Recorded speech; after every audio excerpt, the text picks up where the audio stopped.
SAP BODS Scenarios Interview Masterclass 150 SAP BODS Scenarios for Modern-Day SAP BODS Interviews. Welcome to the ultimate SAP BODS scenario-based interview masterclass. In today's enterprise landscape, basic syntax and textbook transform definitions will not pass a senior-level interview. Hiring managers do not ask what a table comparison transform is. They ask why an incremental load suddenly processed the entire source table, how you recover a failed batch load without creating duplicate business records, or why pushdown optimization stopped working after a production deployment. This masterclass covers 150 real-world production scenarios, troubleshooting strategies, and real-world implementation decisions designed to prove elite, production-grade expertise. Here is how these 150 scenarios are presented. Every scenario is presented exactly like a real interview. You will first analyze the production incident, think through the problem yourself, and then compare your approach with a recommended solution based on real-world SAP BODS engineering practices. Remember, this is not just another list of interview questions. These scenarios teaches how to think. Designed for real-world senior execution. And here is how these 150 scenarios are divided into categories. We have structured this 150 scenario roadmap across 15 comprehensive categories.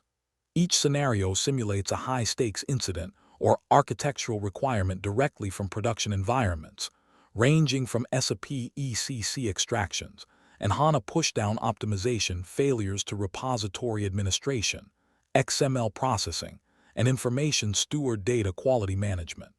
Every scenario delivers an incident hook, a step-by-step recommended approach with actionable steps, and an exclusive senior engineer tip to give you the secret sauce that sets top candidates apart. Curriculum Overview Categories 1 to 15. Here are the 15 core and advanced SAP BODS categories we will master in this masterclass.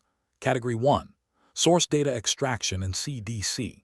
Delta Failures, Oracle Timestamps, Rate Limiting, and Table Locks. Category 2. Query Transform and Mapping. Complex Expressions, Precision Loss, Regional Dates, and Memory Limits. Category 3. Lookup and Reference Data. Caching bottlenecks, duplicate keys, stale data, and join optimizations. Category 4. Data Quality and Validation. Address standardization, fuzzy matching, email or phone validation, and rule updates. Category 5. Incremental loads and SCD.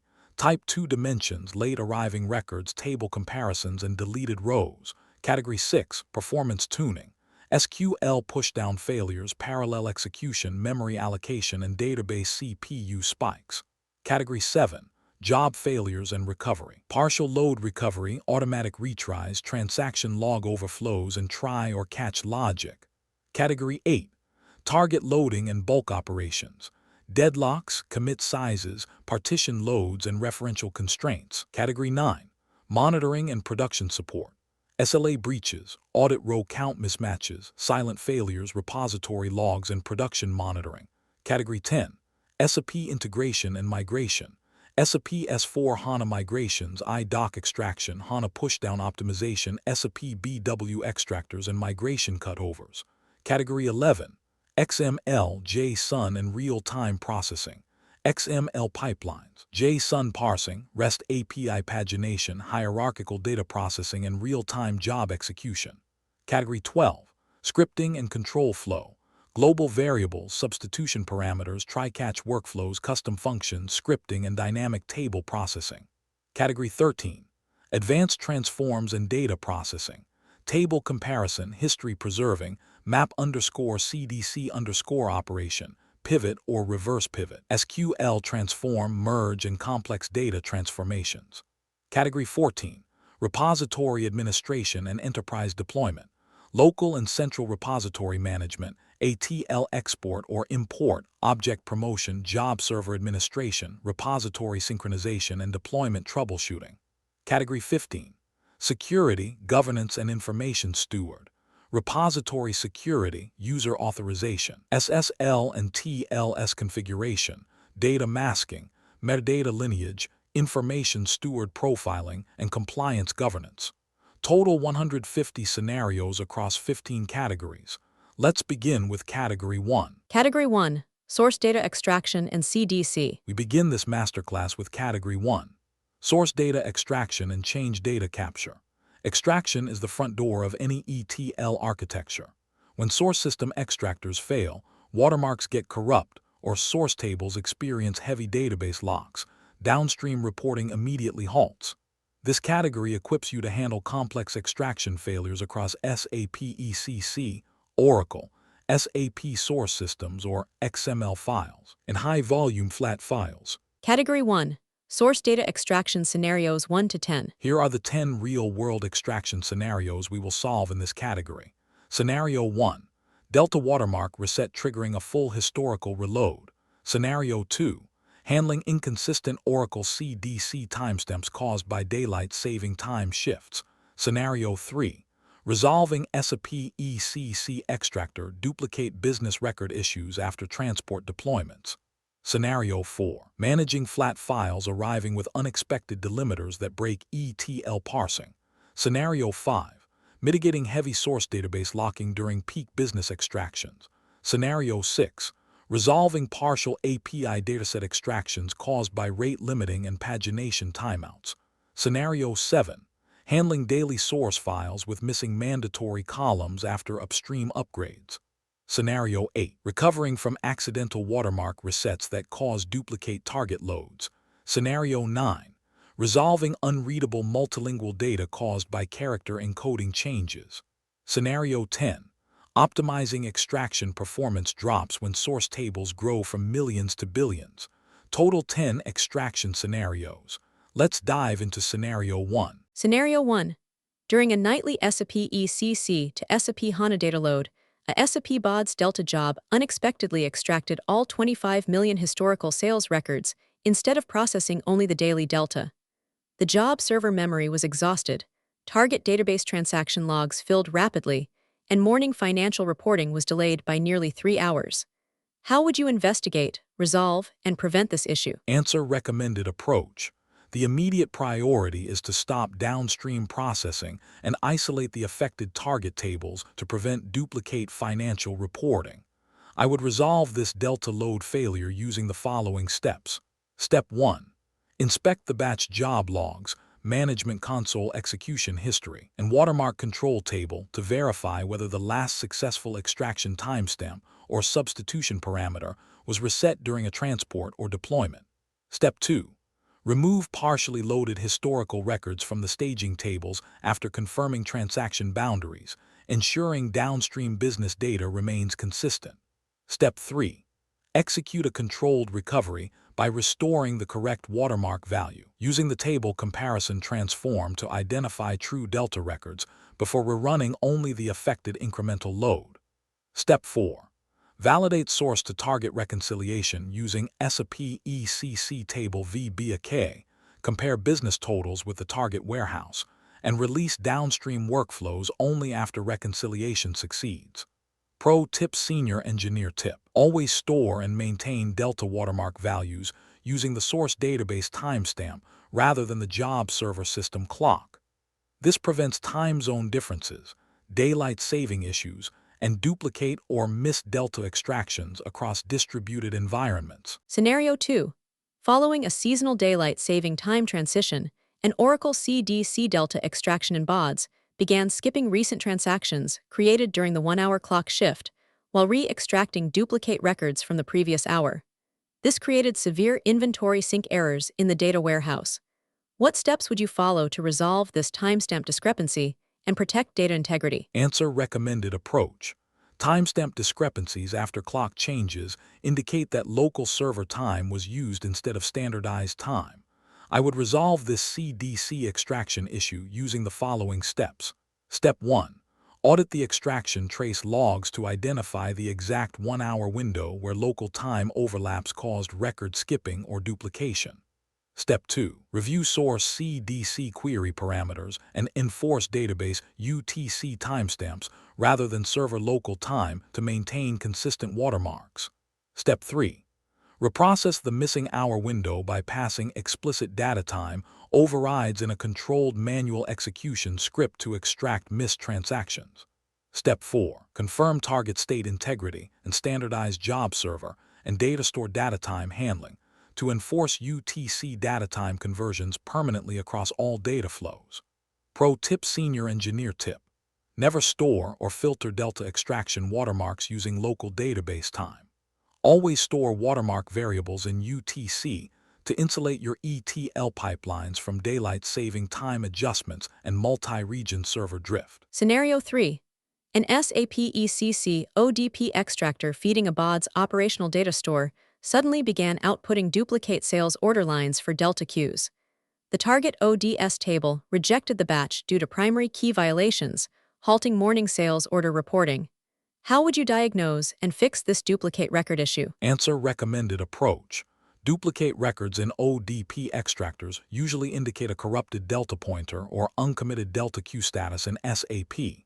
I would resolve this issue using the following steps. Step 1. Inspect transaction ODQMON in SAP ECC to evaluate delta queue status and verify if duplicate pointers exist before taking corrective action. Step 2.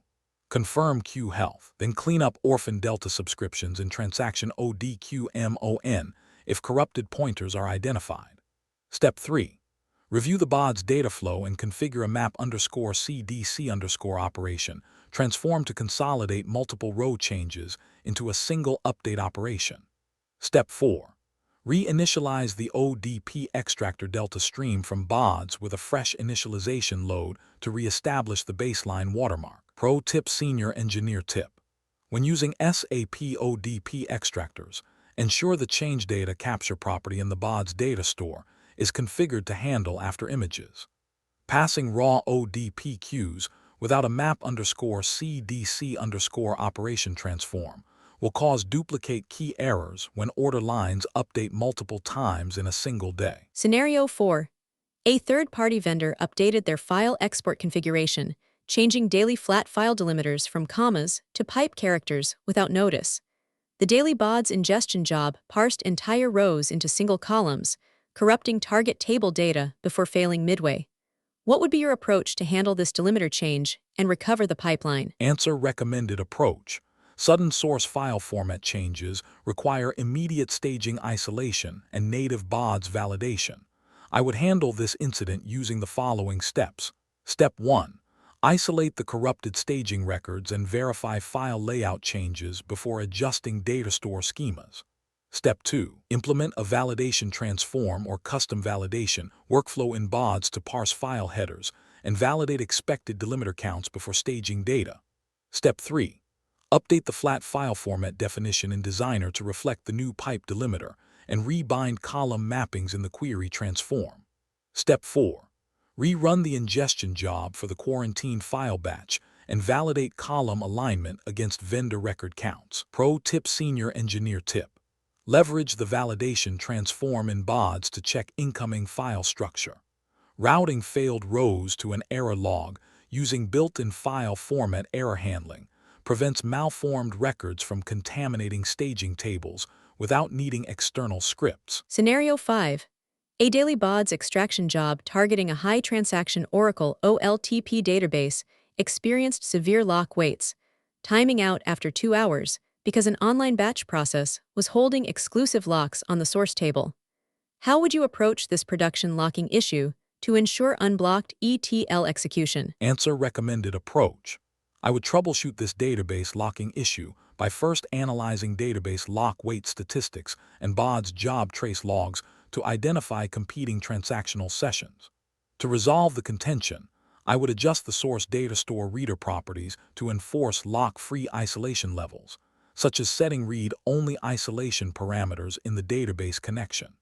If heavy DML operations continue to block batch queries, I would recommend working with the DBA team to point the BODS extraction source to an active read replica database or implement CDC replication. This decouples our batch extraction workload from the live transactional engine, significantly reducing contention with transactional workloads without impacting OLTP application performance.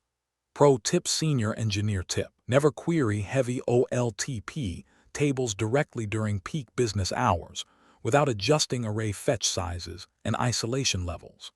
Increasing the array fetch size to 5,000 in BODS source properties reduces network round trips, and minimizes the duration of read locks held on source database pages. Are you tired of generic interview prep? You can spend weeks studying generic interview questions, only to walk into a tech interview and realize they are asking about completely different tools and real-world scenarios. A tech title means nothing. A data engineer, DevOps engineer, or SAP consultant role is completely different at every single company. If you are not studying for the exact tech stack in the job description, you are wasting your time. That is exactly the problem we solve. Whether your upcoming interview is for SAP, DevOps, Salesforce, data engineering, cloud architecture, or cybersecurity, we will build a custom interview cheat sheet designed specifically for your target role. How we build your masterclass: you send us the exact job description. We analyze the technologies, the dependencies, and the seniority level. Then, we prepare a highly customized package with predicted interview rounds, realistic mock interview scripts, and targeted technical questions and answers. Stop guessing what managers will ask.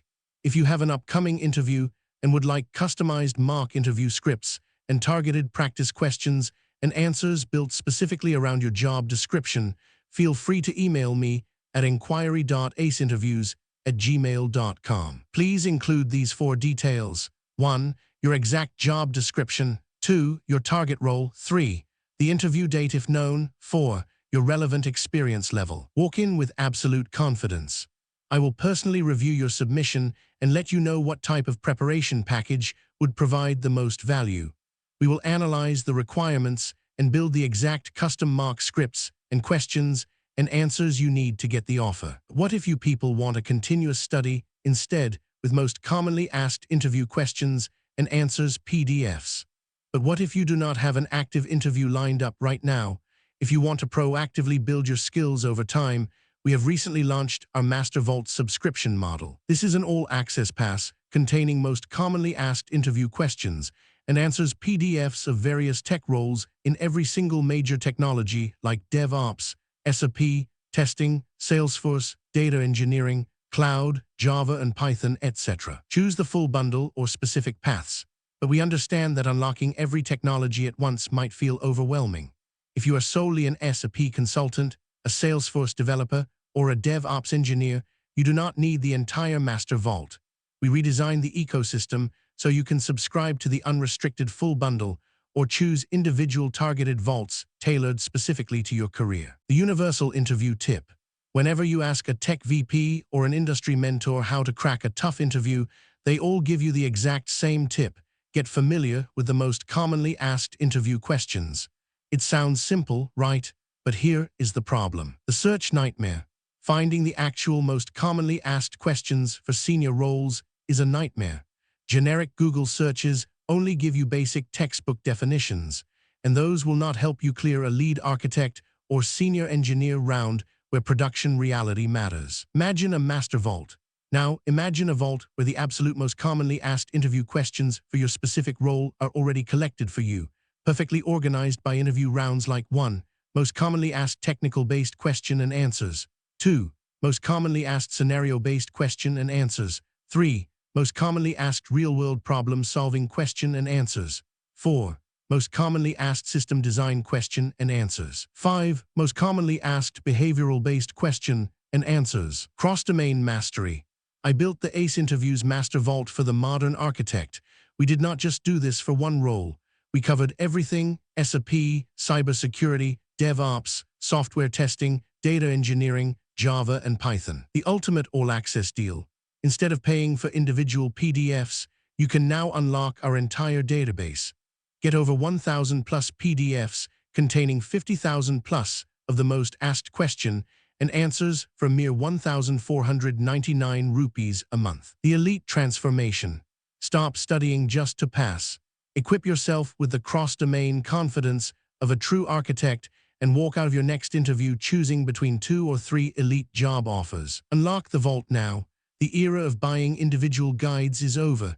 Click the link in the video description below right now to unlock the Master Vault. Now, let's get back to the masterclass. Scenario 6.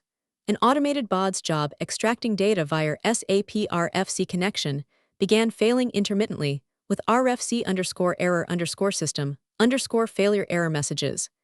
The issue only occurred during specific table extractions following a security transport deployment in SAP ECC.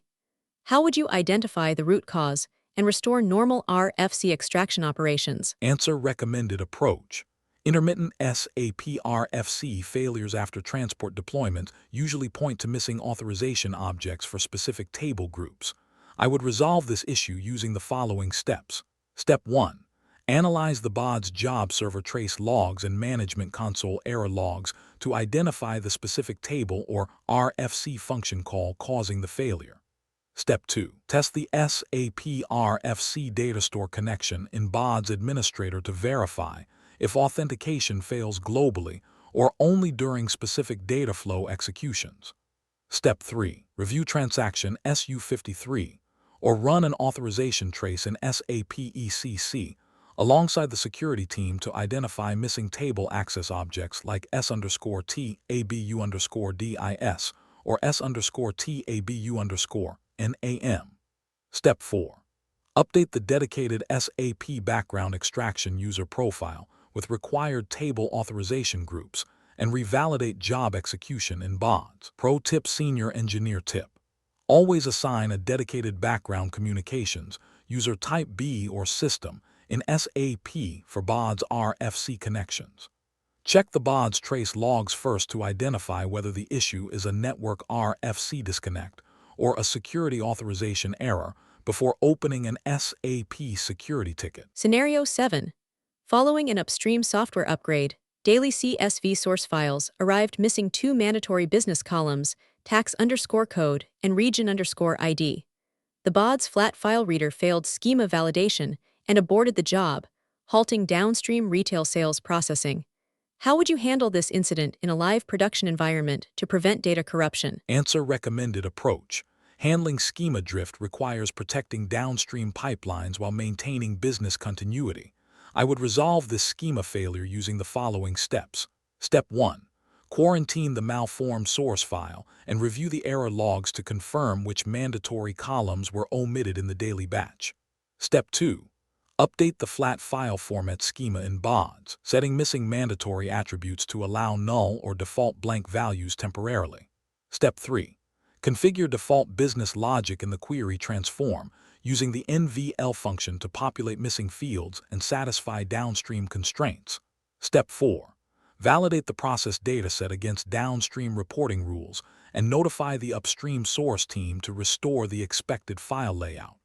Pro tip: Senior Engineer tip. Enable the Enable Error Handling feature in BODS flat file format definitions. Setting error log file parameters allows BODS to redirect bad or malformed rows into a quarantine file while successfully loading valid records, preventing total job failure during schema drift. Scenario 8.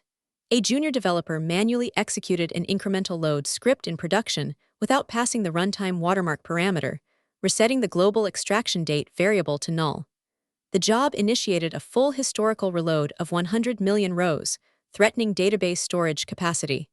How would you resume processing without creating duplicate records in the warehouse? Answer: recommended approach. Recovering from an accidental full reload during an incremental execution requires terminating the runaway process and restoring state. I would safely recover the pipeline using the following steps. Step 1. Terminate the runaway BODS execution from the management console and verify active target database sessions to prevent unneeded storage consumption. Step 2. Isolate and remove only the affected batch after validating transaction boundaries from staging tables by filtering on the specific execution batch ID. Step 3. Verify the watermark control table and restore the last known valid extraction timestamp from job execution history logs. Step 4. Relaunch the job with explicit command line parameter overrides and reconcile row counts against expected daily delta volumes. Pro tip: Senior Engineer tip. Never rely solely on global variables passed via command line for critical watermarks. Store watermarks in a dedicated control table on the database and lock update permissions, so scripts must query the table state rather than defaulting to null on user error. Scenario 9. A global ERP migration job in BODS extracted customer records, containing Japanese kanji and German umlaut characters, but loaded them into the target database as corrupted question marks. What architecture and configuration changes would you recommend to permanently resolve this character corruption? Answer: recommended approach. I would resolve this character encoding corruption by conducting an end-to-end audit of code page settings across all ETL layers. First, I would inspect the BODS source and target data store properties to confirm both are explicitly configured to UTF-8 rather than defaulting to system code pages. Second, I would verify that the BODS job server locale in dsconfig.txt and database client session environment variables are aligned with Unicode standards. Third, I would confirm that target database columns are defined with multi-byte data types such as nvar-char, capable of storing international characters.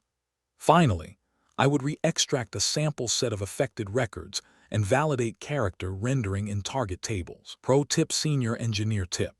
Character corruption often happens in the job server memory buffer if the code page setting in the data store connection is left as default.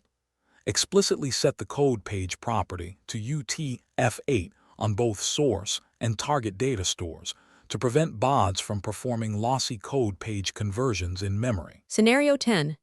Extractions from an enterprise SAP HANA table growing past 2 billion rows experience severe performance degradation, taking over 6 hours and causing network socket timeouts. What tuning techniques would you use to optimize the extraction performance? Answer: recommended approach. High-volume extractions require parallelizing the read workload and pushing partition filters to the database engine. I would optimize the extraction performance using the following steps. Step 1. Analyze source table structures to verify if physical database partitioning is present and can be leveraged for parallel extraction. Step 2. Configure source partitioning in the BODS data store reader properties, splitting extraction queries across database partitions. Step 3. Verify pushdown optimization and configure parallel dataflow execution to allow multiple job server worker threads to extract partitions concurrently. Step 4. Tune the array fetch size parameter in table properties to optimize network packet throughput during large volume reads. Pro tip: Senior Engineer tip. When extracting billions of rows from large databases, use partition type equals range in BODS source reader properties, matching the physical database table partitions. This allows BODS to spawn separate parallel SQL select queries per partition, reducing extraction time by up to 80%. Category 1 Conclusion. Source data extraction. Mastering source data extraction provides the foundational gateway for every enterprise ETL architecture. By establishing database-agnostic UTC watermarks, validating extractor queues in ODQMON, enforcing lock-free reader isolation levels, and configuring native flat file error handling, you protect staging environments from corrupt reloads and data loss. This guarantees a resilient, high-volume extraction layer. Are you tired of generic interview prep? You can spend weeks studying generic interview questions, only to walk into a tech interview and realize they are asking about completely different tools and real-world scenarios. A tech title means nothing. A data engineer, DevOps engineer, or SAP consultant role is completely different at every single company. If you are not studying for the exact tech stack in the job description, you are wasting your time. That is exactly the problem we solve. Whether your upcoming interview is for SAP, DevOps, Salesforce, data engineering, cloud architecture, or cybersecurity, we will build a custom interview cheat sheet designed specifically for your target role. How we build your masterclass. You send us the exact job description. We analyze the technologies, the dependencies, and the seniority level. Then, we prepare a highly customized package with predicted interview rounds, realistic mock interview scripts, and targeted technical questions and answers. Stop guessing what managers will ask. If you have an upcoming interview and would like customized mock interview scripts and targeted practice questions and answers built specifically around your job description, feel free to email me at inquiry.aceinterviews@gmail.com. Please include these 4 details. 1. Your exact job description. 2. Your target role. 3. The interview date if known. 4. Your relevant experience level. Walk in with absolute confidence. I will personally review your submission and let you know what type of preparation package would provide the most value. We will analyze the requirements and build the exact custom mark scripts and questions and answers you need to get the offer. What if you people want a continuous study instead with most commonly asked interview questions and answers PDFs? But what if you do not have an active interview lined up right now?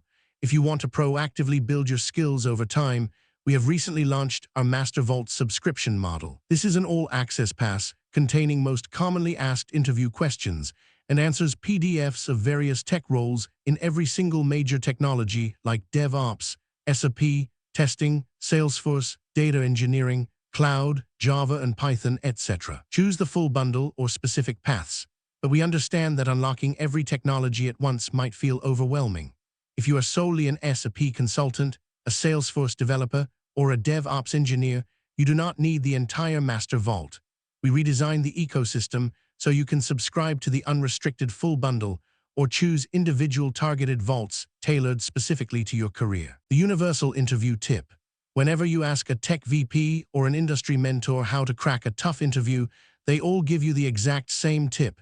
Get familiar with the most commonly asked interview questions. It sounds simple, right? But here is the problem. The search nightmare. Finding the actual most commonly asked questions for senior roles is a nightmare. Generic Google searches only give you basic textbook definitions, and those will not help you clear a lead architect or senior engineer round where production reality matters. Imagine a master vault. Now, imagine a vault where the absolute most commonly asked interview questions for your specific role are already collected for you, perfectly organized by interview rounds like 1. Most commonly asked technical-based question and answers. 2. Most commonly asked scenario-based question and answers. 3. Most commonly asked real-world problem-solving question and answers. 4. Most commonly asked system design question and answers. 5. Most commonly asked behavioral-based question and answers. Cross-domain mastery. I built the ACE Interviews Master Vault for the modern architect. We did not just do this for one role. We covered everything: SAP, cybersecurity, DevOps, software testing, data engineering, Java and Python. The ultimate all-access deal. Instead of paying for individual PDFs, you can now unlock our entire database. Get over 1,000 plus PDFs containing 50,000 plus of the most asked question and answers for a mere 1,499 rupees a month. The elite transformation. Stop studying just to pass. Equip yourself with the cross-domain confidence of a true architect and walk out of your next interview choosing between 2 or 3 elite job offers. Unlock the vault now. The era of buying individual guides is over. Click the link in the video description below right now to unlock the Master Vault. Now, let's get back to the masterclass. Transition from Category 1 Source Data Extraction to Category 2 Query Transform and Mapping. While extracting raw data cleanly from source systems is critical, raw data alone rarely satisfies business requirements. Once data successfully enters the staging buffer, it must be mapped, cleansed, derived, and standardized through complex business rules. We now transition from raw source extraction to the core workhorse of data manipulation in BODS. Category 2, Query Transform and Mapping. Category 2 Query Transform and Mapping. Category 2 deep dives into the query transform, the most frequently used object in SAP BODS. In production, business mapping failures, unexpected null returns, decimal precision drift across environments, and unoptimized case logic can corrupt financial reports or exhaust server memory. This category equips you to design robust, high-performance transformation pipelines and troubleshoot complex mapping defects. Category 2 Query Transform Scenarios 11 to 20. Here are the 10 real-world query transform and mapping scenarios we will solve in this category. Scenario 11.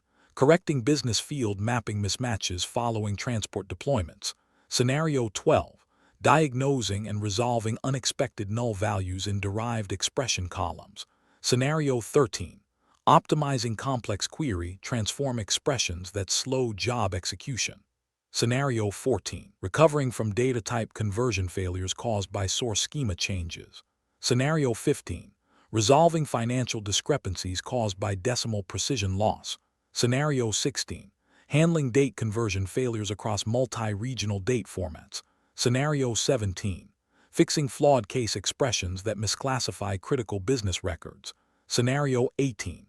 Reconciling calculated columns that produce different outputs across dev and prod. Scenario 19.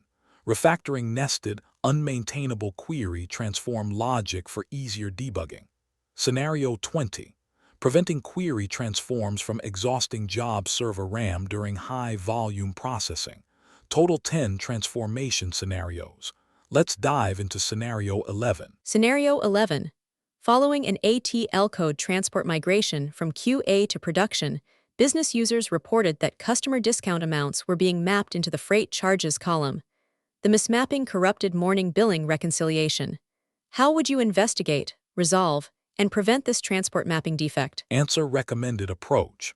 My immediate priority would be to prevent additional incorrect mappings from reaching downstream financial processes while determining whether the issue originated from the ATL transport, repository version mismatch, or an incomplete dependency migration. I would investigate the incident using the following steps. Step 1. Compare object versions in the central repository between QA and production to identify uncommitted local overrides or missing transport dependencies. Step 2. Audit the query transform schema mapping in Production Designer to confirm if target column bindings were inadvertently shifted during transport import. Step 3. Verify the transport history and compare imported object versions against the approved QA baseline. If inconsistencies are confirmed, re-import the verified ATL package after locking the local repository to prevent manual modifications during deployment. Step 4. Revalidate target billing output against QA reference benchmarks before releasing downstream accounting jobs. Pro tip: Senior Engineer tip. Always generate a data store and data flow dependency graph in central repository before exporting ATL files. Missing dependent global variables or altered schema aliases during manual ATL transport imports are the primary cause of column binding shifts. Scenario 12. A derived column calculated as base_price times 1 minus discount_PCT unexpectedly produced 100% null values across 500,000 records in a daily sales data flow, breaking revenue reporting. What steps would you follow to diagnose and fix these unexpected null values? Answer: recommended approach. In a production environment, I would first investigate whether source data contained unhandled null attributes in arithmetic expressions. I would resolve this derived value issue using the following steps. Step 1. Profile incoming source rows in the query transform input schema to identify columns containing uninitialized null values rather than 0. Step 2. Audit BODS expression handling, confirming that any arithmetic operation involving a null operand evaluates to null by default. Step 3. Refactor the derived column logic using the NVL function. For example, NVL of base_price, 0.0 times 1 minus NVL of discount_PCT, 0.0 to handle missing inputs. Step 4. Verify the output stream using Data Preview in Designer to confirm zero-value fallbacks are calculated accurately. Pro tip: Senior Engineer tip. In SAP BODS, any mathematical or string concatenation operation containing a null variable results in null. Wrap all optional input fields in NVL, or if then else blocks within query transform derived expressions to enforce deterministic default values. Scenario 13.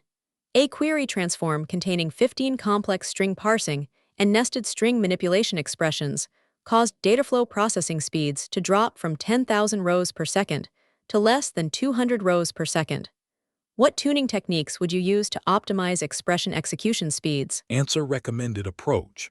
To address this execution bottleneck, I would analyze whether string operations are forcing row-by-row memory processing in the job server. I would optimize expression speed using the following steps. Step 1. Inspect the Display Optimized SQL tab in Designer to verify if custom string functions are blocking full SQL pushdown to the database. Step 2. Review the expression logic to determine whether full SQL pushdown is being prevented by custom functions or unsupported operations. Where possible, replace row-by-row processing with database native SQL functions to shift computation to the database engine. Step 3. Refactor the query transform into multiple logical stages only if SQL pushdown cannot be achieved. Separating joins, string manipulation, and business calculations simplifies troubleshooting while improving execution efficiency. Step 4. Benchmark data flow throughput in the monitor log to confirm row processing rates return to expected baseline metrics. Pro tip: Senior Engineer tip.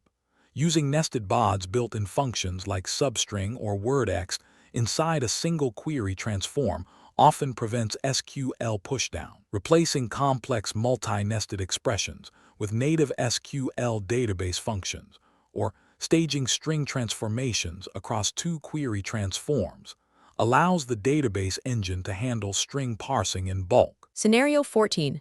An upstream database upgrade changed a material ID column from integer to varchar with 50 to support alphanumeric characters. The downstream BODS job failed with conversion overflow errors when attempting to cast alphanumeric strings into integer targets.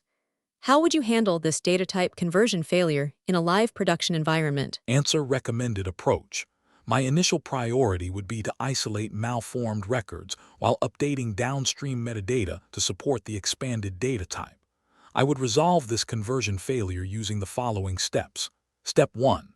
Analyze the job error logs to identify specific non-numeric records causing implicit casting failures in the query transform.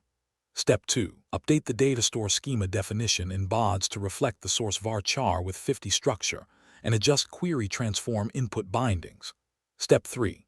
Implement a isValidInt or isNum validation check in a validation transform to separate purely numeric IDs from alphanumeric strings. Step 4.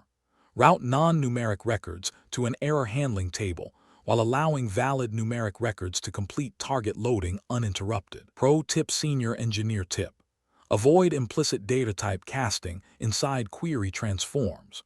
Always use explicit conversion functions like cast or to decimal, combined with isValidInt validation checks, to handle unexpected string inputs gracefully without aborting batch jobs. Scenario 15.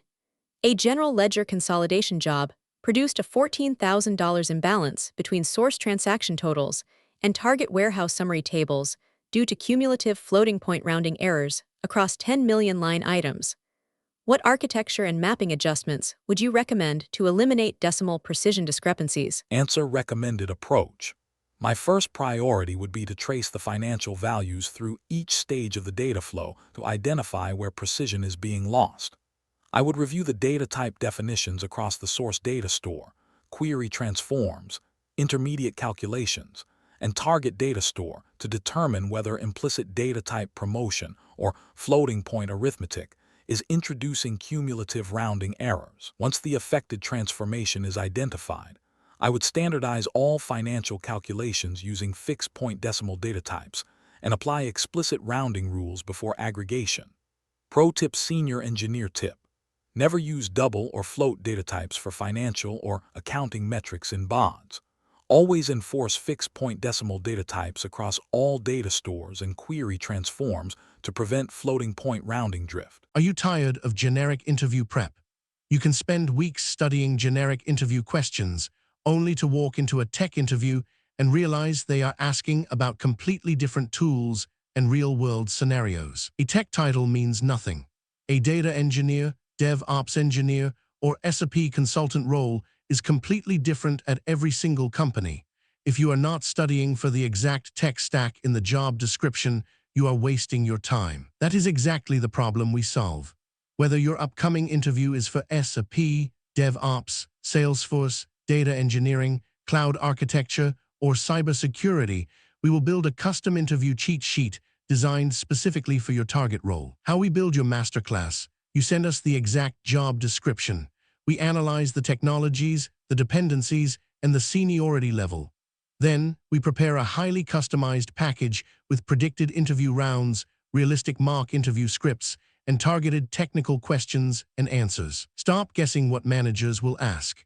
If you have an upcoming interview and would like customized mock interview scripts and targeted practice questions and answers built specifically around your job description, feel free to email me at inquiry.aceinterviews@gmail.com. Please include these 4 details. 1. Your exact job description. 2. Your target role. 3. The interview date if known. 4. Your relevant experience level. Walk in with absolute confidence.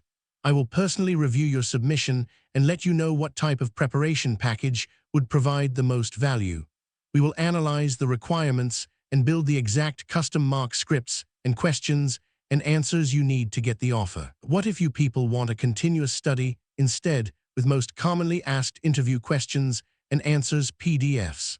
But what if you do not have an active interview lined up right now? If you want to proactively build your skills over time, we have recently launched our Master Vault subscription model. This is an all-access pass containing most commonly asked interview questions and answers PDFs of various tech roles in every single major technology like DevOps, SAP, testing, Salesforce, data engineering, cloud, Java and Python, etc. Choose the full bundle or specific paths, but we understand that unlocking every technology at once might feel overwhelming. If you are solely an SAP consultant, a Salesforce developer, or a DevOps engineer, you do not need the entire Master Vault. We redesigned the ecosystem so you can subscribe to the unrestricted full bundle or choose individual targeted vaults tailored specifically to your career. The universal interview tip. Whenever you ask a tech VP or an industry mentor how to crack a tough interview, they all give you the exact same tip. Get familiar with the most commonly asked interview questions. It sounds simple, right? But here is the problem. The search nightmare. Finding the actual most commonly asked questions for senior roles is a nightmare. Generic Google searches only give you basic textbook definitions, and those will not help you clear a lead architect or senior engineer round where production reality matters. Imagine a master vault. Now, imagine a vault where the absolute most commonly asked interview questions for your specific role are already collected for you, perfectly organized by interview rounds like 1. Most commonly asked technical-based question and answers. 2. Most commonly asked scenario-based question and answers. 3. Most commonly asked real-world problem-solving question and answers. 4. Most commonly asked system design question and answers. 5. Most commonly asked behavioral-based question and answers. Cross-domain mastery. I built the ACE Interviews Master Vault for the modern architect. We did not just do this for one role. We covered everything: SAP, cybersecurity, DevOps, software testing, data engineering, Java and Python. The ultimate all-access deal. Instead of paying for individual PDFs, you can now unlock our entire database. Get over 1,000 plus PDFs containing 50,000 plus of the most asked question and answers for a mere 1,499 rupees a month. The elite transformation. Stop studying just to pass. Equip yourself with the cross-domain confidence of a true architect and walk out of your next interview choosing between 2 or 3 elite job offers. Unlock the vault now. The era of buying individual guides is over. Click the link in the video description below right now to unlock the Master Vault. Now, let's get back to the masterclass. Scenario 16.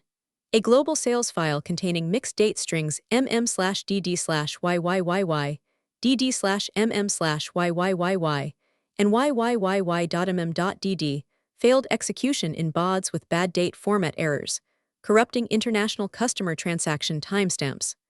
What steps would you follow to resolve these regional date conversion failures? Answer: recommended approach.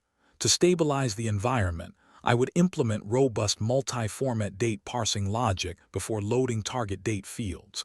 I would resolve this conversion failure using the following steps. Step 1. Analyze the rejected records log to catalog all distinct regional date string patterns present in the incoming dataset.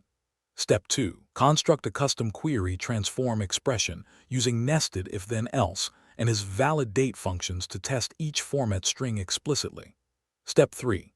Apply the toDate function with explicit format masks, for example, toDate of date _ str,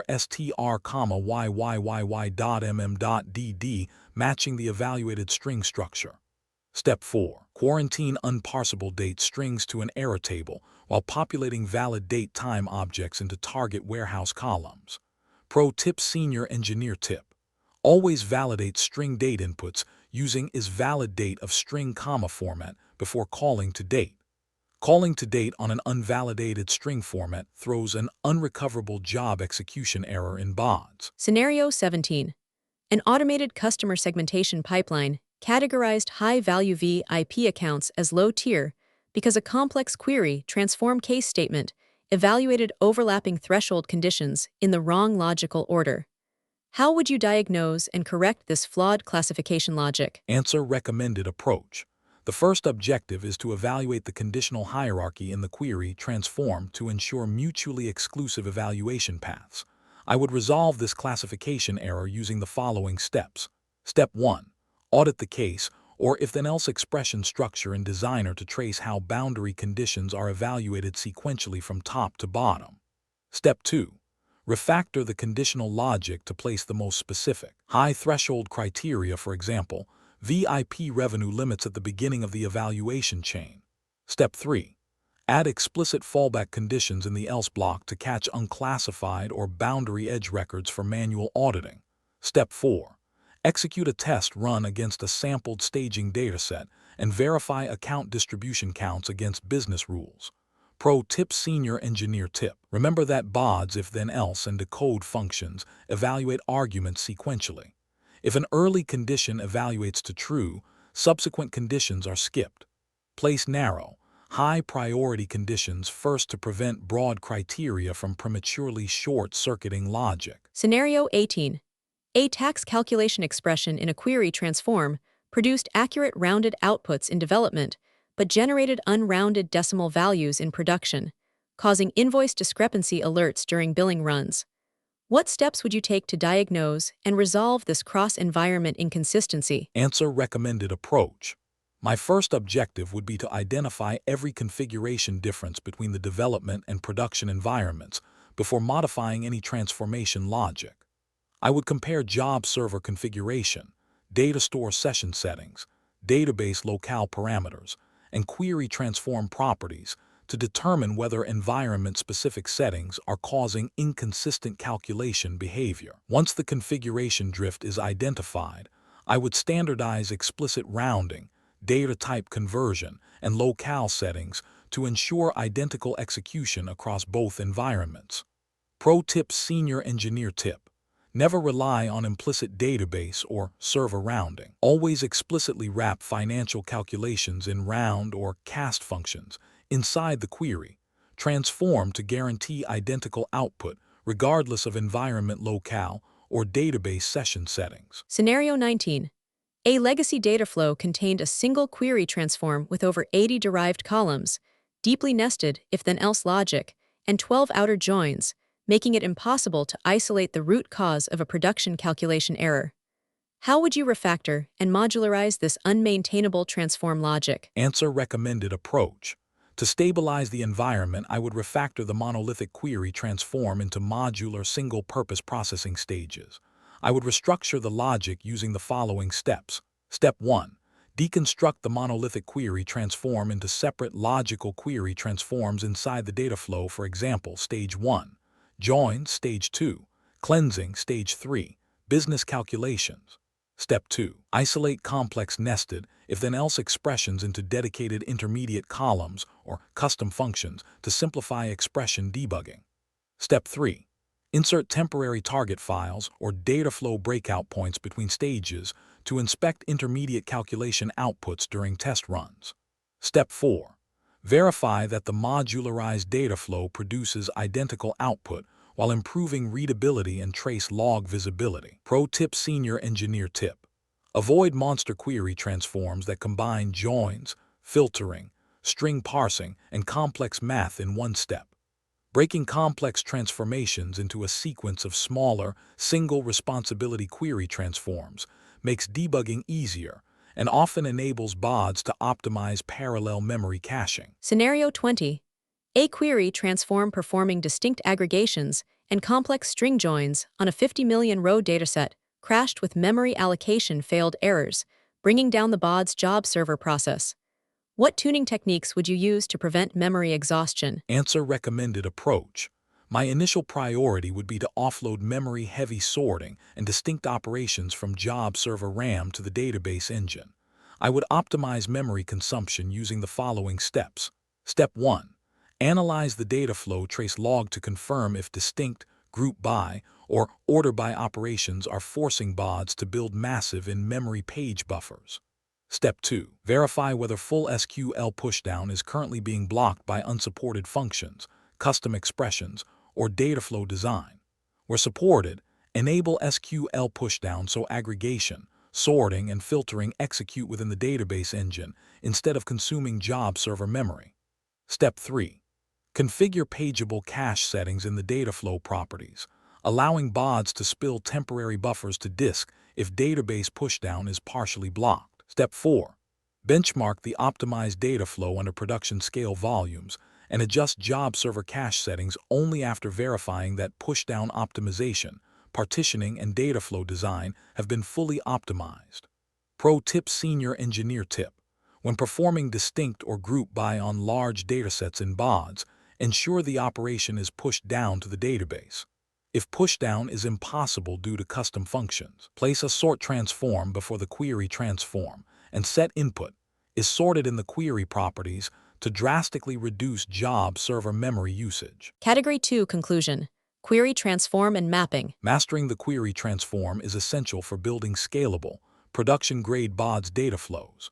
By refactoring nested expressions for full SQL pushdown, enforcing fixed-point decimal data types for financial precision, validating date input formats before conversion, and offloading heavy sorting from job server RAM, you guarantee accurate, high-speed data transformations. This completes our deep dive into transformation mapping. Are you tired of generic interview prep? You can spend weeks studying generic interview questions, only to walk into a tech interview and realize they are asking about completely different tools and real-world scenarios. A tech title means nothing. A data engineer, DevOps engineer, or SAP consultant role is completely different at every single company. If you are not studying for the exact tech stack in the job description, you are wasting your time. That is exactly the problem we solve. Whether your upcoming interview is for SAP, DevOps, Salesforce, data engineering, cloud architecture, or cybersecurity, we will build a custom interview cheat sheet designed specifically for your target role. How we build your masterclass: you send us the exact job description. We analyze the technologies, the dependencies, and the seniority level. Then, we prepare a highly customized package with predicted interview rounds, realistic mock interview scripts, and targeted technical questions and answers. Stop guessing what managers will ask. If you have an upcoming interview and would like customized mock interview scripts and targeted practice questions and answers built specifically around your job description, feel free to email me at inquiry.aceinterviews@gmail.com. Please include these 4 details. 1. Your exact job description. 2. Your target role. 3. The interview date if known. 4. Your relevant experience level. Walk in with absolute confidence. I will personally review your submission and let you know what type of preparation package would provide the most value. We will analyze the requirements and build the exact custom mock scripts and questions and answers you need to get the offer. What if you people want a continuous study instead, with most commonly asked interview questions and answers PDFs? But what if you do not have an active interview lined up right now? If you want to proactively build your skills over time, we have recently launched our Master Vault subscription model. This is an all-access pass containing most commonly asked interview questions and answers PDFs of various tech roles in every single major technology like DevOps, SAP, testing, Salesforce, data engineering, cloud, Java and Python, etc. Choose the full bundle or specific paths, but we understand that unlocking every technology at once might feel overwhelming. If you are solely an SAP consultant, a Salesforce developer, or a DevOps engineer, you do not need the entire Master Vault. We redesigned the ecosystem so you can subscribe to the unrestricted full bundle or choose individual targeted vaults tailored specifically to your career. The universal interview tip.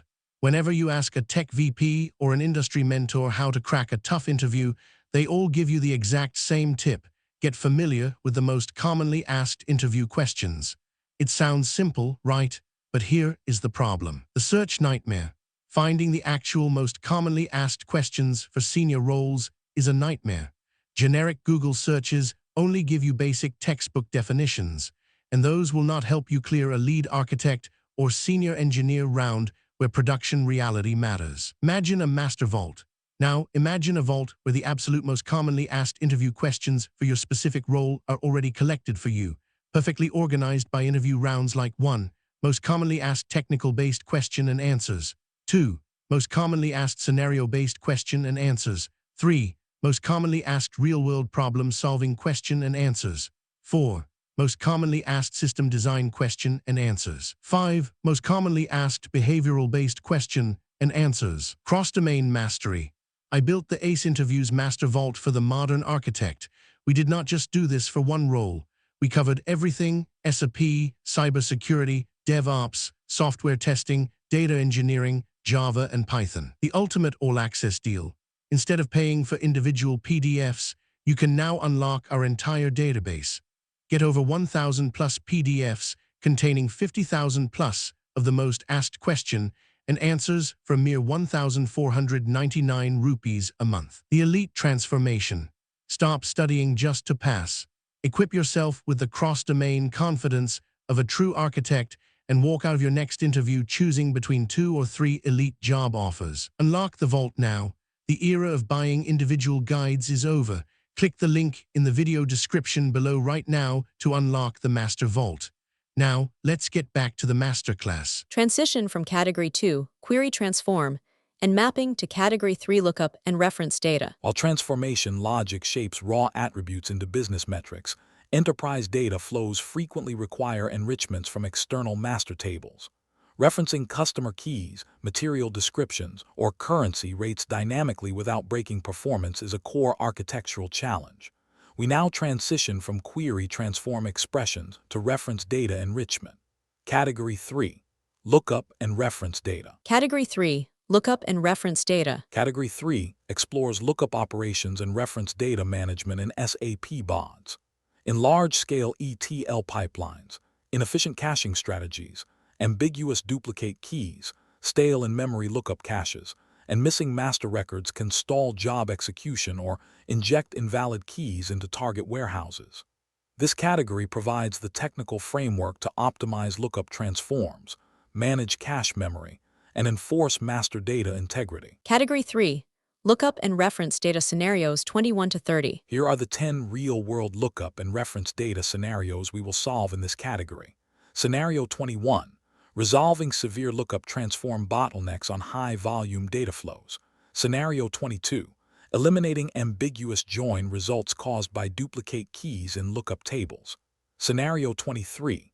Preventing stale master data returns from cached lookup tables during long batch runs. Scenario 24. Handling missing lookup values that trigger mass record rejections in target tables. Scenario 25. Managing oversized lookup tables that exceed job server cache memory limits. Scenario 26. Troubleshooting dynamic lookups that return changing values within a single batch run. Scenario 27. Optimizing performance latency caused by multiple chained lookup transforms. Scenario 28. Fixing incorrect lookup join conditions that duplicate downstream target rows. Scenario 29. Mitigating performance degradation when database index changes impact lookups. Scenario 30. Managing lookup cache refreshes to prevent production reporting inconsistencies. Total 10 lookup scenarios. Let's dive into Scenario 21. Scenario 21. A daily transaction load processing 20 million rows slowed down dramatically, taking 5 hours to execute. Performance monitoring identified a lookup transform against a 5 million row material master table as the primary bottleneck, processing fewer than 100 rows per second. What tuning techniques would you use to eliminate this lookup bottleneck? Answer: recommended approach. My immediate focus would be to evaluate the lookup caching strategy and memory allocation in the data flow. I would optimize the lookup performance using the following steps. Step 1. Inspect the lookup transform properties to verify whether execution is set to no_cache, forcing individual database select queries for every input row.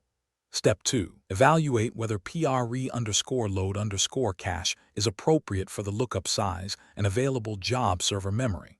If the reference table is relatively stable and fits comfortably in memory, enable pre-load_cache. Otherwise, consider demand_load_cache or redesigning the lookup as a database join. Step 3. Reduce the lookup dataset before caching by filtering inactive or obsolete records and returning only the columns required by the data flow. Minimizing both row count and row width significantly reduces cache memory consumption and lookup initialization time. Step 4. Benchmark row throughput in the monitor log to confirm processing speeds return to multi-thousand row per second baseline rates. Pro tip: Senior Engineer tip. Using no underscore cache on large datasets creates millions of network round trips to the database. Setting the cache property to pre underscore load underscore cache, or converting the lookup into a left outer join inside a query transform, allows full SQL pushdown and eliminates execution latency. Scenario 22. A sales pipeline lookup using customer underscore ID returned inconsistent pricing tier values across batch runs because the reference customer table contained duplicate keys for historical account revisions.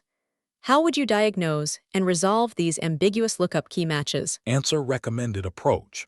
In a production environment, I would first investigate whether the lookup key conditions are sufficient to uniquely identify a single master record. I would resolve this duplicate key issue using the following steps. Step 1.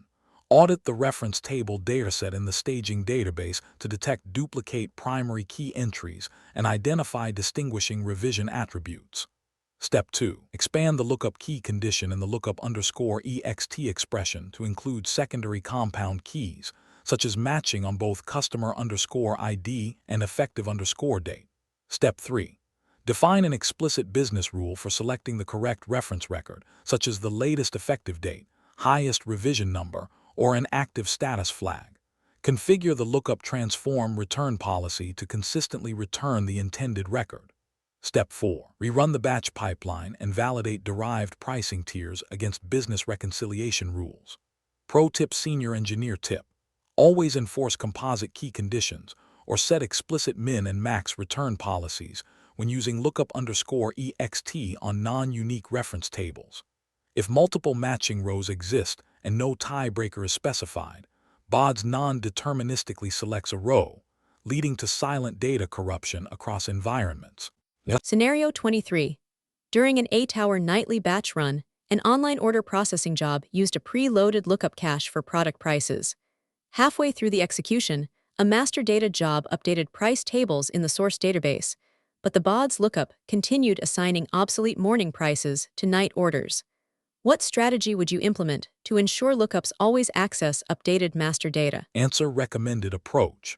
My first priority would be to determine whether the reported pricing discrepancy is caused by stale lookup cache data or by an issue in the upstream master data update process. I would compare the cached lookup values against the latest source records to confirm whether the data flow is serving outdated information.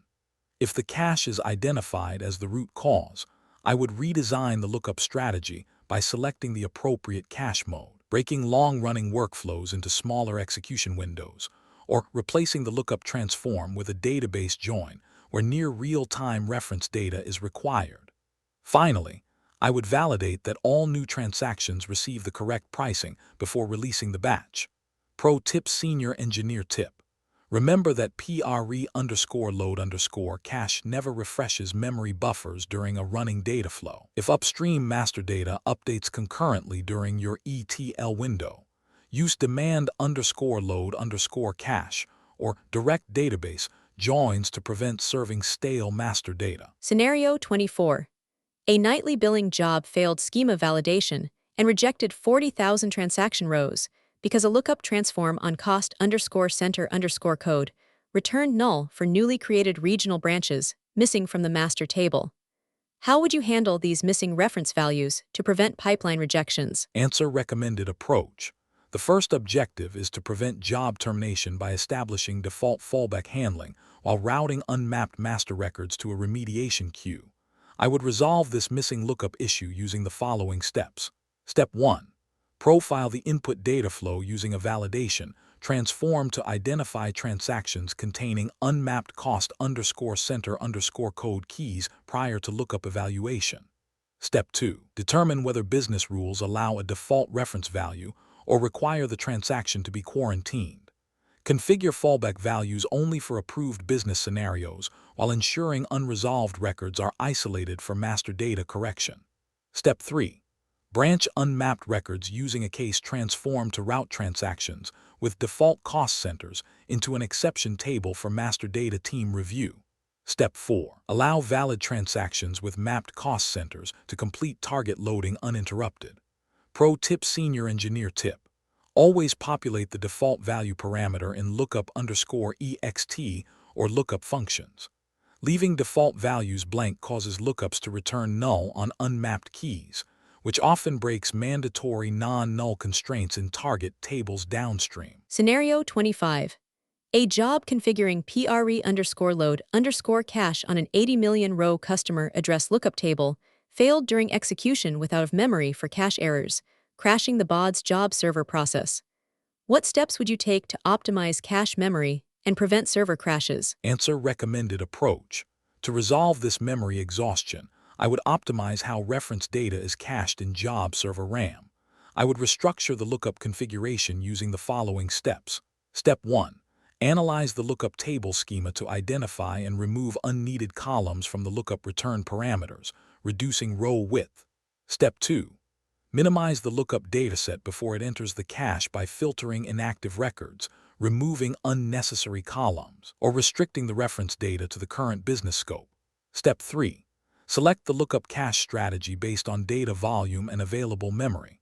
Use PRE_load_cache only when the reference dataset comfortably fits into memory. Otherwise, evaluate demand_load_cache, pageable_cache, or a database join to prevent job server memory exhaustion. Step 4. Retest job execution while monitoring job server OS memory utilization to verify stability under peak workloads. Pro tip: Senior Engineer tip. Avoid caching full tables when you only need active records or a few columns. Using custom SQL filters inside lookup_ext parameters to restrict cached rows, combined with demand_load_cache, drastically reduces job server RAM consumption. Are you tired of generic interview prep? You can spend weeks studying generic interview questions, only to walk into a tech interview and realize they are asking about completely different tools and real-world scenarios. A tech title means nothing. A data engineer, DevOps engineer, or SAP consultant role is completely different at every single company. If you are not studying for the exact tech stack in the job description, you are wasting your time. That is exactly the problem we solve. Whether your upcoming interview is for SAP, DevOps, Salesforce, data engineering, cloud architecture, or cybersecurity, we will build a custom interview cheat sheet designed specifically for your target role. How we build your masterclass: you send us the exact job description. We analyze the technologies, the dependencies, and the seniority level. Then, we prepare a highly customized package with predicted interview rounds, realistic mock interview scripts, and targeted technical questions and answers. Stop guessing what managers will ask. If you have an upcoming interview and would like customized mock interview scripts and targeted practice questions and answers built specifically around your job description, feel free to email me at inquiry.aceinterviews@gmail.com. Please include these 4 details. 1. Your exact job description. 2. Your target role. 3. The interview date if known. 4. Your relevant experience level. Walk in with absolute confidence. I will personally review your submission and let you know what type of preparation package would provide the most value. We will analyze the requirements and build the exact custom mock scripts and questions and answers you need to get the offer. What if you people want a continuous study instead, with most commonly asked interview questions and answers PDFs? But what if you do not have an active interview lined up right now? If you want to proactively build your skills over time, we have recently launched our Master Vault subscription model. This is an all-access pass containing most commonly asked interview questions and answers PDFs of various tech roles in every single major technology like DevOps, SAP, testing, Salesforce, data engineering, cloud, Java and Python, etc. Choose the full bundle or specific paths, but we understand that unlocking every technology at once might feel overwhelming.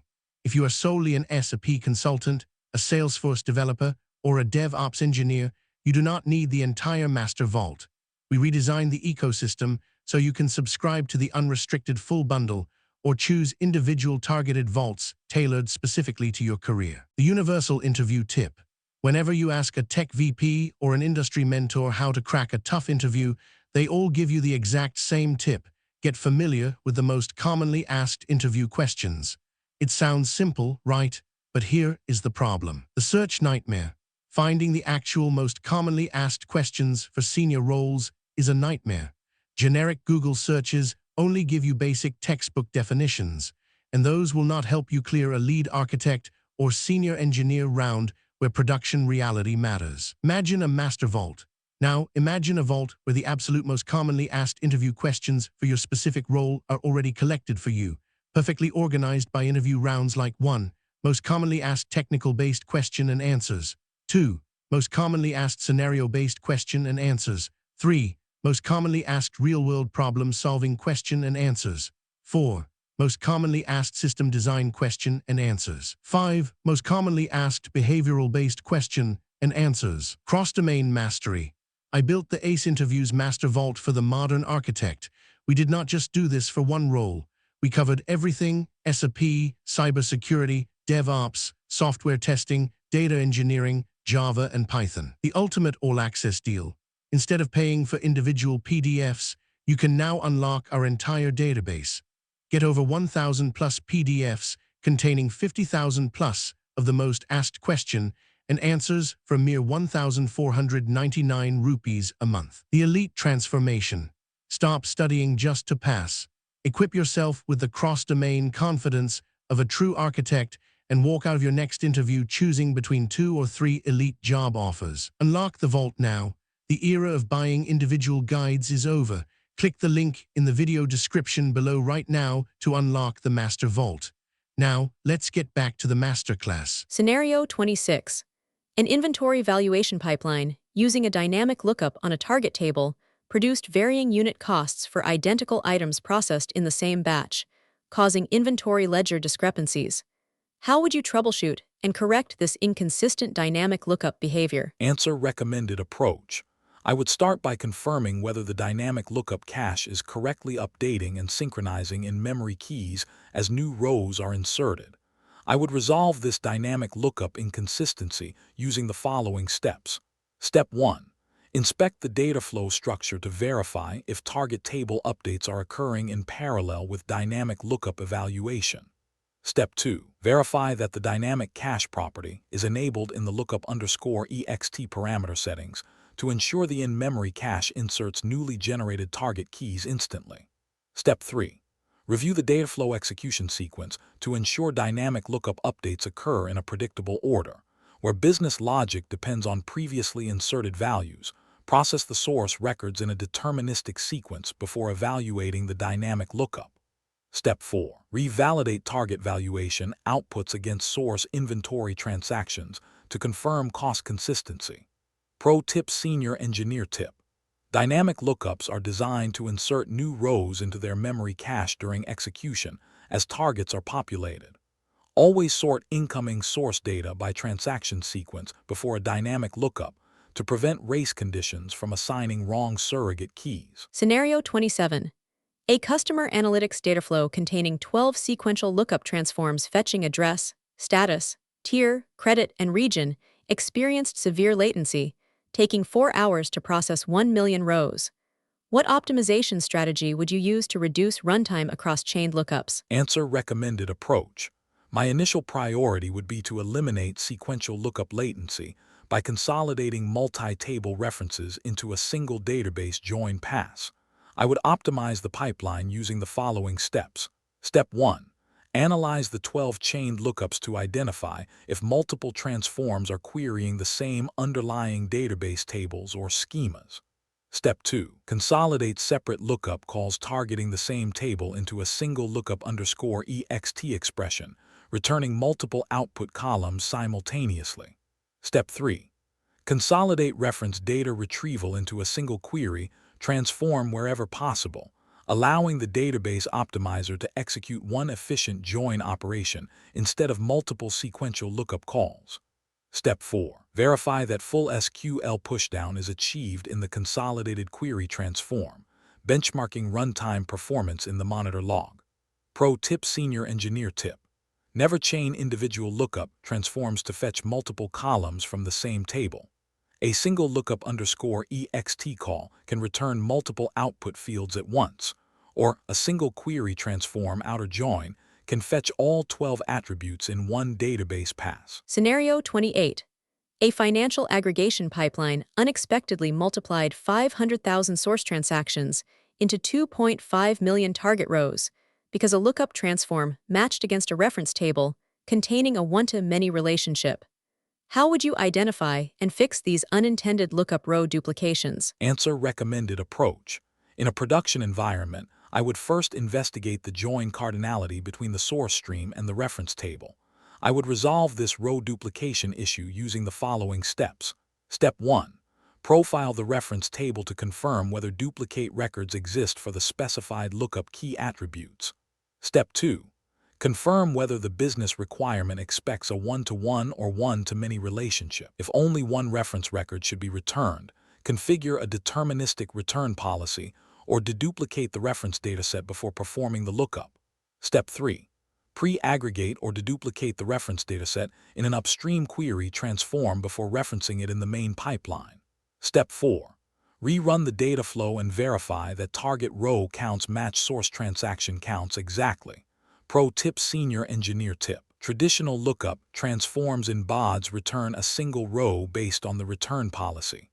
However, if a lookup is replaced by an outer join in a query transform, and the reference table has one-to-many duplicates, row multiplication occurs. Always deduplicate reference tables prior to joining. Scenario 29. Following a database maintenance window where an index on material_master was dropped, an uncached BODS lookup job's runtime increased from 15 minutes to 6 hours due to full table scans. What steps would you take to diagnose and restore lookup performance after index changes? Answer: recommended approach. My first objective would be to confirm whether the performance degradation originated from recent database changes or from modifications within the BODS data flow. I would compare execution plans, lookup configuration, and database indexing before and after the maintenance window to isolate the root cause. Once the missing or ineffective index is confirmed, I would work with the DBA team to restore the appropriate indexing strategy while reviewing whether the current lookup cache configuration remains suitable for the workload. Finally, I would benchmark the restored execution and compare it with historical runtime baselines to confirm the lookup performance has returned to expected production levels. Pro tip: Senior Engineer tip. Uncached lookups no_cache are extremely sensitive to database indexing. If you must use no_cache on large tables, ensure a composite index exists on the database for the exact key columns defined in your lookup_ext expression. Scenario 30. Two concurrent ETL jobs executing in parallel produced conflicting business reports because Job A modified reference exchange rates, while Job B was processing transactions using a stale persistent lookup cache. How would you prevent cache refresh timing issues from causing production inconsistencies? Answer: recommended approach. To stabilize the environment, I would isolate concurrent job execution dependencies and enforce persistent cache refresh policies. I would resolve this consistency issue using the following steps. Step 1. Audit the job dependency schedule in Management Console to identify parallel jobs accessing shared persistent lookup caches. Step 2. Configure explicit workflow dependencies in the master job to ensure master data updates job A complete before transaction jobs job B initialize. Step 3.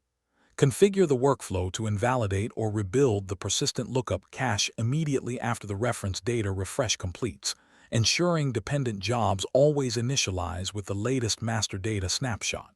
Step 4. Verify that Job B initializes a fresh cache snapshot and validate exchange rate conversions across output tables. Pro tip: Senior Engineer tip. Persistent lookup caches survive across job executions and can easily become outdated after reference data changes. Always define an explicit cache refresh strategy as part of your production workflow, so dependent jobs never process stale reference data. Category 3 Conclusion. Lookup and reference data. Mastering lookup operations and reference data management ensures that high-volume data flows remain fast, consistent, and architecturally resilient. By evaluating PRE_load_cache against RAM limits, defining explicit business tie-breaking rules for compound keys, handling missing keys via default fallbacks or quarantine streams, and enforcing cache invalidation across batch execution windows, you maintain flawless master data enrichment without risking server memory crashes or stale data returns. Are you tired of generic interview prep?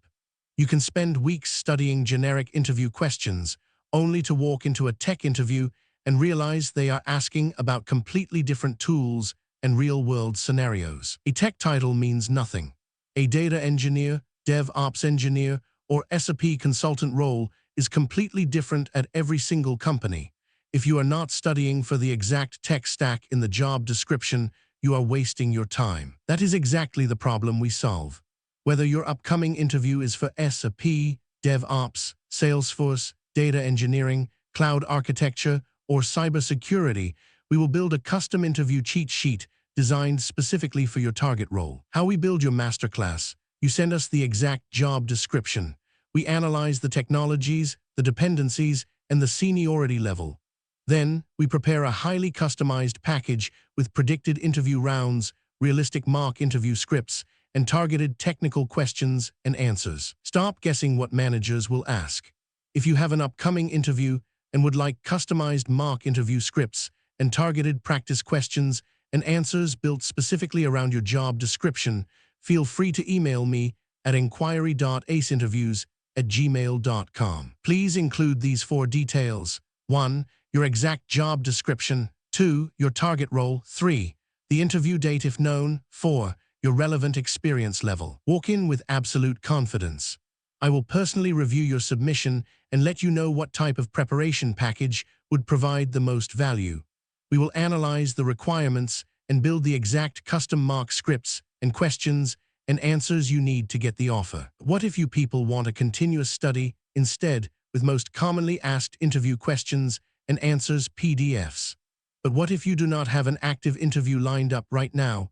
If you want to proactively build your skills over time, we have recently launched our Master Vault subscription model. This is an all-access pass containing most commonly asked interview questions and answers PDFs of various tech roles in every single major technology like DevOps, SAP, testing, Salesforce, data engineering, cloud, Java and Python, etc. Choose the full bundle or specific paths, but we understand that unlocking every technology at once might feel overwhelming. If you are solely an SAP consultant, a Salesforce developer, or a DevOps engineer, you do not need the entire Master Vault.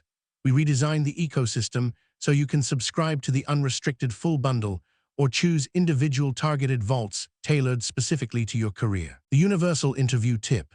Whenever you ask a tech VP or an industry mentor how to crack a tough interview, they all give you the exact same tip. Get familiar with the most commonly asked interview questions. It sounds simple, right? But here is the problem. The search nightmare. Finding the actual most commonly asked questions for senior roles is a nightmare. Generic Google searches only give you basic textbook definitions, and those will not help you clear a lead architect or senior engineer round where production reality matters. Imagine a master vault. Now, imagine a vault where the absolute most commonly asked interview questions for your specific role are already collected for you, perfectly organized by interview rounds like 1. Most commonly asked technical-based question and answers. 2. Most commonly asked scenario-based question and answers. 3. Most commonly asked real-world problem-solving question and answers. 4. Most commonly asked system design question and answers. 5. Most commonly asked behavioral-based question and answers. Cross-domain mastery. I built the ACE Interviews Master Vault for the modern architect. We did not just do this for one role. We covered everything: SAP, cybersecurity, DevOps, software testing, data engineering, Java, and Python. The ultimate all-access deal. Instead of paying for individual PDFs, you can now unlock our entire database. Get over 1,000 plus PDFs containing 50,000 plus of the most asked question and answers for a mere 1,499 rupees a month. The elite transformation. Stop studying just to pass. Equip yourself with the cross-domain confidence of a true architect and walk out of your next interview choosing between 2 or 3 elite job offers. Unlock the vault now. The era of buying individual guides is over. Click the link in the video description below right now to unlock the Master Vault. Now, let's get back to the masterclass. Transition from Category 3, Lookup and Reference Data, to Category 4, Data Quality and Validation. While enriching data with reference keys builds complete records, enriched data can still contain severe quality defects, such as malformed emails, invalid postal formats, fuzzy duplicate identities, and corrupted date timestamps. Injecting unvalidated records into enterprise analytics destroys business trust. We now transition from master data lookup enrichment to governance and cleansing. Category 4, Data Quality and Validation. Category 4, Data Quality and Validation. Category 4 deep dives into data quality and validation transforms in SAP BODS.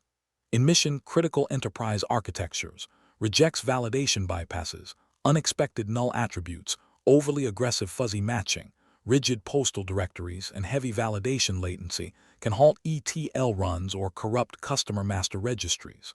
This category equips you to design robust cleansing rules, configure address directories, quarantine invalid records, and optimize validation performance. Category 4, Data Quality and Validation Scenarios 31 to 40. Here are the 10 real-world data quality and validation scenarios we will solve in this category. Scenario 31. Preventing malformed customer emails from bypassing pattern validation logic. Scenario 32. Handling mandatory business fields that suddenly arrive as null from source systems. Scenario 33. Detecting duplicate customer records that evade exact match validation rules. Scenario 34. Resolving validation failures caused by non-standard international phone number formats. Scenario 35. Updating address directories when postal code validation rejects new country codes. Scenario 36. Retuning data quality transform directories to prevent rejecting valid customer addresses. Scenario 37. Isolating corrupt date string formats before they enter downstream warehouse tables. Scenario 38. Calibrating fuzzy matching match thresholds to prevent false positive customer consolidations. Scenario 39.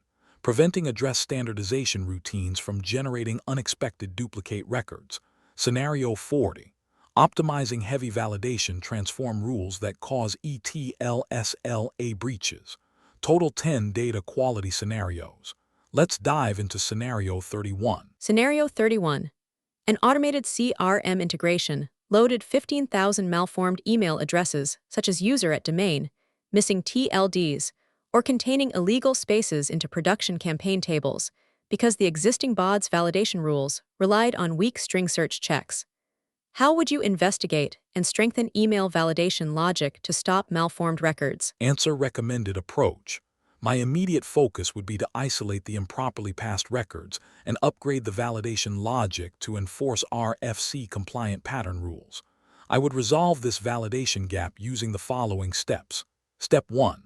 Audit the existing string validation rules in the validation, transform to identify why incomplete domain patterns bypassed evaluation. Step 2. Replace the existing pattern checks with a centralized email validation rule using match_rejects to enforce consistent syntax validation across all incoming records. Validate the rule against representative production samples before enabling it in the live pipeline. Step 3. Configure the validation transform error output tab to route non-matching email records to a dedicated quarantine table for CRM data steward review. Step 4. Validate processed row counts, pass or fail ratios, and downstream campaign table reconciliation against historical production baselines before releasing the batch. Pro tip: Senior Engineer tip. Simple like %@%.com string checks fail when users enter invalid email syntax. Always use match_rejects inside the validation transform to enforce full RFC email standards, and route failing rows to a pass through quarantine stream. Scenario 32. Following an upstream database patch, 80,000 order transactions arrived with null tax_identifier values, causing target table non-null constraint violations that crashed the nightly BODS batch job. What steps would you follow to isolate null values and protect target table constraints? Answer: recommended approach. In a production environment, I would first isolate the malformed records to allow uncorrupted orders to process while investigating the upstream source change. I would handle this incident using the following steps. Step 1. Inspect the source data payload and job error log to confirm which mandatory columns suddenly contain unexpected null entries. Step 2. Configure a validation transform prior to target loading to check is underscore not underscore null of tax underscore identifier on mandatory attributes. Step 3. Determine with business stakeholders whether to populate an approved default tax code via NVL for minor accounts or route invalid rows to a holding staging table. Step 4. Verify target load row counts, exception table volumes, and downstream accounting reconciliation metrics against production baselines before closing the incident. Pro tip: Senior Engineer tip. Never let unvalidated mandatory fields reach database targets. Using the validation transforms validation action to redirect non-null failures to an error pipeline keeps the overall ETL execution alive while isolating defective records. Scenario 33. A customer ingestion pipeline created 12,000 duplicate customer entries because incoming records used minor formatting variations, such as John Smith LLC versus John Smith L.L.C., evading exact match primary key validation checks. What strategy would you implement to detect and consolidate subtle duplicate records? Answer: recommended approach. To stabilize the environment, I would address this deduplication failure by replacing rigid exact match checks with standardized normalization and fuzzy matching rules. In SAP BODS, exact string comparisons fail when source systems introduce punctuation, casing, or abbreviation noise. To resolve this, I would first pass incoming customer records through a data quality cleansing transform to standardize company suffixes, strip special characters, and convert strings to uppercase. Second, I would implement a match transform using match criteria based on standardized company name and tax ID attributes. Third, I would configure candidate record grouping to generate a master survivor record using deterministic survival rules. Finally, I would validate deduplication accuracy, record survival counts, and downstream master registry reconciliation against historical production baselines before releasing the job. Pro tip: Senior Engineer tip. Never rely on simple group by or exact equality checks for customer deduplication. Pre-cleansing text strings to remove noise words like Inc., LLC, or punctuation before passing records to a match transform dramatically improves duplicate detection rates. Scenario 34. A global e-commerce migration job rejected 25% of European customer orders because phone numbers contain spaces, country code prefixes +44, +49, and extension strings x102 that failed rigid 10-digit validation rules. How would you handle non-standard international phone formats without rejecting valid orders? Answer: recommended approach. To stabilize the environment, I would refactor phone validation logic to support international E.164 formatting standards. I would resolve this format failure using the following steps. Step 1. Analyze the rejected phone string dataset to identify common international variations, country code prefixes, and delimiter noise. Step 2. Implement a pre-processing query, transform expression using regex_replace to strip non-numeric characters except for leading plus symbols. Step 3. Standardize all validated phone numbers into a single enterprise format, such as E.164, using the appropriate data quality transform or approved normalization rules. This ensures downstream applications process a consistent phone format regardless of the source country. Step 4. Validate phone parse accuracy, rejected row counts, and downstream order delivery reconciliation against production execution baselines. Pro tip: Senior Engineer tip. Standardizing phone numbers to E.164 format using regex sanitization before applying validation rules prevents regional country prefix variances from triggering false positive data quality rejections. Scenario 35. Expanding retail operations into Brazil Cause the BODS address cleanse transform to reject all Brazilian customer addresses with invalid postal code errors due to missing regional directory files. What steps would you take to update postal directories and resolve validation errors? Answer: recommended approach. My initial priority would be to verify address directory coverage on the job server and configure dynamic fallback handling for unindexed regions. I would resolve this directory issue using the following steps. Step 1. Inspect the BODS job server directory, path $link_dir/data quality/reference_data, to verify if the latest SAP postal reference directory files for Brazil.dir files are installed. Step 2. Update and restart the data quality directory engine after deploying the required country reference data files from the SAP Service Marketplace. Step 3. Configure the address cleanse transform fallback settings to allow pass-through processing for countries missing active directories, preventing hard record rejections. Step 4. Verify address match rates, record throughput speeds, and downstream order shipping reconciliations against known production baselines. Pro tip: Senior Engineer tip. Always enable pass-through mode in address cleanse transform properties for unindexed countries. This ensures unvalidated international records are safely loaded into staging with warning flags, rather than aborting batch jobs. Are you tired of generic interview prep? You can spend weeks studying generic interview questions, only to walk into a tech interview and realize they are asking about completely different tools and real-world scenarios. A tech title means nothing. A data engineer, DevOps engineer, or SAP consultant role is completely different at every single company. If you are not studying for the exact tech stack in the job description, you are wasting your time. That is exactly the problem we solve. Whether your upcoming interview is for SAP, DevOps, Salesforce, data engineering, cloud architecture, or cybersecurity, we will build a custom interview cheat sheet designed specifically for your target role. How we build your masterclass: you send us the exact job description. We analyze the technologies, the dependencies, and the seniority level.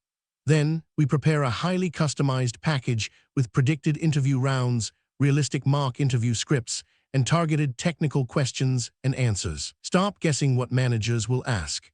If you have an upcoming interview and would like customized mock interview scripts and targeted practice questions and answers built specifically around your job description, feel free to email me at inquiry.aceinterviews@gmail.com. Please include these 4 details. 1. Your exact job description. 2. Your target role. 3. The interview date if known. 4. Your relevant experience level. Walk in with absolute confidence. I will personally review your submission and let you know what type of preparation package would provide the most value. We will analyze the requirements and build the exact custom mock scripts and questions and answers you need to get the offer. What if you people want a continuous study instead, with most commonly asked interview questions and answers PDFs? But what if you do not have an active interview lined up right now? If you want to proactively build your skills over time, we have recently launched our Master Vault subscription model. This is an all-access pass containing most commonly asked interview questions and answers PDFs of various tech roles in every single major technology like DevOps, SAP, testing, Salesforce, data engineering, cloud, Java and Python, etc. Choose the full bundle or specific paths, but we understand that unlocking every technology at once might feel overwhelming. If you are solely an SAP consultant, a Salesforce developer, or a DevOps engineer, you do not need the entire Master Vault. We redesigned the ecosystem so you can subscribe to the unrestricted full bundle or choose individual targeted vaults tailored specifically to your career. The universal interview tip.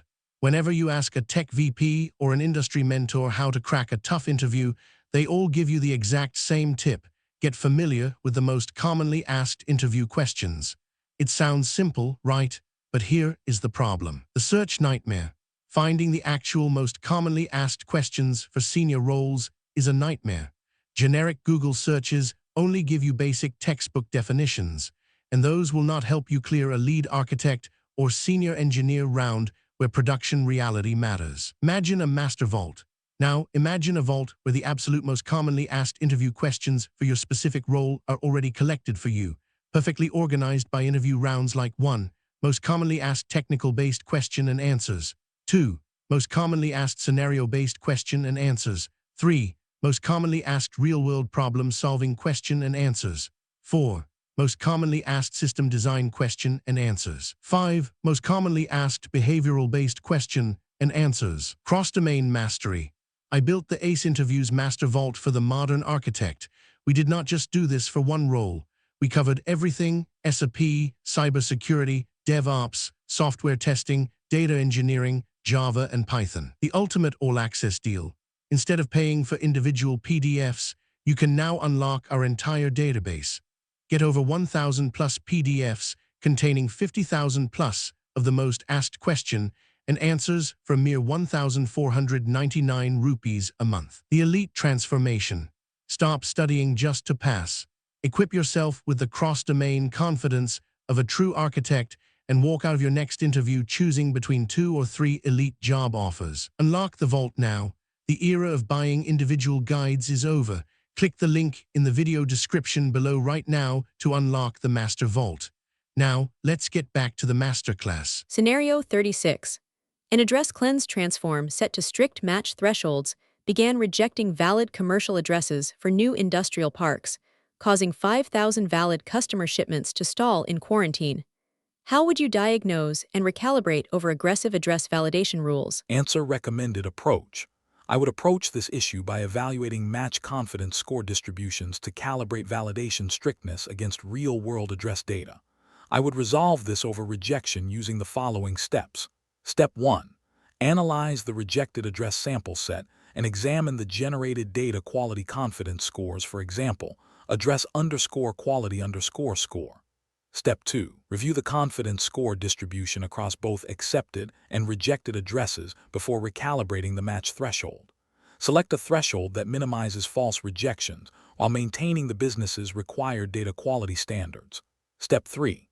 Implement an explicit business override rule in a query transform to approve commercial addresses flagged with valid street, unmapped suite number. Step 4.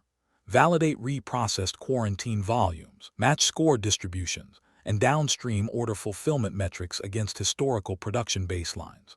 Pro tip: Senior Engineer tip. Setting address cleanse match thresholds to 95% or higher will reject valid new industrial developments missing from older postal directories. Tuning thresholds to 80 to 85% captures clean addresses while tolerating minor directory gaps. Scenario 37. Legacy system exports containing corrupted date text, such as 2024-02, -31 or 40s-20s-20 bypassed staging and loaded as null into warehouse dimension tables, breaking quarterly trend reports. What steps would you follow to isolate corrupt date strings and restore reporting accuracy? Answer: recommended approach. The first objective is to quarantine unparsable date strings at the ingestion boundary before they reach warehouse reporting layers. I would resolve this date corruption issue using the following steps. Step 1.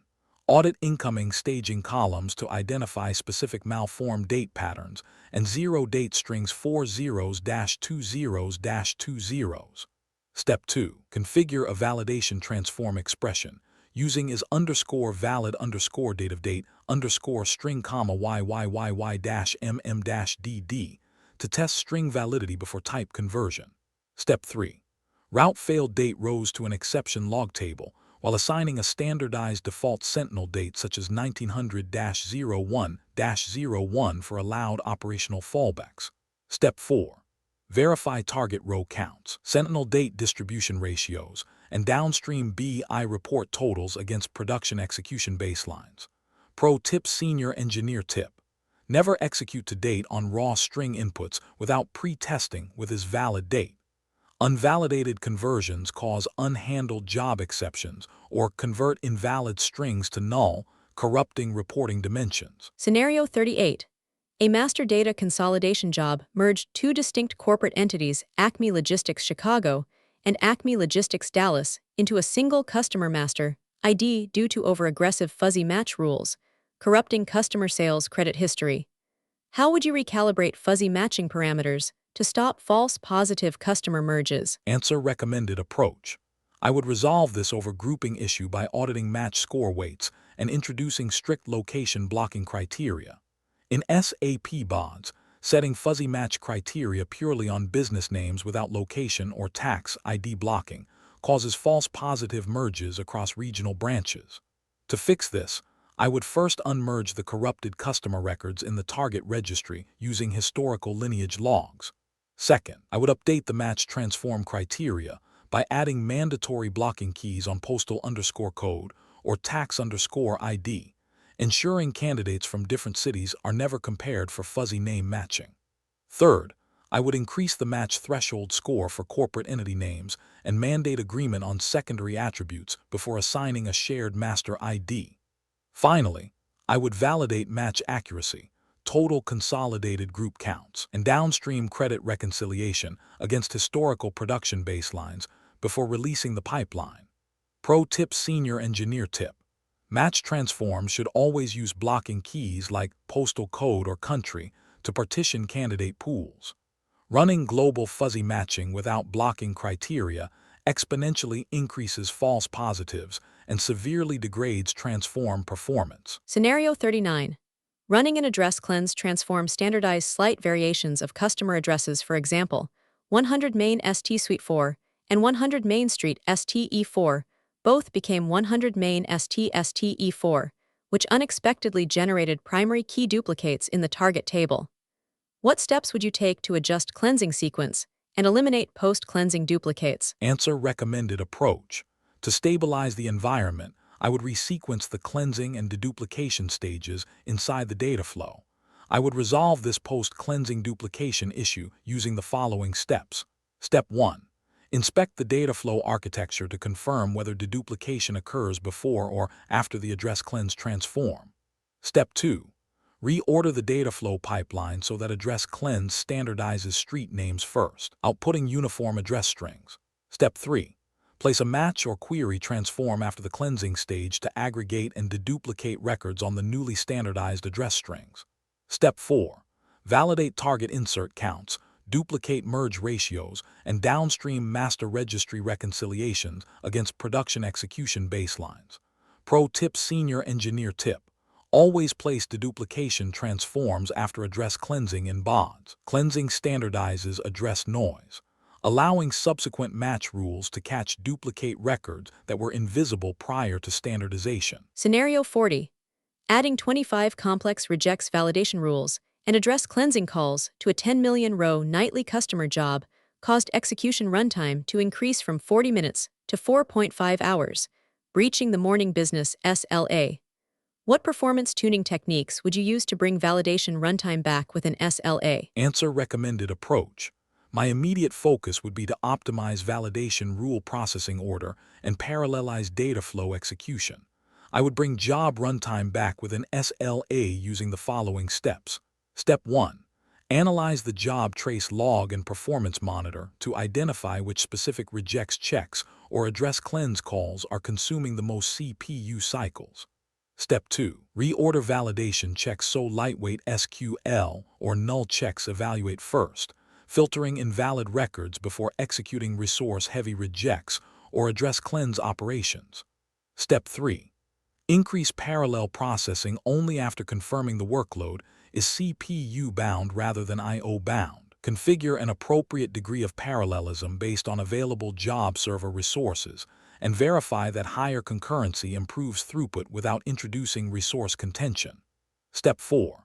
Benchmark total execution runtime, row processing throughput, and downstream reconciliation metrics against production SLA baselines. Pro tip: Senior Engineer tip. Performance optimization should focus on eliminating unnecessary work before increasing hardware utilization. Execute inexpensive validation checks first, isolate invalid records early, and parallelize only the remaining high-cost validation tasks. This approach typically delivers better scalability than simply increasing the degree of parallelism. Category 4 Conclusion. Data quality and validation. Mastering data quality and validation builds the foundation of trust across enterprise analytics. By implementing RFC-compliant rejects validation, enforcing pre-conversion checks on date strings, updating postal directories, calibrating fuzzy match thresholds, and short-circuiting heavy cleansing rules. You prevent corrupt records from contaminating production data while maintaining strict execution SLAs. This completes our deep dive into data quality. Are you tired of generic interview prep? You can spend weeks studying generic interview questions, only to walk into a tech interview and realize they are asking about completely different tools and real-world scenarios. A tech title means nothing. A data engineer, DevOps engineer, or SAP consultant role is completely different at every single company. If you are not studying for the exact tech stack in the job description, you are wasting your time. That is exactly the problem we solve. Whether your upcoming interview is for SAP, DevOps, Salesforce, data engineering, cloud architecture, or cybersecurity, we will build a custom interview cheat sheet designed specifically for your target role. How we build your masterclass: you send us the exact job description. We analyze the technologies, the dependencies, and the seniority level. Then, we prepare a highly customized package with predicted interview rounds, realistic mock interview scripts, and targeted technical questions and answers. Stop guessing what managers will ask. If you have an upcoming interview and would like customized mock interview scripts and targeted practice questions and answers built specifically around your job description, feel free to email me at inquiry.aceinterviews@gmail.com. Please include these 4 details. 1. Your exact job description. 2. Your target role. 3. The interview date if known. 4. Your relevant experience level. Walk in with absolute confidence. I will personally review your submission and let you know what type of preparation package would provide the most value. We will analyze the requirements and build the exact custom mock scripts and questions and answers you need to get the offer. What if you people want a continuous study instead, with most commonly asked interview questions and answers PDFs? But what if you do not have an active interview lined up right now? If you want to proactively build your skills over time, we have recently launched our Master Vault subscription model. This is an all-access pass containing most commonly asked interview questions and answers PDFs of various tech roles in every single major technology like DevOps, SAP, testing, Salesforce, data engineering, cloud, Java and Python, etc. Choose the full bundle or specific paths, but we understand that unlocking every technology at once might feel overwhelming. If you are solely an SAP consultant, a Salesforce developer, or a DevOps engineer, you do not need the entire Master Vault. We redesigned the ecosystem so you can subscribe to the unrestricted full bundle or choose individual targeted vaults tailored specifically to your career. The universal interview tip. Whenever you ask a tech VP or an industry mentor how to crack a tough interview, they all give you the exact same tip: get familiar with the most commonly asked interview questions. It sounds simple, right? But here is the problem. The search nightmare. Finding the actual most commonly asked questions for senior roles is a nightmare. Generic Google searches only give you basic textbook definitions, and those will not help you clear a lead architect or senior engineer round where production reality matters. Imagine a master vault.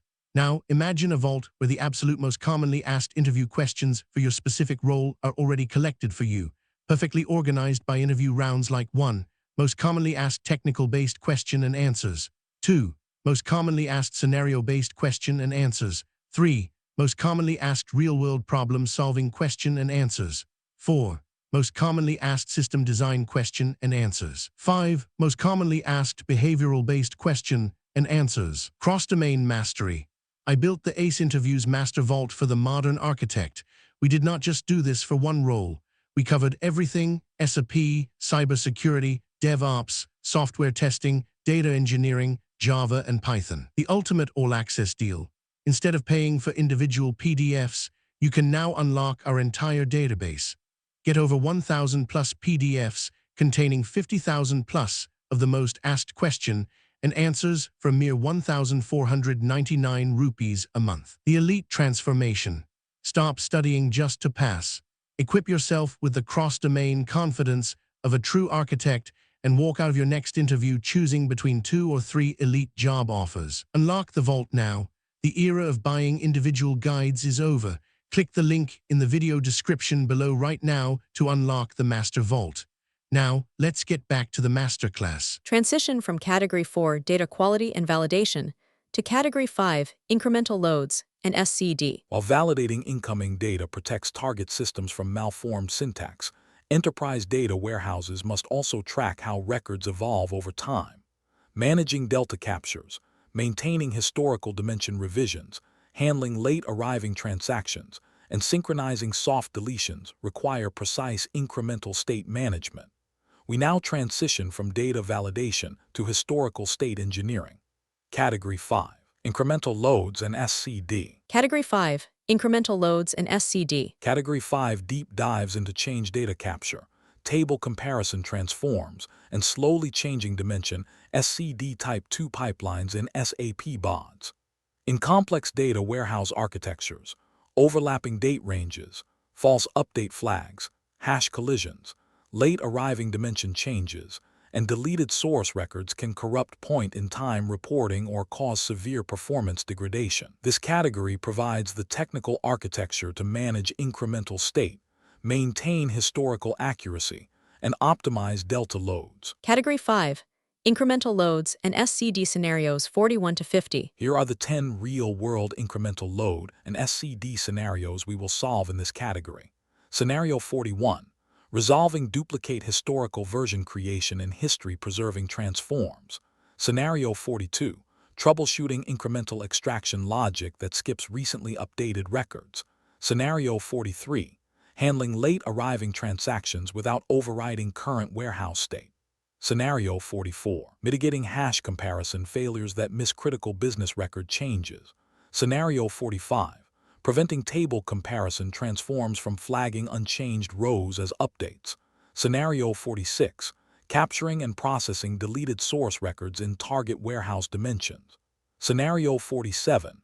Accelerating change data capture processing during peak business transaction hours. Scenario 48. Adapting incremental data flows when source primary key structures are modified. Scenario 49. Optimizing table comparison performance as historical target volume grows. Scenario 50.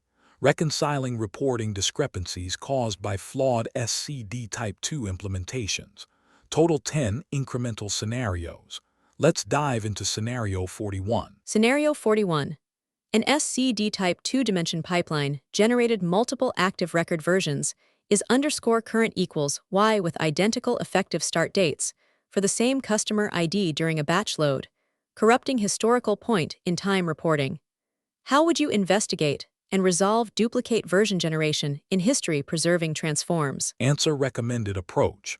My immediate focus would be to audit the change detection fields and flag settings in the history-preserving transform. I would resolve this duplicate version issue using the following steps. Step 1. Inspect the history-preserving transform properties to verify that the logical key columns match the primary key of the target dimension table. Step 2. Review the business change tracking configuration to ensure only attributes that represent genuine business changes participate in history generation. Exclude technical audit fields, load timestamps, and system-maintained metadata that should never create new historical versions. Step 3. Verify that the table comparison transform placed immediately before history preserving is correctly passing operation codes insert. Update to prevent duplicate update propagation. Step 4. Validate dimension record version counts is _current flag distributions, execution runtime, and downstream report reconciliation against production baselines before releasing the batch. Pro tip: Senior Engineer tip. History-preserving transforms rely entirely on the op codes generated by an upstream table comparison transform. If non-tracked fields like last_update_date are included in table comparison, every job execution flags the row as updated, forcing history-preserving to generate duplicate active versions. Scenario 42. A high-volume sales order delta job skipped 3,500 updated order lines during a nightly execution because the source database committed long-running transactions after the watermark timestamp was logged by BODS. What steps would you follow to diagnose and recover skipped incremental transactions? Answer: recommended approach. In a production environment, I would first assess the watermark extraction window to account for uncommitted source transactions. I would recover the skipped records using the following steps. Step 1. Audit source transaction, commit timestamps against the global watermark variable in the ETL execution log to identify the time offset gap. Step 2. Redesign the watermark strategy by introducing a configurable look-back window that safely overlaps consecutive extraction cycles. Size the overlap based on source transaction, commit behavior so delayed commits are captured without creating duplicate business records. Step 3. Pass the extraction stream through a table comparison transform to automatically deduplicate re-extracted records and isolate true delta updates. Step 4. Verify target row counts, financial business totals, execution duration, and downstream sales reconciliation metrics against production baselines before closing the incident. Pro tip: Senior Engineer tip. Never query delta watermarks using exact equality equals $GV underscore last underscore extract underscore date. Always include a 30 to 60 minute look back overlap window in your source where clause combined with a table comparison transform to safely capture uncommitted or long-running database transactions without introducing duplicates. Scenario 43.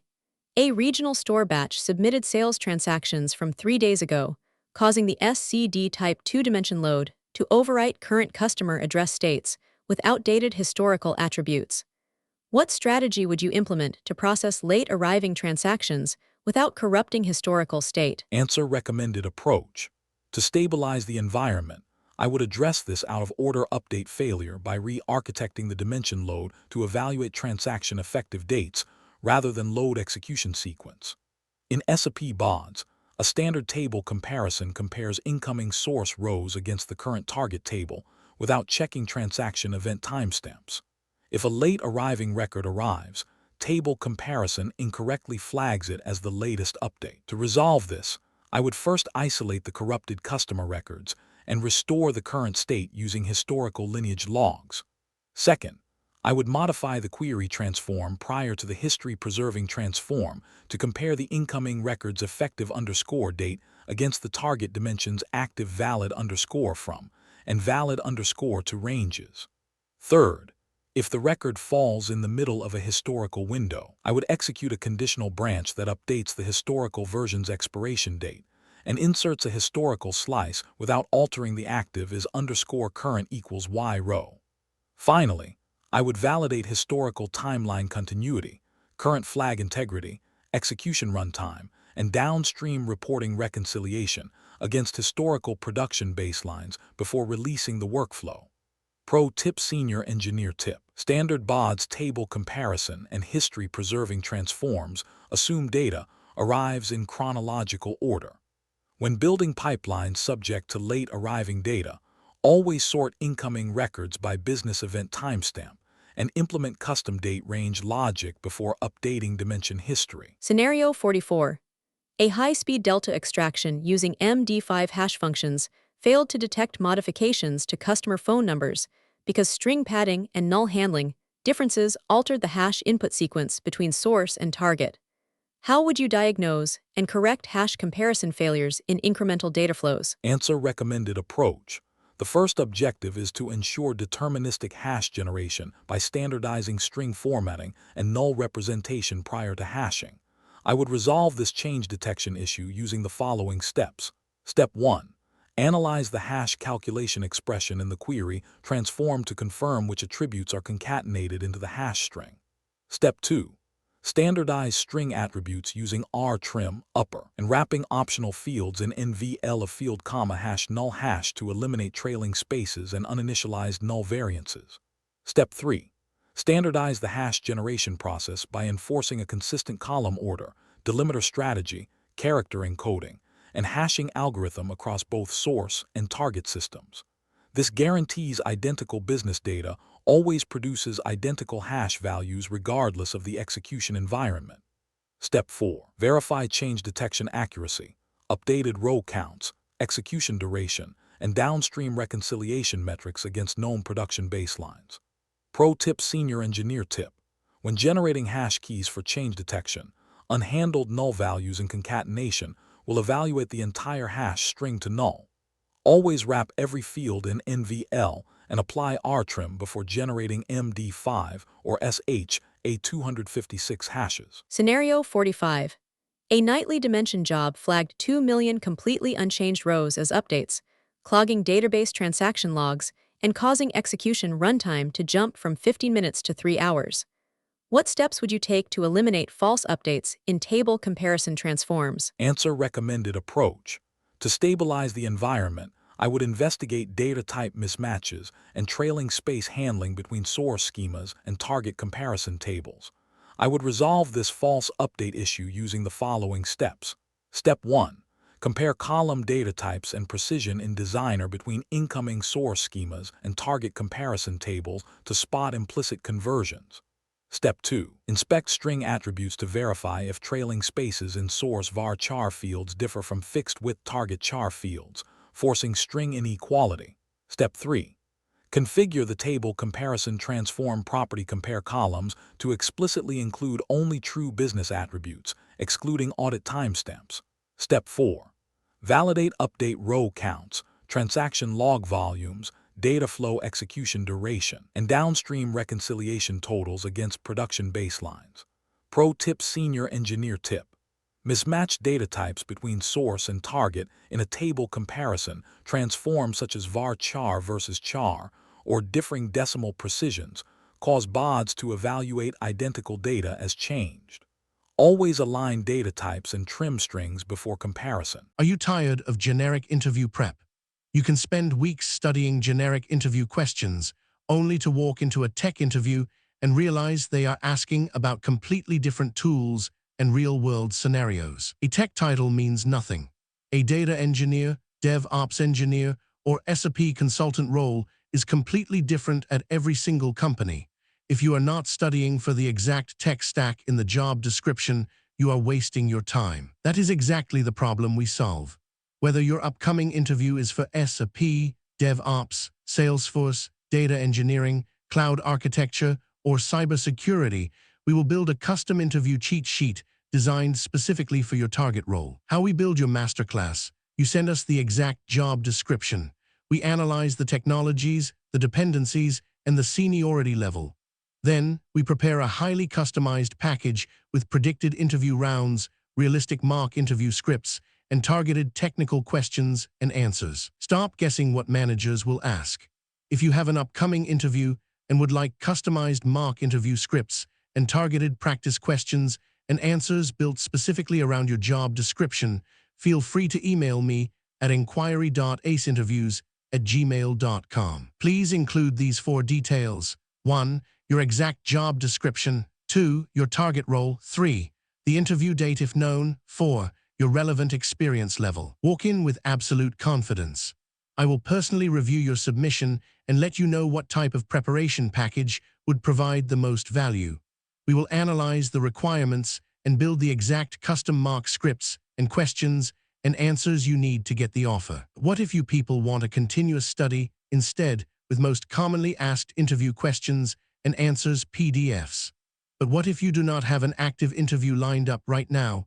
If you want to proactively build your skills over time, we have recently launched our Master Vault subscription model. This is an all-access pass containing most commonly asked interview questions and answers PDFs of various tech roles in every single major technology like DevOps, SAP, testing, Salesforce, data engineering, cloud, Java and Python, etc. Choose the full bundle or specific paths, but we understand that unlocking every technology at once might feel overwhelming.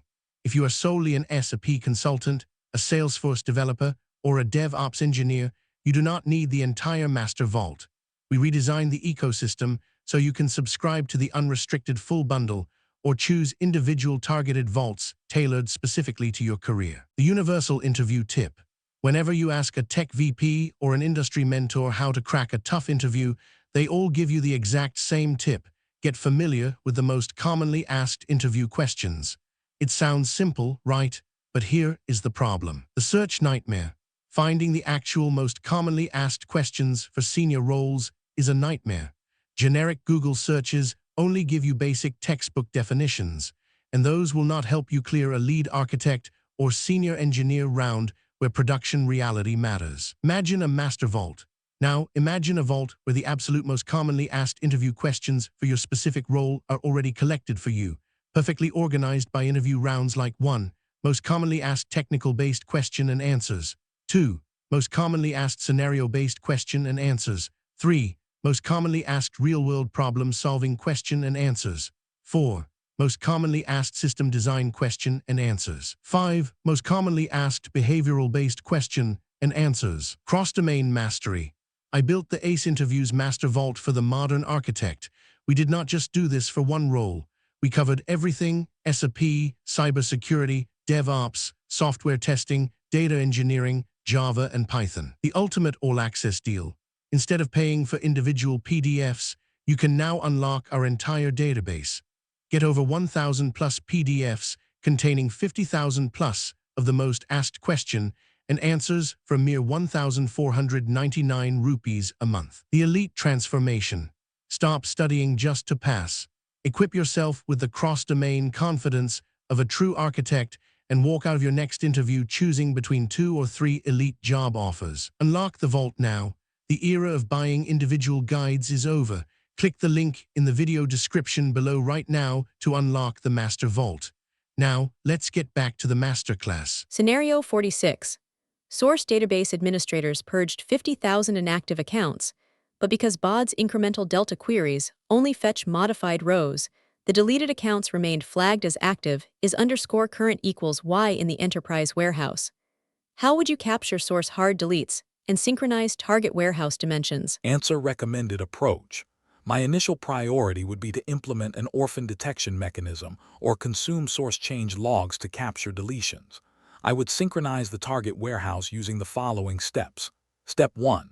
Audit the source system connection to determine if hard deletes are recorded in a database trigger table, transaction log, or CDC queue. Step 2. Configure a full target key comparison pass during off-peak windows, or consume CDC delete opcodes delete operation flag in a map_CDC_operation transform. Step 3. Update target dimension status flags. Setting is _active equals N, is _current equals N, and populating the valid underscore to expiration timestamp for deleted keys. Step 4. Verify soft deleted row counts, active dimension totals, execution runtime, and downstream reporting reconciliation against historical production baselines. Pro tip: Senior Engineer tip.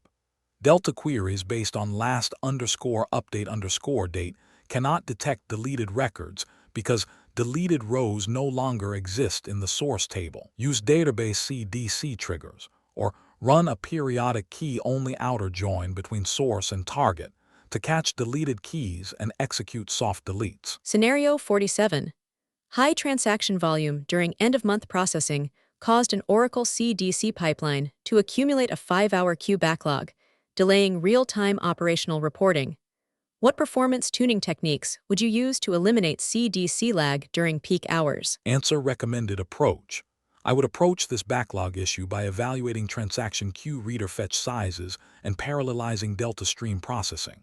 I would optimize CDC throughput using the following steps. Step 1.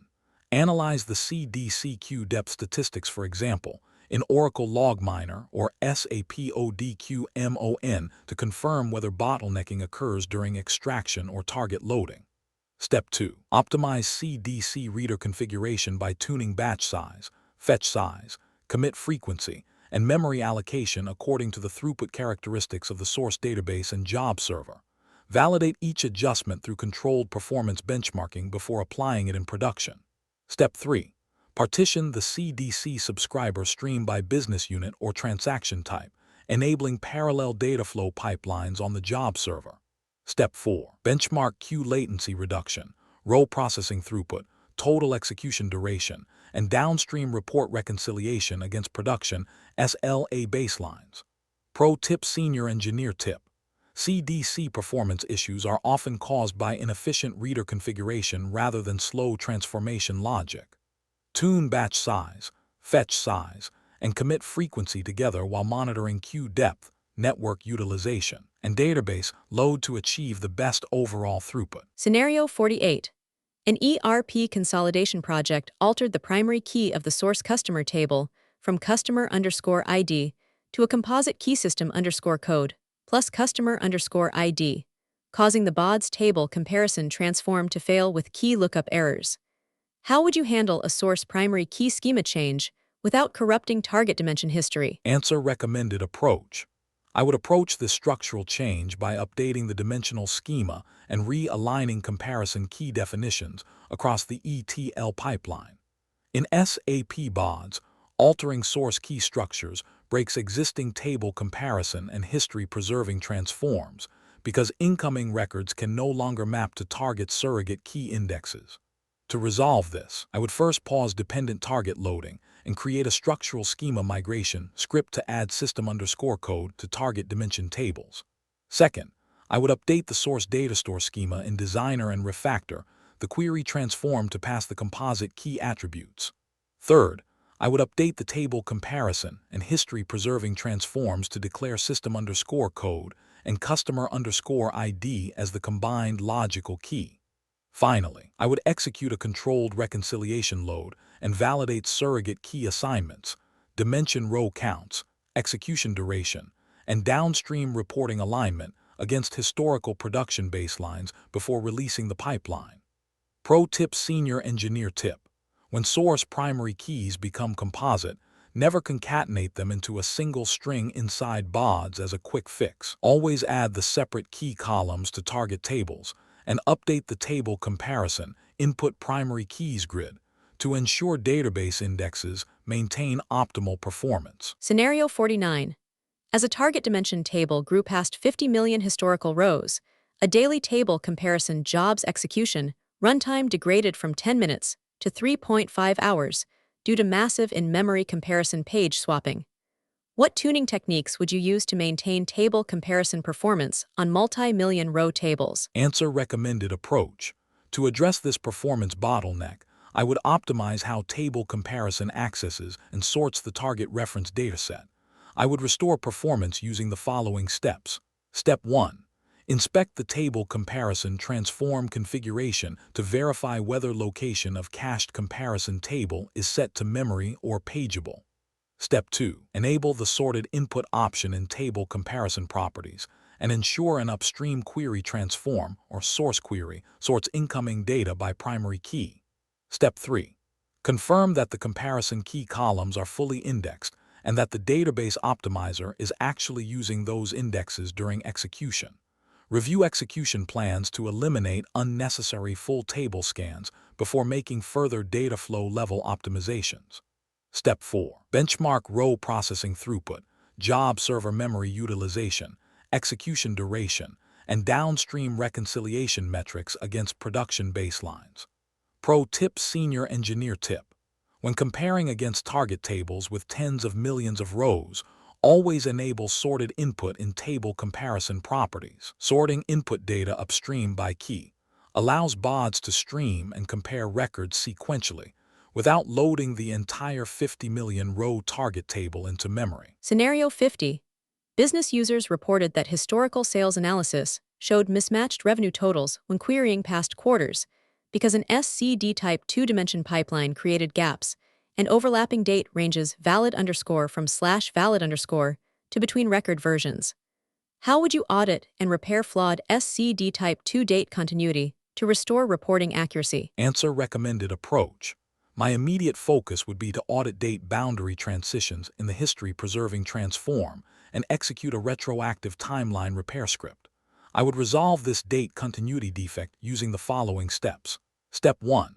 Audit the dimension table using SQL scripts to locate specific records exhibiting overlapping valid date ranges or gaps between valid_to and the next valid_from.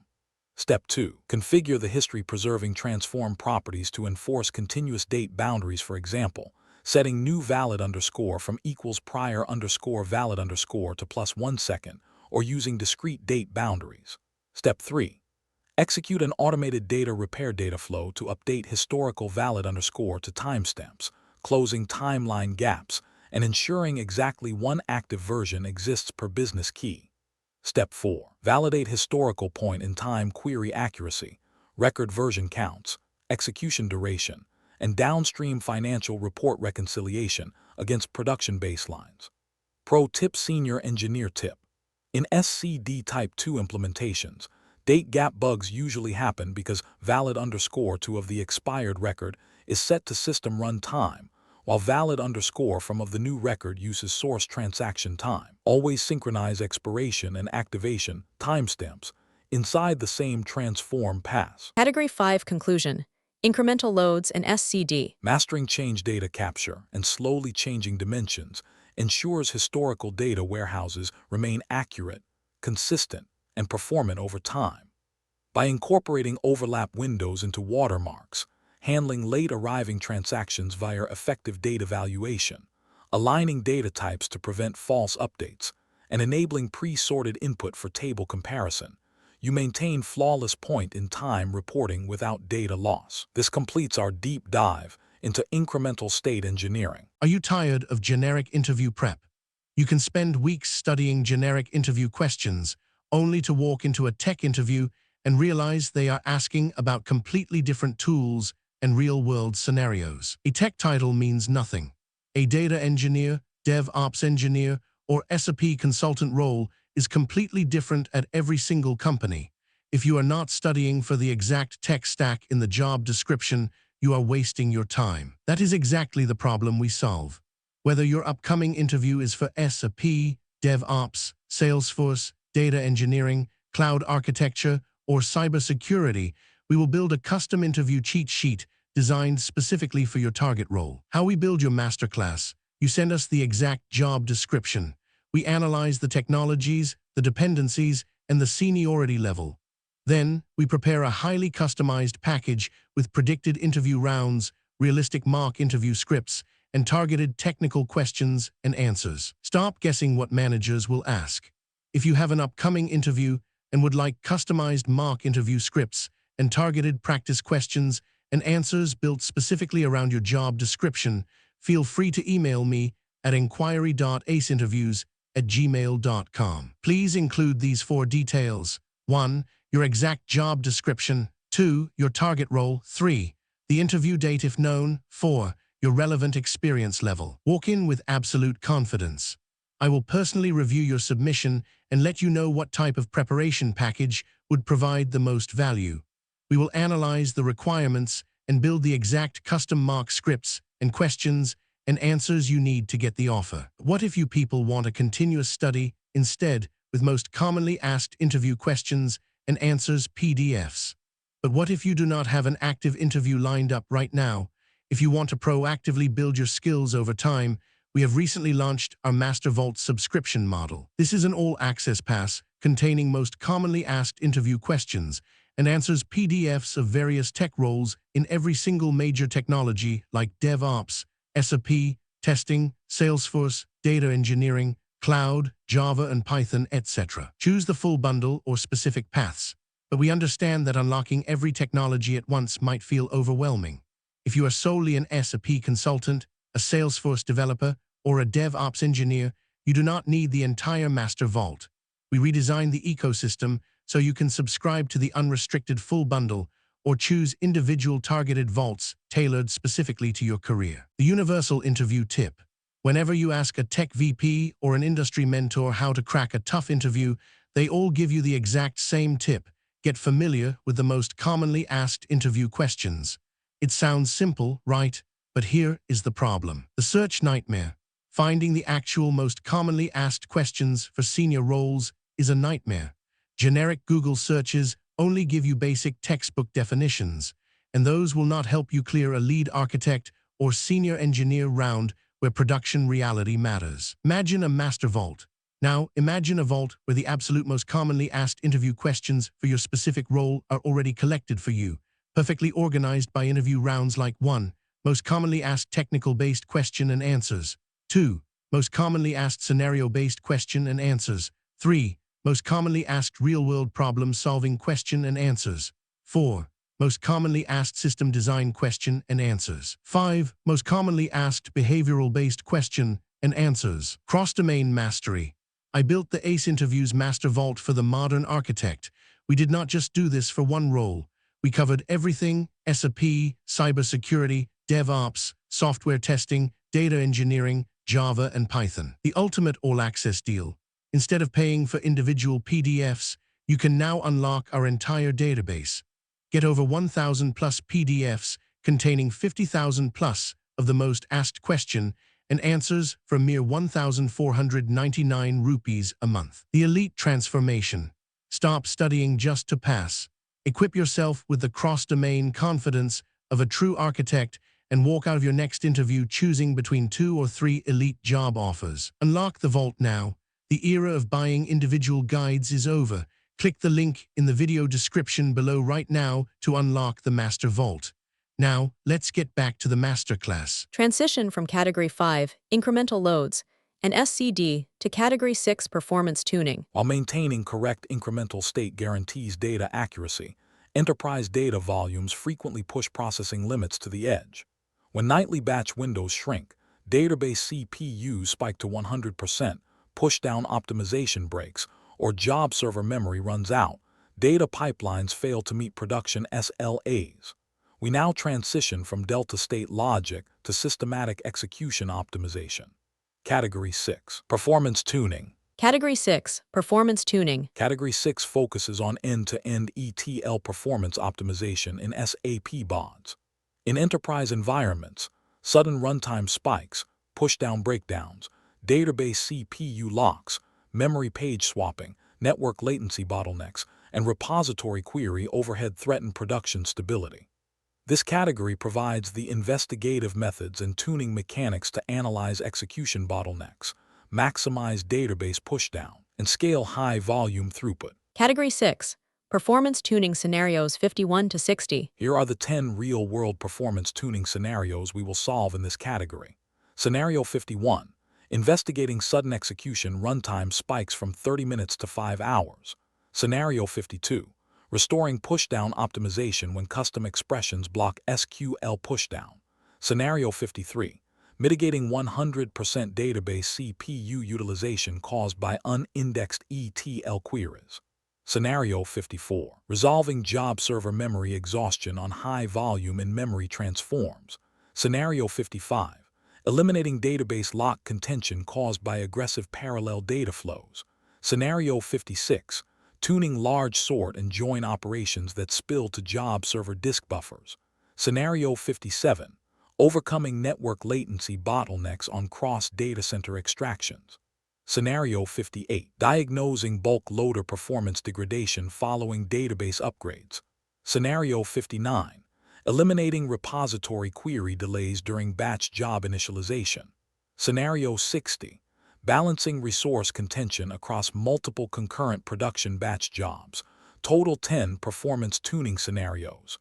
Let's dive into Scenario 51. Scenario 51. A core financial consolidation job that historically completed in 30 minutes suddenly took 5 hours during a nightly run, threatening morning executive dashboard availability. What steps would you follow to isolate the execution bottleneck and restore baseline performance? Answer: recommended approach. My immediate focus would be to compare execution trace logs and monitor metrics between the baseline run and the delayed run to isolate the slow transform stage. I would resolve this runtime degradation using the following steps. Step 1. Analyze the job server monitor log and trace timestamps to determine whether the delay occurred during extraction, transformation, or target database writing. Step 2. Compare current row processing rates against historical run metrics in the BODS repository table, AL_job_info, to pinpoint the specific data flow exhibiting performance drop-off. Step 3. Correlate database execution plans, lock statistics, and recent infrastructure or application changes to determine whether the slowdown is caused by execution plan changes, data growth, missing indexes, or environmental factors introduced since the last successful production run. Step 4. Verify data flow throughput, target row counts, execution duration, and downstream report reconciliation against historical production baselines before releasing the batch. Pro tip: Senior Engineer tip. Always check the BODS monitor log first. The monitor log breaks down execution time per transform pass, immediately showing whether the bottleneck is network extraction rate, in-memory transform processing, or database writer commits. Scenario 52. After a minor code enhancement in a query transform, a high-volume staging job's runtime jumped from 12 minutes to 2 hours because BODS stopped pushing SQL logic to the source database. How would you identify what broke pushdown and restore full database pushdown? Answer: recommended approach. In a production environment, I would first inspect the generated SQL in Designer to identify which specific expression or function blocked database pushdown. I would restore pushdown optimization using the following steps. Step 1. Inspect the display optimized SQL tab in Designer for the query transform to confirm whether SQL contains the full where, join, and group by clauses. Step 2. Identify newly added custom functions, nested BODS-specific calls, or incompatible data type conversions that prevented the BODS SQL engine from delegating execution to the database. Step 3.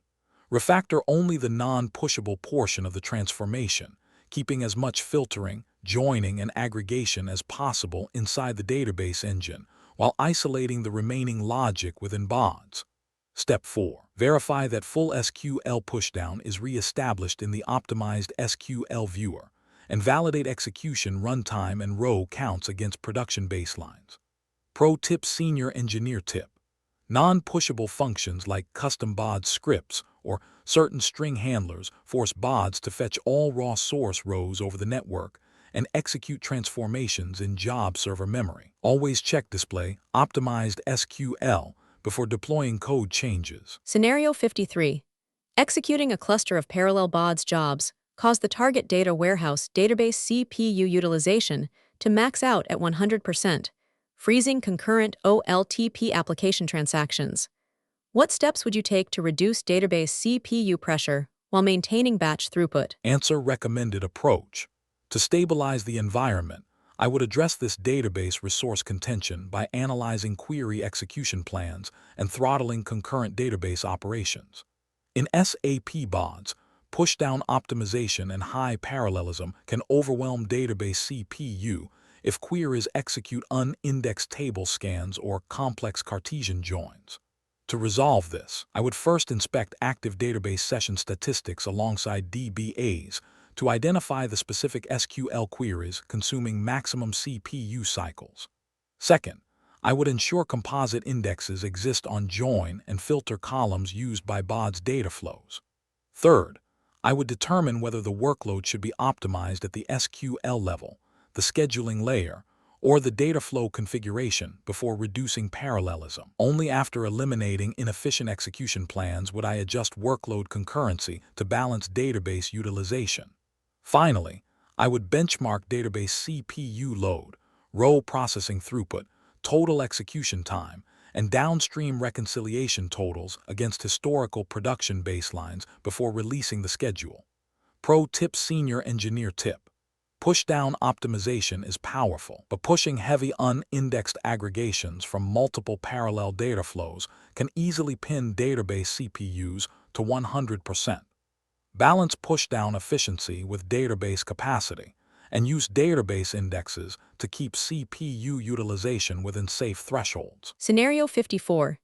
A batch job attempting to process 30 million customer records crashed with job server memory allocation failed errors, bringing down other parallel ETL processes running on the same server. How would you diagnose job server memory exhaustion and prevent server crashes? Answer: recommended approach. The first objective is to identify which in-memory transform operations exceeded RAM capacity and reconfigure memory caching modes. I would resolve this memory failure using the following steps. Step 1.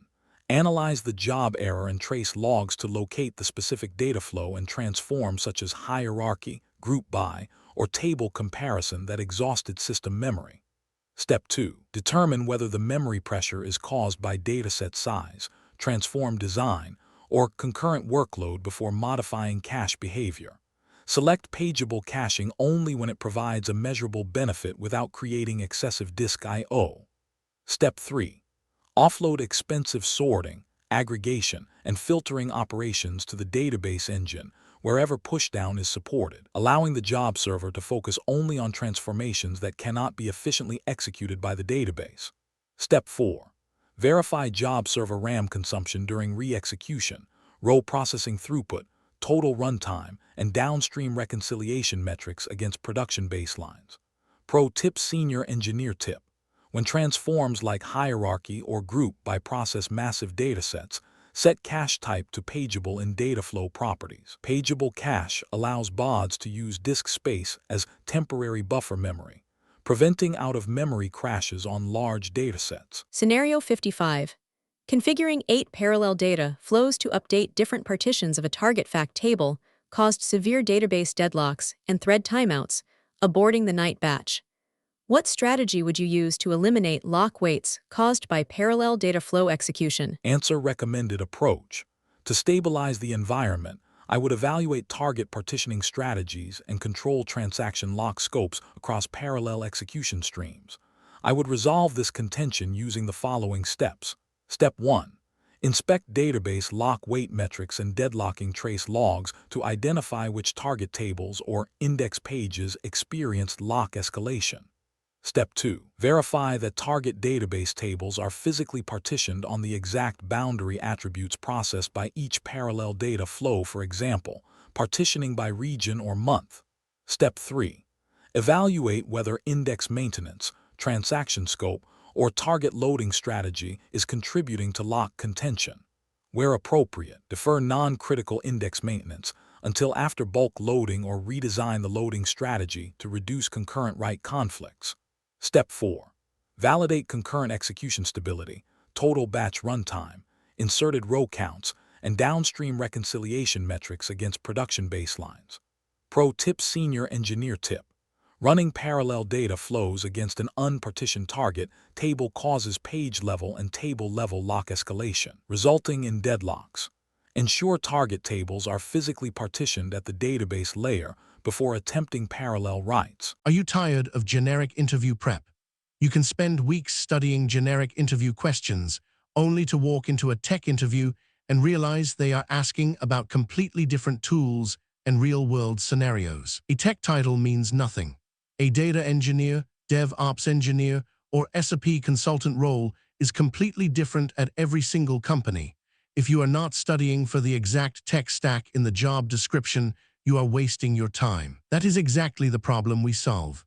Whether your upcoming interview is for SAP, DevOps, Salesforce, data engineering, cloud architecture, or cybersecurity, we will build a custom interview cheat sheet designed specifically for your target role. How we build your masterclass: you send us the exact job description. We analyze the technologies, the dependencies, and the seniority level. Then, we prepare a highly customized package with predicted interview rounds, realistic mock interview scripts, and targeted technical questions and answers. Stop guessing what managers will ask. If you have an upcoming interview and would like customized mock interview scripts and targeted practice questions and answers built specifically around your job description, feel free to email me at inquiry.aceinterviews@gmail.com. Please include these 4 details. 1. Your exact job description. 2. Your target role. 3. The interview date if known. 4. Your relevant experience level. Walk in with absolute confidence. I will personally review your submission and let you know what type of preparation package would provide the most value. We will analyze the requirements and build the exact custom mock scripts and questions and answers you need to get the offer. What if you people want a continuous study instead, with most commonly asked interview questions and answers PDFs? But what if you do not have an active interview lined up right now? If you want to proactively build your skills over time, we have recently launched our Master Vault subscription model. This is an all-access pass containing most commonly asked interview questions and answers PDFs of various tech roles in every single major technology like DevOps, SAP, testing, Salesforce, data engineering, cloud, Java and Python, etc. Choose the full bundle or specific paths, but we understand that unlocking every technology at once might feel overwhelming. If you are solely an SAP consultant, a Salesforce developer, or a DevOps engineer, you do not need the entire Master Vault. We redesigned the ecosystem so you can subscribe to the unrestricted full bundle or choose individual targeted vaults tailored specifically to your career. The universal interview tip. Whenever you ask a tech VP or an industry mentor how to crack a tough interview, they all give you the exact same tip. Get familiar with the most commonly asked interview questions. It sounds simple, right? But here is the problem. The search nightmare. Finding the actual most commonly asked questions for senior roles is a nightmare. Generic Google searches only give you basic textbook definitions, and those will not help you clear a lead architect or senior engineer round where production reality matters. Imagine a master vault. Now, imagine a vault where the absolute most commonly asked interview questions for your specific role are already collected for you, perfectly organized by interview rounds like 1. Most commonly asked technical-based question and answers. 2. Most commonly asked scenario-based question and answers.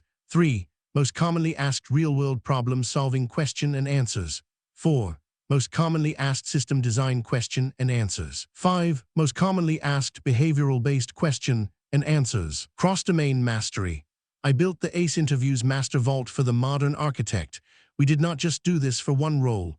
We covered everything: SAP, cybersecurity, DevOps, software testing, data engineering, Java, and Python. The ultimate all-access deal. Instead of paying for individual PDFs, you can now unlock our entire database. Get over 1,000 plus PDFs containing 50,000 plus of the most asked question and answers for a mere 1,499 rupees a month. The elite transformation. Stop studying just to pass. Equip yourself with the cross-domain confidence of a true architect and walk out of your next interview choosing between 2 or 3 elite job offers. Unlock the vault now. The era of buying individual guides is over. Click the link in the video description below right now to unlock the Master Vault. Now, let's get back to the masterclass. Scenario 56. A dataflow performing sort merge joins on 40 million rows ran out of in-memory sort space, spilling gigabytes of temporary swap files to job server disk and causing disk I/O wait times to skyrocket. How would you optimize dataflow sorting to prevent heavy disk swapping and slow performance? Answer: recommended approach. My initial priority would be to eliminate job server disk I/O by leveraging pre-sorted source data or pushing sort operations to the database engine. I would resolve this sorting bottleneck using the following steps. Step 1. Analyze the data flow execution plan to identify which query or merge transform is triggering in-memory sort buffer allocation. Step 2. Determine whether sorting can be delegated to the source database or an index staging layer before allowing the job server to perform large in-memory sort operations. Step 3.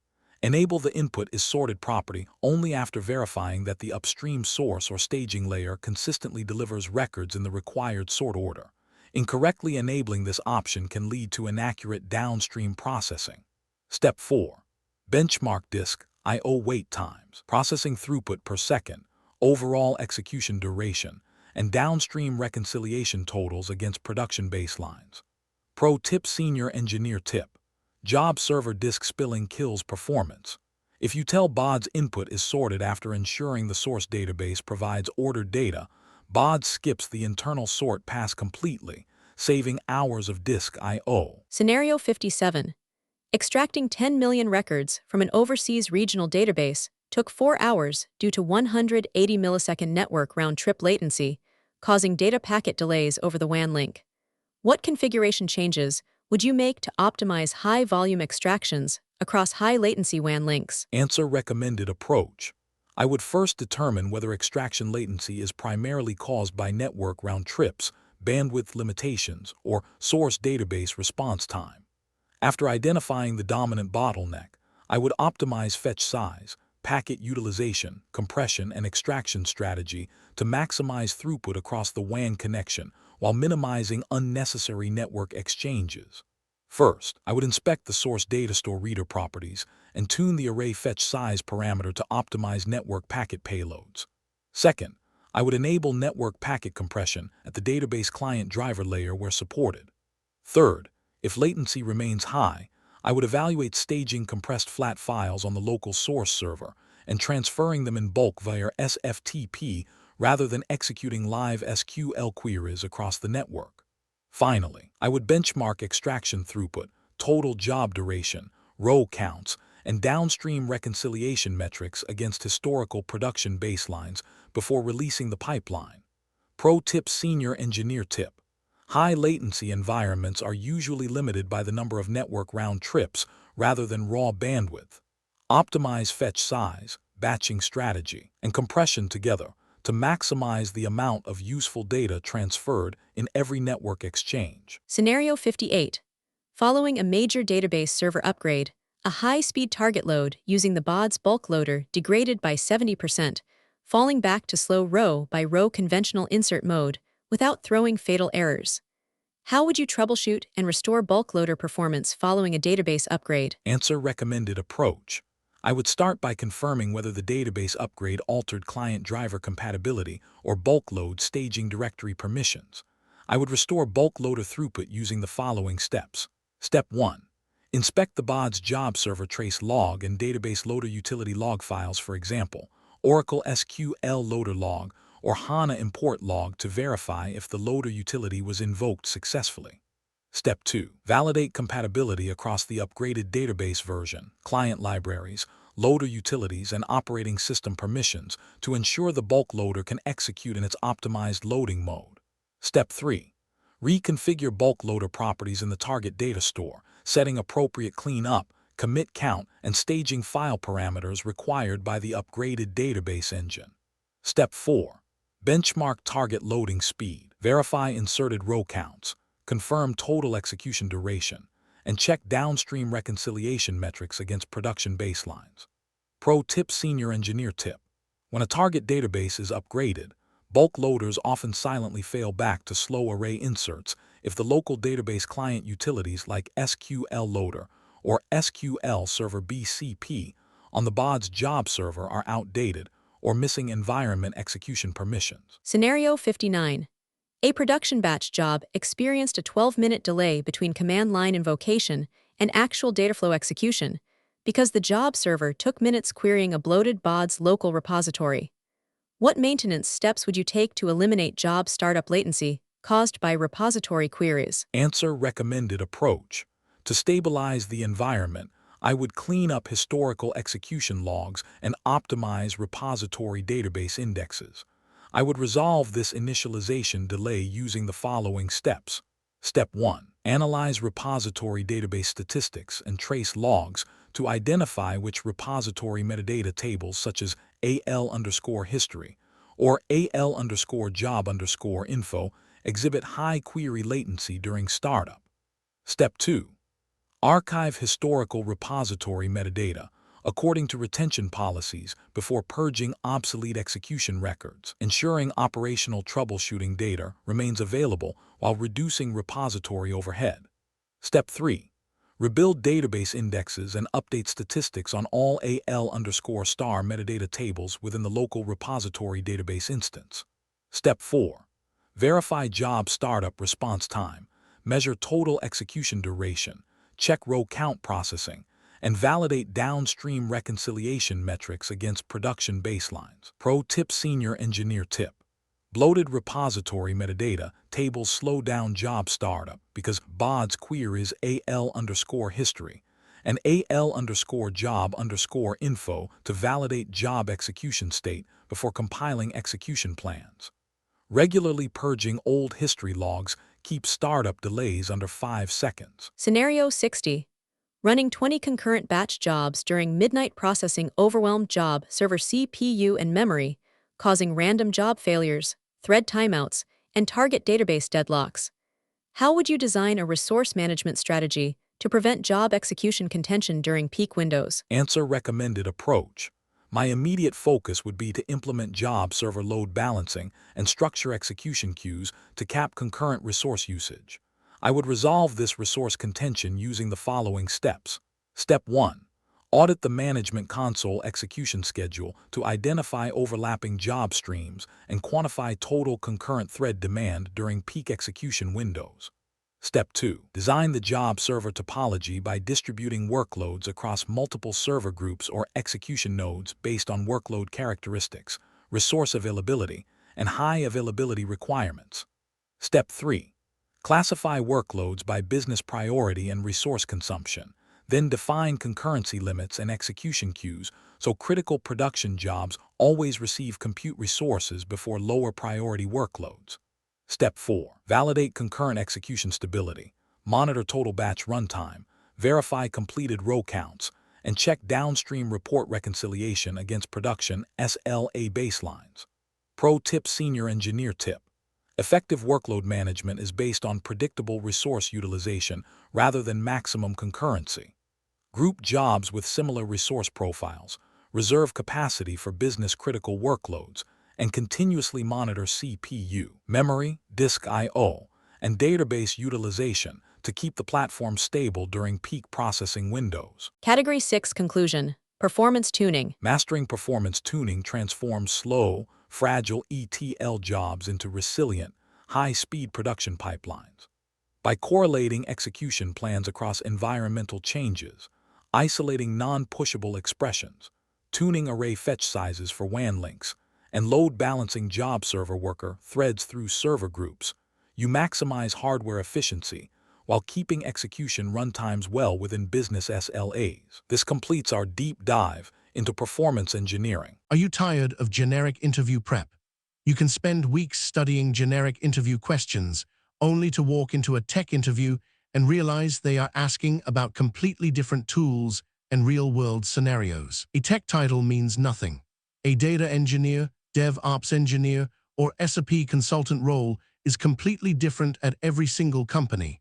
If you are not studying for the exact tech stack in the job description, you are wasting your time. That is exactly the problem we solve.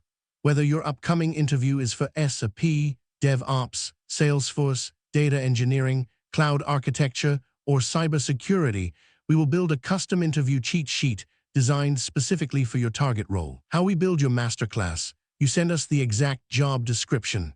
We analyze the technologies, the dependencies, and the seniority level. Then, we prepare a highly customized package with predicted interview rounds, realistic mock interview scripts, and targeted technical questions and answers. Stop guessing what managers will ask. If you have an upcoming interview and would like customized mock interview scripts and targeted practice questions and answers built specifically around your job description, feel free to email me at inquiry.aceinterviews@gmail.com. Please include these 4 details. 1. Your exact job description. 2. Your target role. 3. The interview date if known. 4. Your relevant experience level. Walk in with absolute confidence. I will personally review your submission and let you know what type of preparation package would provide the most value. We will analyze the requirements and build the exact custom mock scripts and questions and answers you need to get the offer. What if you people want a continuous study instead, with most commonly asked interview questions and answers PDFs? But what if you do not have an active interview lined up right now? If you want to proactively build your skills over time, we have recently launched our Master Vault subscription model. This is an all-access pass containing most commonly asked interview questions and answers PDFs of various tech roles in every single major technology like DevOps, SAP, testing, Salesforce, data engineering, cloud, Java and Python, etc. Choose the full bundle or specific paths, but we understand that unlocking every technology at once might feel overwhelming. If you are solely an SAP consultant, a Salesforce developer, or a DevOps engineer, you do not need the entire Master Vault. We redesigned the ecosystem so you can subscribe to the unrestricted full bundle or choose individual targeted vaults tailored specifically to your career. The universal interview tip. Whenever you ask a tech VP or an industry mentor how to crack a tough interview, they all give you the exact same tip: get familiar with the most commonly asked interview questions. It sounds simple, right? But here is the problem. The search nightmare. Finding the actual most commonly asked questions for senior roles is a nightmare. Generic Google searches only give you basic textbook definitions, and those will not help you clear a lead architect or senior engineer round where production reality matters. Imagine a master vault. Now, imagine a vault where the absolute most commonly asked interview questions for your specific role are already collected for you, perfectly organized by interview rounds like 1. Most commonly asked technical-based question and answers. 2. Most commonly asked scenario-based question and answers. 3. Most commonly asked real-world problem-solving question and answers. 4. Most commonly asked system design question and answers. 5. Most commonly asked behavioral-based question and answers. Cross-domain mastery. I built the ACE Interviews Master Vault for the modern architect. We did not just do this for one role. We covered everything: SAP, cybersecurity, DevOps, software testing, data engineering, Java, and Python. The ultimate all-access deal. Instead of paying for individual PDFs, you can now unlock our entire database. Get over 1,000 plus PDFs containing 50,000 plus of the most asked question and answers for mere 1,499 rupees a month. The elite transformation. Stop studying just to pass. Equip yourself with the cross-domain confidence of a true architect and walk out of your next interview choosing between 2 or 3 elite job offers. Unlock the vault now. The era of buying individual guides is over. Click the link in the video description below right now to unlock the Master Vault. Now, let's get back to the masterclass. Transition from Category 6 Performance Tuning to Category 7 Job Failure and Recovery. While highly optimized data flows keep batch windows short, production environments inevitably encounter hardware outages, transaction log overruns, network drops, and corrupted source payloads. Designing architectures that fail gracefully and recover cleanly without leaving orphan records or duplicate target rows is the hallmark of senior production engineering. We now transition from performance optimization to enterprise resilience. Category 7. Job Failure and Recovery. Category 7 Job Failure and Recovery. Category 7 deep dives into job failure diagnostics, recovery mechanics, and fault-tolerant architecture in SAP BODS.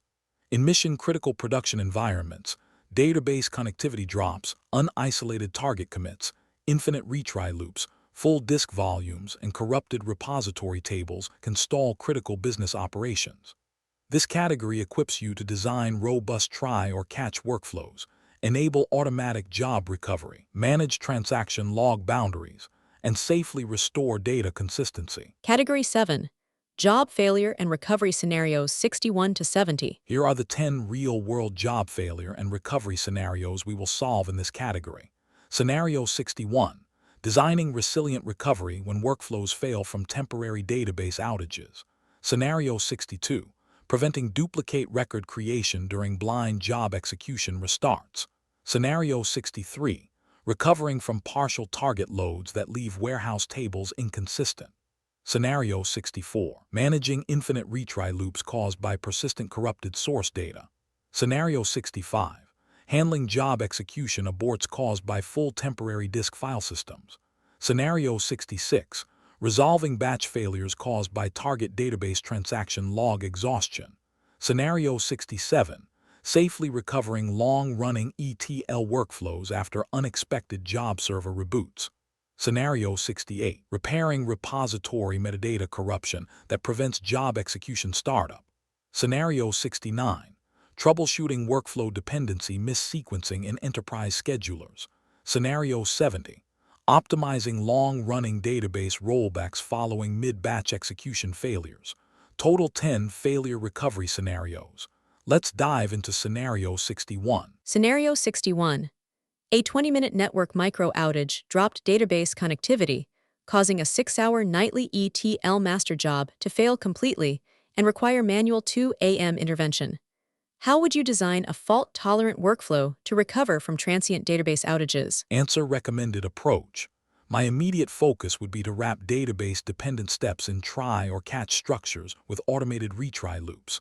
I would build a resilient recovery architecture using the following steps. Step 1.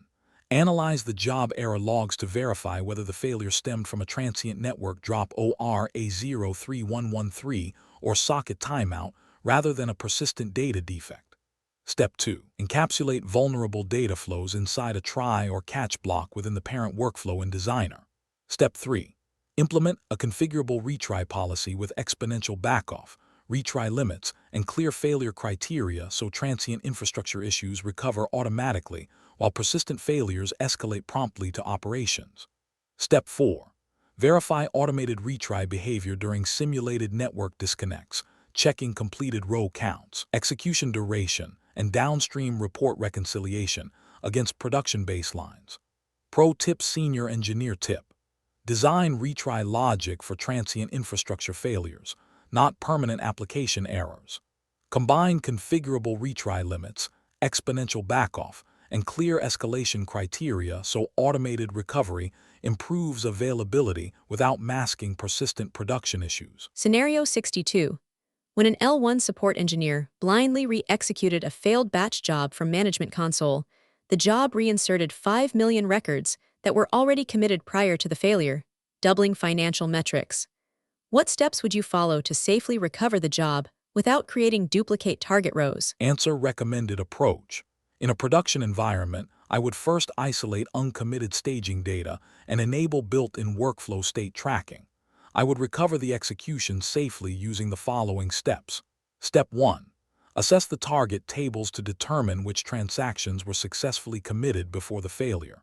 Use batch execution identifiers, reconciliation logs, or transaction metadata to distinguish committed data from incomplete work before initiating recovery.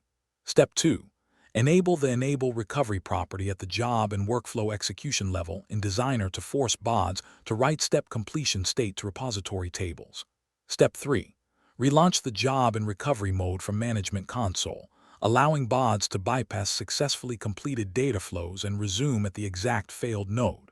Step 4. Validate target row counts, financial reconciliation metrics, total execution time, and downstream BI report alignment against production baselines. Pro tip: Senior Engineer tip. Always enable recovery in job execution properties for long-running workflows. When a job fails, running it in recovery mode automatically skips completed steps, eliminating manual table cleanups and duplicate target inserts. Scenario 63. A multi-table fact load failed 80% through execution due to a primary key constraint error, leaving 4 out of 5 fact partitions populated and breaking enterprise balance sheet reconciliations. What architecture would you recommend to guarantee atomic warehouse loads and prevent partial data corruption? Answer recommended approach. To stabilize the environment, I would address this partial load inconsistency by re-architecting the loading sequence to enforce staging isolation and atomic commit boundaries. In SAP BODS, writing directly to production target tables without transaction isolation risks leaving orphan partitions when mid-batch failures occur. To resolve this, I would first isolate the partially loaded tables and execute a point-in-time rollback to restore baseline balances. Second, I would modify the data flow architecture to load incoming records into an isolated staging layer STG_* using a unique batch execution ID$GV_job_run_ID. Third, I would place a post-load validation script or database procedure that checks table reconciliation counts across all 5 partitions before executing the final publication step. Execute the final publication step only after all validation checks succeed, using the most appropriate deployment strategy for the platform such as partition switching, metadata swaps, or controlled bulk inserts. Finally, I would validate total row counts, balance sheet totals, execution duration, and downstream reporting alignment against historical production baselines before releasing the batch. Pro tip: Senior Engineer tip. Never load directly into production reporting tables in multi-table workflows. Staging records first and releasing them to target tables using a single post-validation commit or partition switch guarantees all or nothing data consistency. Scenario 64. An automated scheduler configured with infinite retries entered a 4-hour failure loop because an incoming file contained a corrupted row with unescaped null bytes, consuming job server resources. How would you break infinite retry loops caused by corrupted source payloads? Answer recommended approach. My immediate focus would be to cap maximum retry counts and route corrupted rows into an exception quarantine stream. I would resolve this infinite retry failure using the following steps. Step 1. Inspect the job server trace log to identify the specific record line or byte sequence triggering the unhandled parsing exception. Step 2. Configure a maximum retry threshold, for example, max 3 retries in the external scheduler or BODS try or catch script before raising a hard job alert. Step 3. Implement a validation transform with enable error handling in the file format reader to isolate malformed rows into an error file without failing the entire data flow. Step 4. Verify quarantine record counts, clean target row counts, execution duration, and downstream reconciliation metrics against production baselines. Pro tip: Senior Engineer tip. Automatic retries only fix transient infrastructure drops, never corrupt data. Always combine retry loops with a maximum retry counter and use validation transforms to catch malformed rows before they trigger repeated job crashes. Scenario 65. A high-volume sort operation generated 150 gigabytes of temporary spill files in $link_dir/workspace, filling the job server root disk volume and abruptly aborting all active production jobs. What steps would you take to prevent temporary file system saturation during large batch runs? Answer: recommended approach.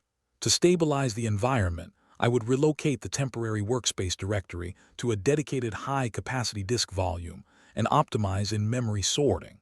I would resolve this storage failure using the following steps. Step 1. Analyze the $link_dir/workspace directory and execute a safe cleanup of orphan.tmp swap files left behind by crashed job sessions. Step 2. Relocate temporary workspace storage to dedicated high-capacity volumes and establish monitoring, capacity thresholds, and automated cleanup policies to prevent future file system exhaustion. Step 3. Optimize upstream data flows by enabling input is sorted or pushing order by logic to the database to eliminate large disk spilling sort operations. Step 4. Benchmark temporary disk usage, execution duration, target row counts, and downstream reconciliation totals against production baselines. Pro tip: Senior Engineer tip. Never leave BODS_TMP pointing to the OS root partition /var or /tmp.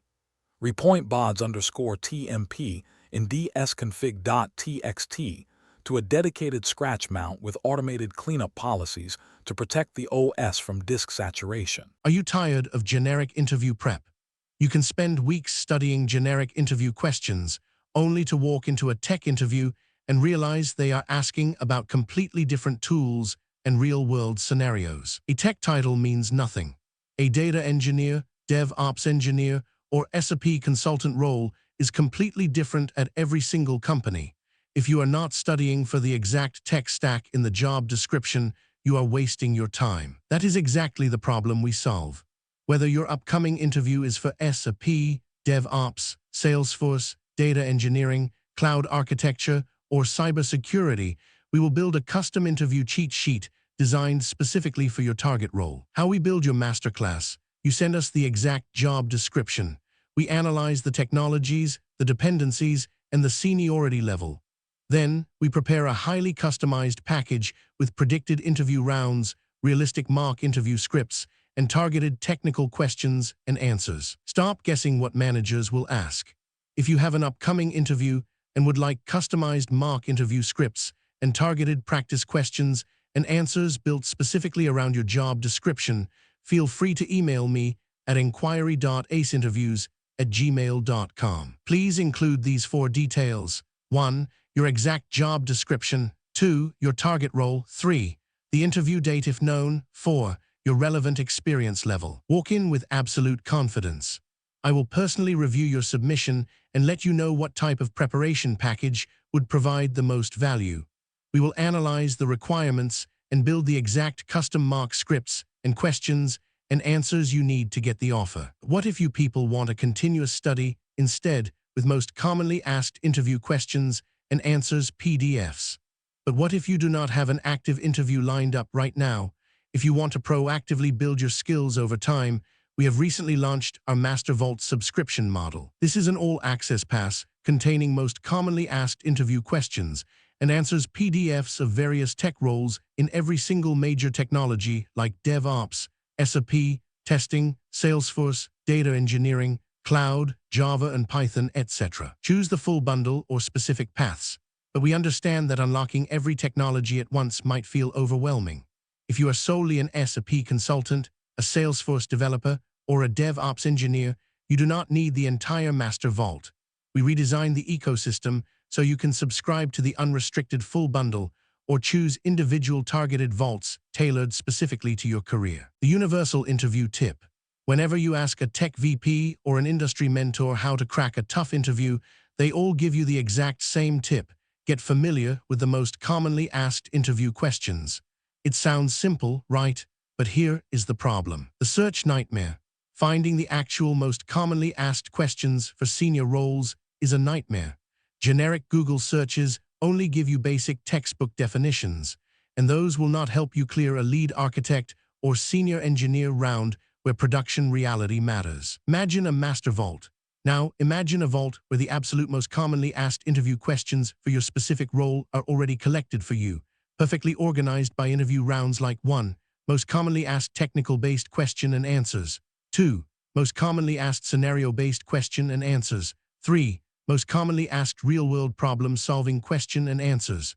4. Most commonly asked system design question and answers. 5. Most commonly asked behavioral-based question and answers. Cross-domain mastery. I built the ACE Interviews Master Vault for the modern architect. We did not just do this for one role. We covered everything: SAP, cybersecurity, DevOps, software testing, data engineering, Java, and Python. The ultimate all-access deal.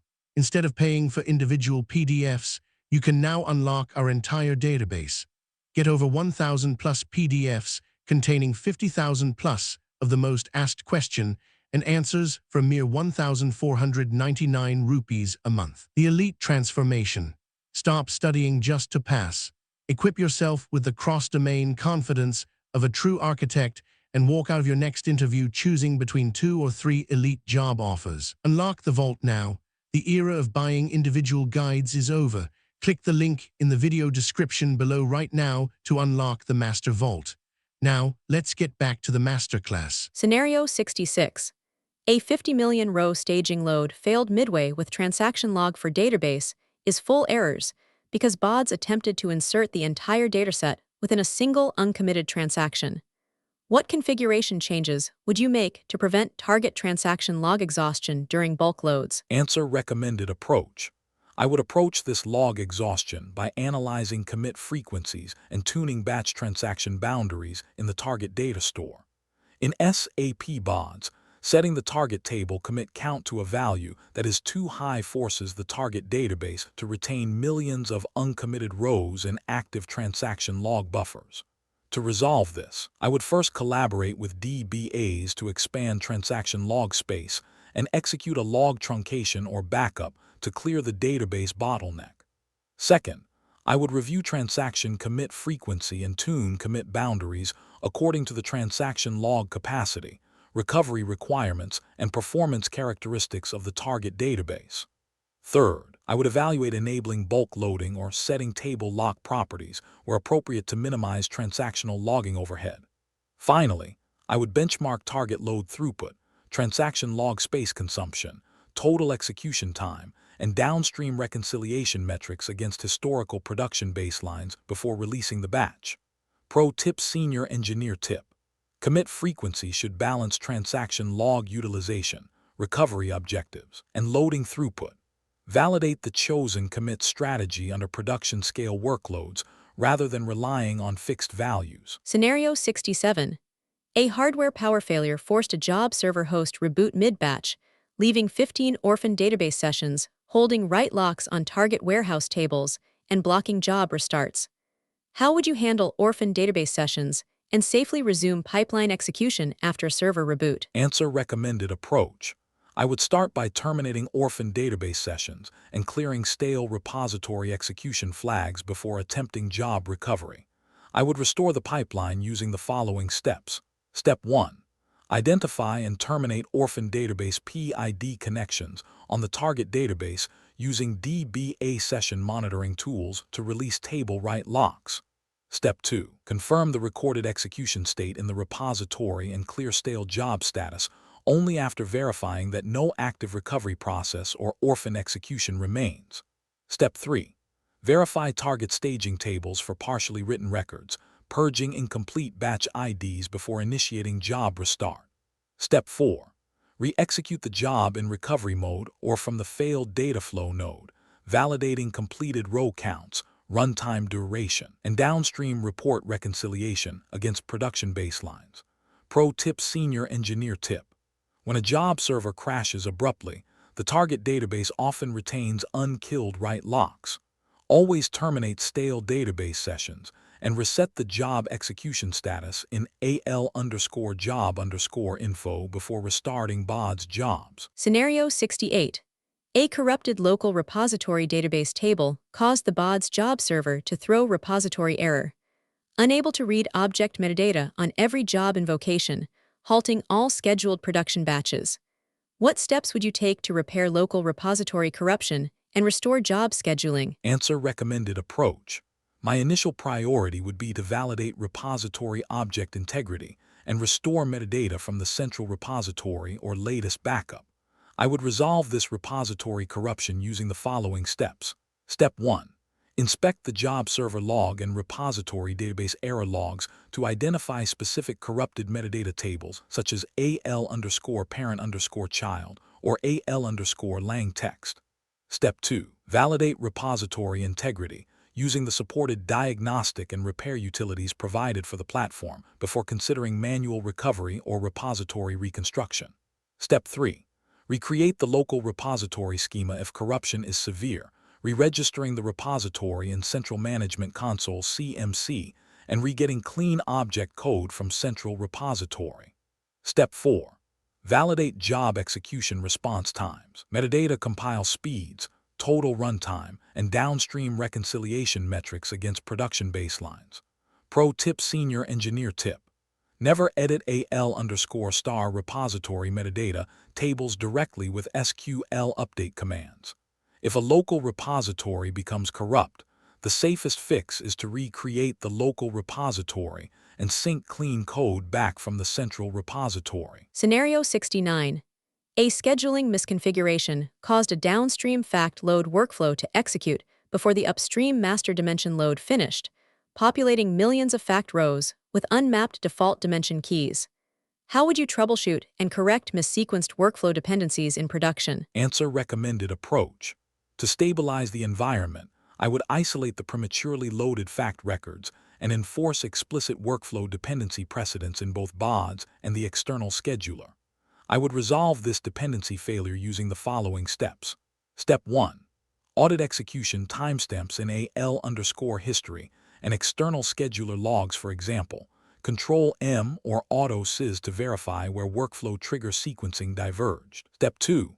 Quarantine or purge the fact records loaded with unmapped dimension keys using batch execution ID filters. Step 3. Redesign workflow orchestration so downstream processes depend on verified completion events rather than scheduled start times, ensuring data readiness, not elapsed time, drives execution sequencing. Step 4. Rerun the dimension and fact loads in correct chronological order, validating surrogate key match rates, total row counts, execution duration, and downstream reporting reconciliation against production baselines. Pro tip: Senior Engineer tip. Never rely on implicit job timing in external schedulers. Always define explicit job completion dependencies in your scheduler or connect data flows sequentially inside a parent BODS workflow using control lines. Scenario 70. Aborting a failed 40 million row conventional insert job triggered an A-tower database undo rollback, locking the staging table and preventing the morning recovery batch from initializing. What performance tuning techniques would you use to mitigate long-running database rollbacks? Answer: recommended approach. I would approach this rollback bottleneck by analyzing database transaction undo logs and transitioning to direct path or staging table strategies. I would mitigate rollback latency using the following steps. Step 1.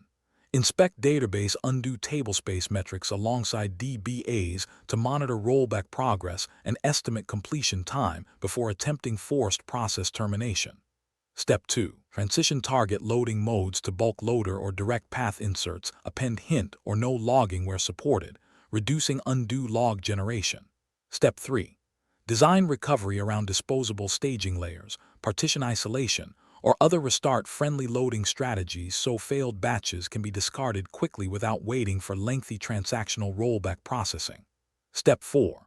Benchmark recovery duration. execution time, inserted row counts, and downstream reconciliation metrics against production baselines.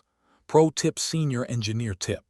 Recovery is fastest when failed workloads can be discarded rather than rolled back. Designing restartable staging architectures, partition isolation, or disposable intermediate datasets dramatically reduces recovery time after large batch failures. Category 7 Conclusion: Job Failure and Recovery. Mastering job failure and recovery mechanics equips production engineers to maintain enterprise data integrity during unexpected system crashes. By implementing exponential backoff, retries, and try or catch workflows, leveraging recovery mode to bypass completed steps, enforcing staging isolation for atomic commits, and relocating temporary scratch space away from OS root mounts, you build self-healing pipelines that recover safely without corrupting warehouse tables. This completes our deep dive into pipeline resilience. Are you tired of generic interview prep? You can spend weeks studying generic interview questions, only to walk into a tech interview and realize they are asking about completely different tools and real-world scenarios. A tech title means nothing. A data engineer, DevOps engineer, or SAP consultant role is completely different at every single company. If you are not studying for the exact tech stack in the job description, you are wasting your time. That is exactly the problem we solve.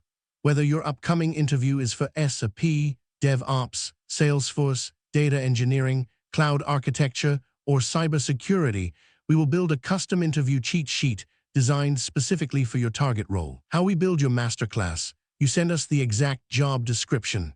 We analyze the technologies, the dependencies, and the seniority level. Then, we prepare a highly customized package with predicted interview rounds, realistic mock interview scripts, and targeted technical questions and answers. Stop guessing what managers will ask.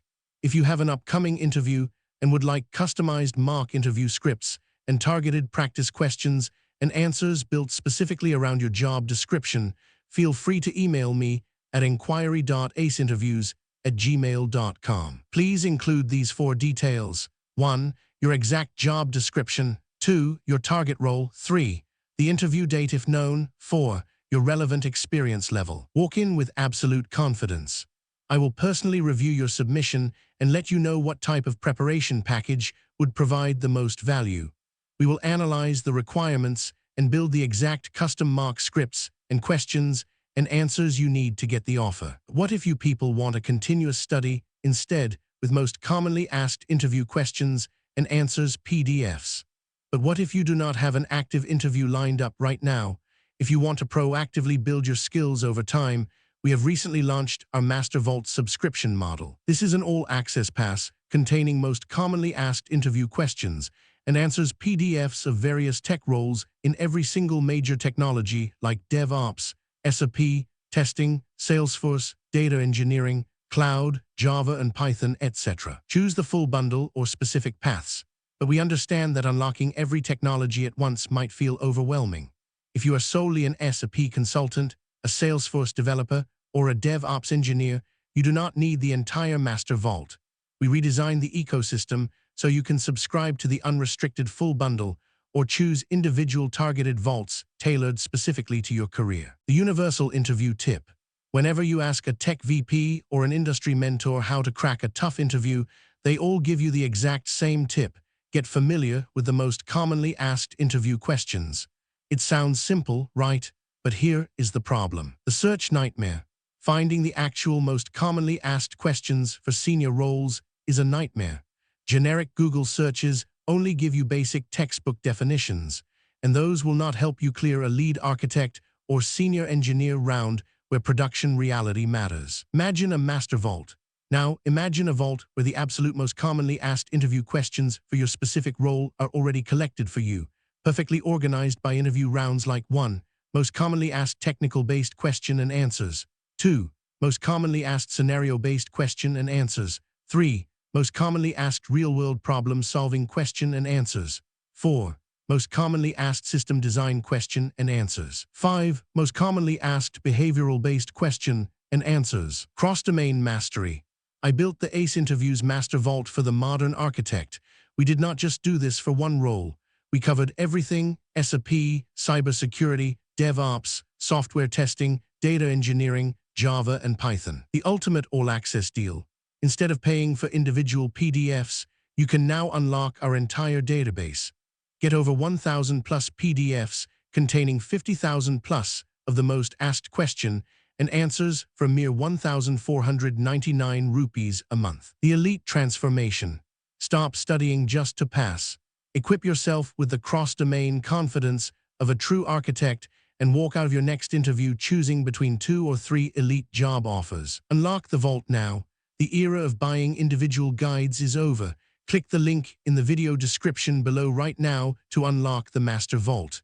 Now, let's get back to the masterclass. Transition from Category 7 job failure and recovery to Category 8 target loading. While resilient error handling protects pipelines during crashes, the final write operations to target databases present unique operational challenges. Managing bulk loader rejections, primary key collisions, index overhead, commit sizes, uneven partition distribution, and target schema drift directly impacts database write throughput and transactional stability. We now transition from failure recovery to target database write engineering. Category 8, Target Loading. Category 8, Target Loading. Category 8 deep dives into target table loading strategies and database write optimization in SAP BODS. In high-volume data warehouses, unisolated bulk loads, constraint violations, table lock deadlocks, indexing drag, database trigger bottlenecks, and schema drift can abort nightly batches or cripple target database storage.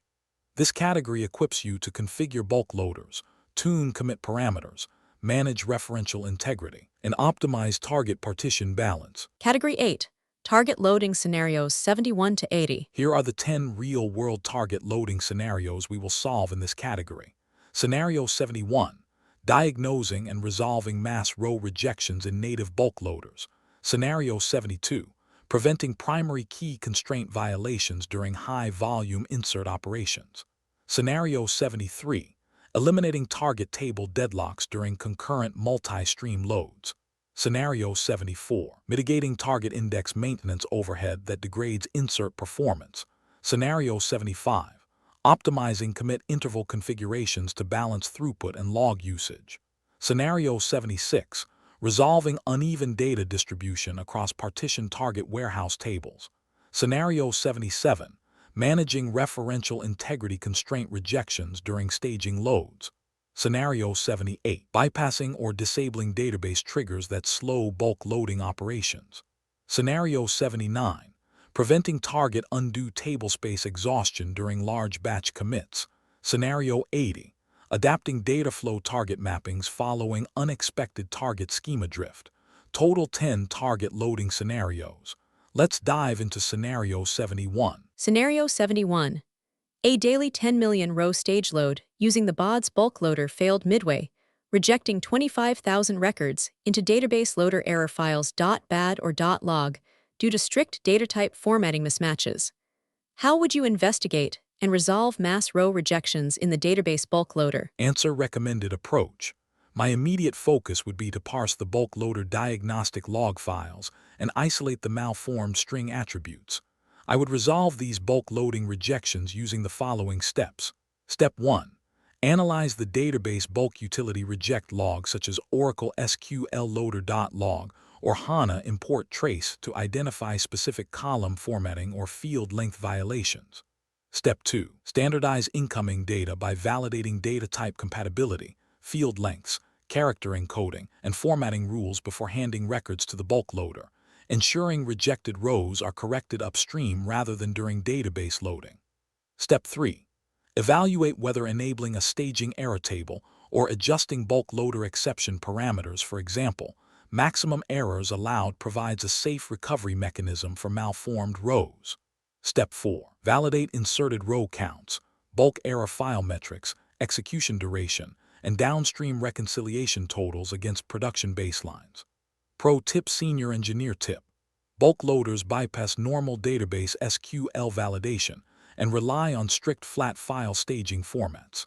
Inspecting the .bad and .log files generated in the bulk work directory immediately isolates the exact column, causing row rejections. Scenario 72. A nightly sales load aborted midway with ORA 00001. Unique constraint violated errors because concurrent source extractions fed identical order IDs into a conventional insert target. What steps would you follow to eliminate primary key collisions during target inserts? Answer: recommended approach. In a production environment, I would first inspect source data streams for duplicate surrogate keys and align insertion strategies. I would resolve these primary key violations using the following steps. Step 1. Inspect incoming dataset streams using a query transform or staging validation pass to detect duplicate natural key combinations. Step 2. Implement deduplication logic using a query transform with group by or a match transform before the target table to guarantee primary key uniqueness. Step 3. Evaluate whether the loading strategy should remain insert only or transition to merge, upsert, or change detection logic based on the business ownership of duplicate keys and the desired target state. Step 4. Verify target insert counts, primary key index health, execution duration, and downstream report reconciliation against production baselines. Pro tip: Senior Engineer tip. Unique constraint errors occur when multiple incoming rows carry the same primary key or when source keys collide with existing target records. Pre-deduplicating input rows in BODS before target loading prevents unhandled database exceptions. Scenario 73. Two parallel BODS workflows loading different regional sales channels simultaneously locked the shared target fact table, causing database deadlocks and aborting both batch streams. What architecture would you recommend to resolve target table deadlocks across concurrent loading jobs? Answer: recommended approach. To stabilize the environment, I would address this locking contention by evaluating target access patterns, table lock parameters, and physical partitioning. In SAP BODS, concurrent jobs inserting into the same unpartitioned database table trigger row-level lock escalations to page or table locks, causing database deadlocks. To resolve this, I would first analyze database lock weight statistics alongside DBAs to identify competing SQL insert transactions. Second, I would ensure the target table is physically partitioned on the database layer by region, allowing concurrent data flows to write to isolated physical partitions without lock contention. Third, if partitioning is unfeasible, I would configure explicit job dependencies in the scheduler or enable the table lock property in target table properties only when jobs execute sequentially. Finally, I would benchmark concurrent execution throughput, transaction lock wait times, total runtime, and downstream reconciliation metrics against historical production baselines before releasing the schedule. Pro tip: Senior Engineer tip. Never run concurrent parallel loads into an unpartitioned target table with table lock enabled. Table lock grants exclusive access to a single data flow, forcing concurrent jobs to fail instantly with lock request timeouts. Scenario 74. Loading 30 million rows into a fact table with 8 secondary indexes degraded insertion speeds from 15,000 rows per second to under 800 rows per second, causing the job to breach its execution SLA. How would you optimize target loading performance when index maintenance causes severe insert latency? Answer: recommended approach. My initial priority would be to evaluate deferring index maintenance during bulk insertion windows. I would optimize target loading speed using the following steps. Step 1. Analyze target database I/O and index maintenance statistics to quantify index maintenance overhead during conventional inserts. Step 2. Assess whether selected non-critical secondary indexes can be temporarily disabled, marked unusable, or rebuilt after loading without affecting concurrent business operations or recovery requirements. Step 3. Execute a post-load script to rebuild target secondary indexes in parallel using database bulk index maintenance options after target insertion completes. Step 4. Validate total execution duration insert time plus index, rebuild time, inserted row counts, and downstream report reconciliation against production baselines. Pro tip: Senior Engineer tip. Maintaining 8 secondary indexes during row-by-row or batch inserts creates massive B-tree page splits.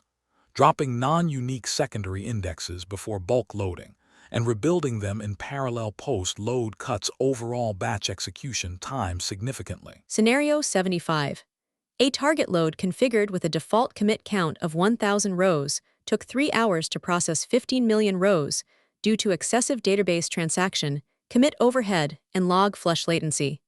What steps would you take to determine and configure the optimal commit interval for target loads? Answer: recommended approach. To stabilize the environment, I would evaluate the balance between database commit frequency, transaction log capacity, and recovery point objectives. I would optimize commit throughput using the following steps. Step 1. Analyze database transaction log wait events and commit response times during job execution. Step 2. Determine an optimal commit count parameter in target table properties based on transaction log sizing and database engine recommendations. Step 3. Balance commit size to minimize network or database commit overhead while ensuring transaction batches remain small enough to allow fast recovery on failure. Step 4. Benchmark row processing rates, transaction log space consumption, total execution runtime, and downstream reconciliation metrics against production baselines. Pro tip: senior engineer tip. Commit frequency should balance throughput, transaction log utilization, and recovery objectives. The optimal value depends on workload characteristics, database architecture, and operational recovery requirements rather than a universal row count. Are you tired of generic interview prep? You can spend weeks studying generic interview questions, only to walk into a tech interview and realize they are asking about completely different tools and real-world scenarios. A tech title means nothing. A data engineer, DevOps engineer, or SAP consultant role is completely different at every single company. If you are not studying for the exact tech stack in the job description, you are wasting your time. That is exactly the problem we solve. Whether your upcoming interview is for SAP, DevOps, Salesforce, data engineering, cloud architecture, or cybersecurity, we will build a custom interview cheat sheet designed specifically for your target role. How we build your masterclass: you send us the exact job description. We analyze the technologies, the dependencies, and the seniority level. Then, we prepare a highly customized package with predicted interview rounds, realistic mock interview scripts, and targeted technical questions and answers. Stop guessing what managers will ask. If you have an upcoming interview and would like customized mock interview scripts and targeted practice questions and answers built specifically around your job description, feel free to email me at inquiry.aceinterviews@gmail.com. Please include these 4 details. 1. Your exact job description. 2. Your target role. 3. The interview date if known. 4. Your relevant experience level. Walk in with absolute confidence. I will personally review your submission and let you know what type of preparation package would provide the most value. We will analyze the requirements and build the exact custom mock scripts and questions and answers you need to get the offer. What if you people want a continuous study instead, with most commonly asked interview questions and answers PDFs? But what if you do not have an active interview lined up right now? If you want to proactively build your skills over time, we have recently launched our Master Vault subscription model. This is an all-access pass containing most commonly asked interview questions and answers PDFs of various tech roles in every single major technology like DevOps, SAP, testing, Salesforce, data engineering, cloud, Java and Python, etc. Choose the full bundle or specific paths, but we understand that unlocking every technology at once might feel overwhelming. If you are solely an SAP consultant, a Salesforce developer, or a DevOps engineer, you do not need the entire Master Vault. We redesigned the ecosystem so you can subscribe to the unrestricted full bundle or choose individual targeted vaults tailored specifically to your career. The universal interview tip. Whenever you ask a tech VP or an industry mentor how to crack a tough interview, they all give you the exact same tip: get familiar with the most commonly asked interview questions. It sounds simple, right? But here is the problem. The search nightmare. Finding the actual most commonly asked questions for senior roles is a nightmare. Generic Google searches only give you basic textbook definitions, and those will not help you clear a lead architect or senior engineer round where production reality matters. Imagine a master vault, Now, imagine a vault where the absolute most commonly asked interview questions for your specific role are already collected for you, perfectly organized by interview rounds like 1. Most commonly asked technical-based question and answers. 2. Most commonly asked scenario-based question and answers. 3. Most commonly asked real-world problem-solving question and answers. 4. Most commonly asked system design question and answers. 5. Most commonly asked behavioral-based question and answers. Cross-domain mastery. I built the ACE Interviews Master Vault for the modern architect. We did not just do this for one role. We covered everything: SAP, cybersecurity, DevOps, software testing, data engineering, Java, and Python. The ultimate all-access deal. Instead of paying for individual PDFs, you can now unlock our entire database. Get over 1,000 plus PDFs containing 50,000 plus of the most asked question and answers for a mere 1,499 rupees a month. The elite transformation. Stop studying just to pass. Equip yourself with the cross-domain confidence of a true architect and walk out of your next interview choosing between 2 or 3 elite job offers. Unlock the vault now. The era of buying individual guides is over.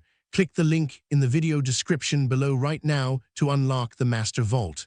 Now, let's get back to the masterclass. Scenario 76. A partition fact load saw 80% of 50 million records land in a single default or unassigned partition due to skewed source data values, creating severe target query bottlenecks. How would you troubleshoot and rebalance uneven data distribution across target table partitions? Answer: recommended approach.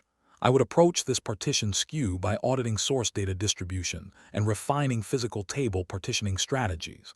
I would resolve this distribution imbalance using the following steps. Step 1. Profile source data attributes to identify value frequency skew on partition key attributes such as region or country. Step 2. Evaluate redefining target table physical partition schemes, for example, transitioning from simple list partitioning to composite range hash partitioning to distribute skewed values evenly. Step 3.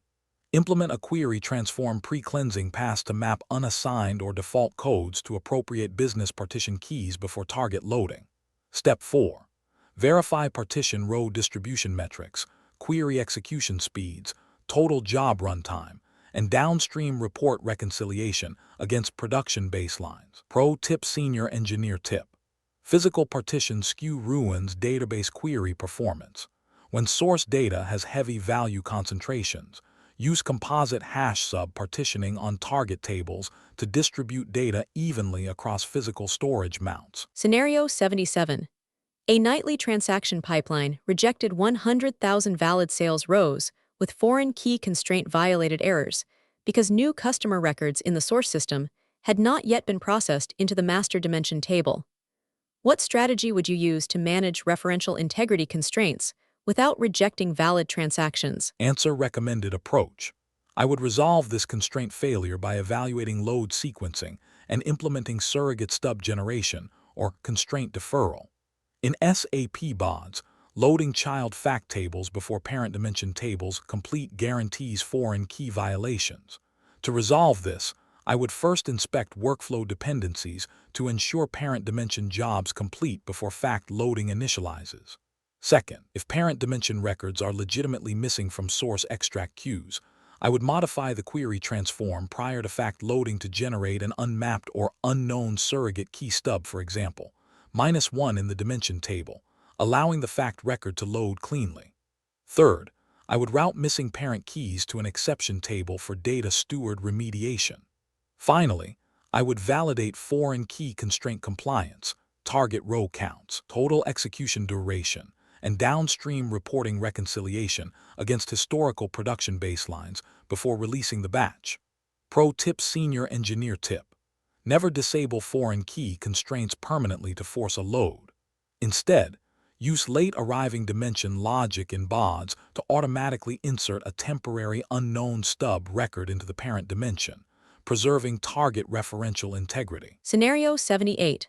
An audit trigger defined on a target staging table executed row by row database procedure calls for every inserted record, reducing BODS loading speed from 20,000 rows per second to 300 rows per second.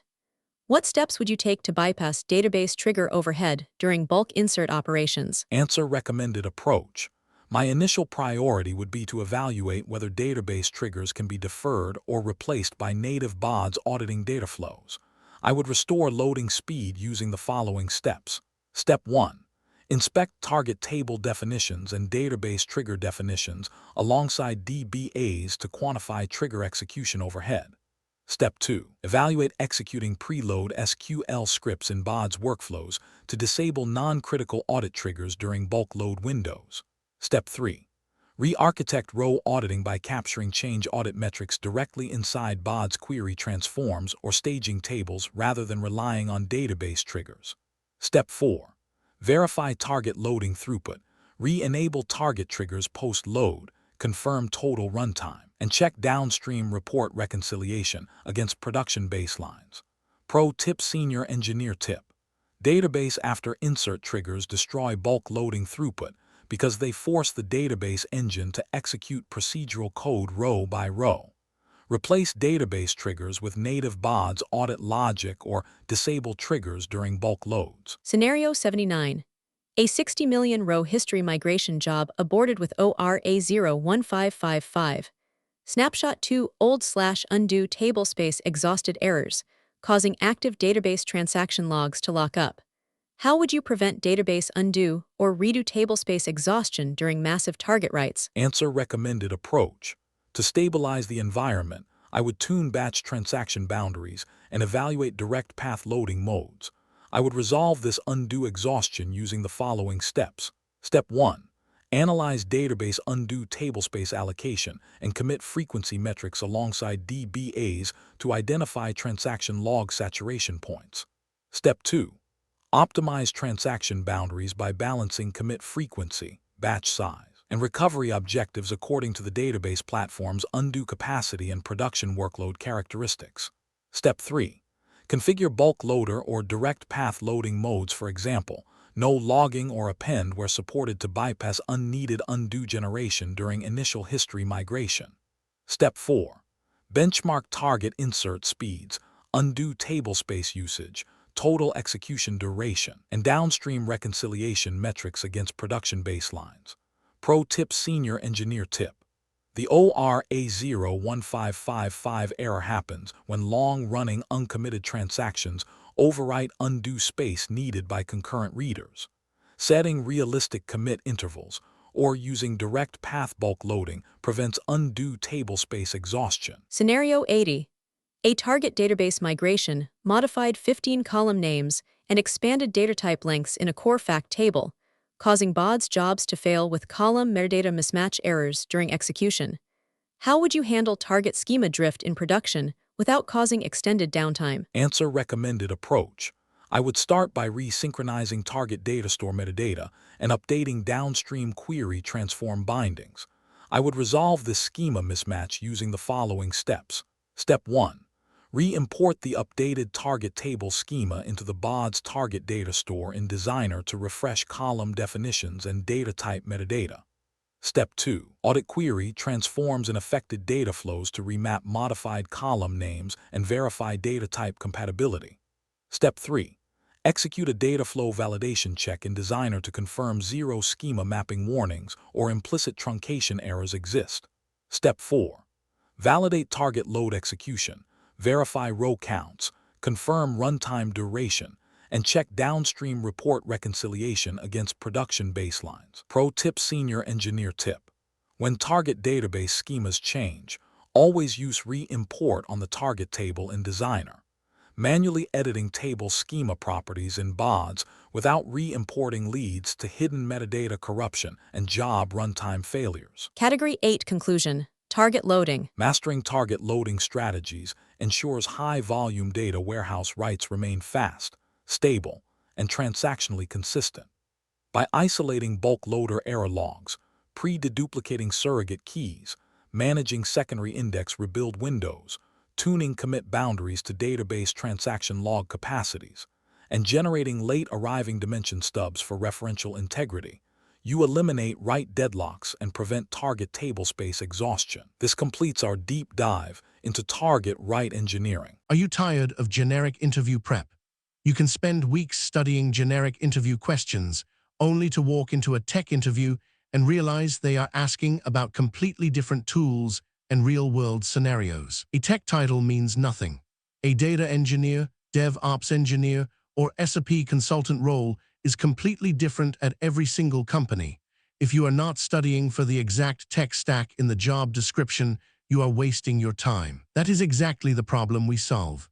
Whether your upcoming interview is for SAP, DevOps, Salesforce, data engineering, cloud architecture, or cybersecurity, we will build a custom interview cheat sheet designed specifically for your target role. How we build your masterclass: you send us the exact job description.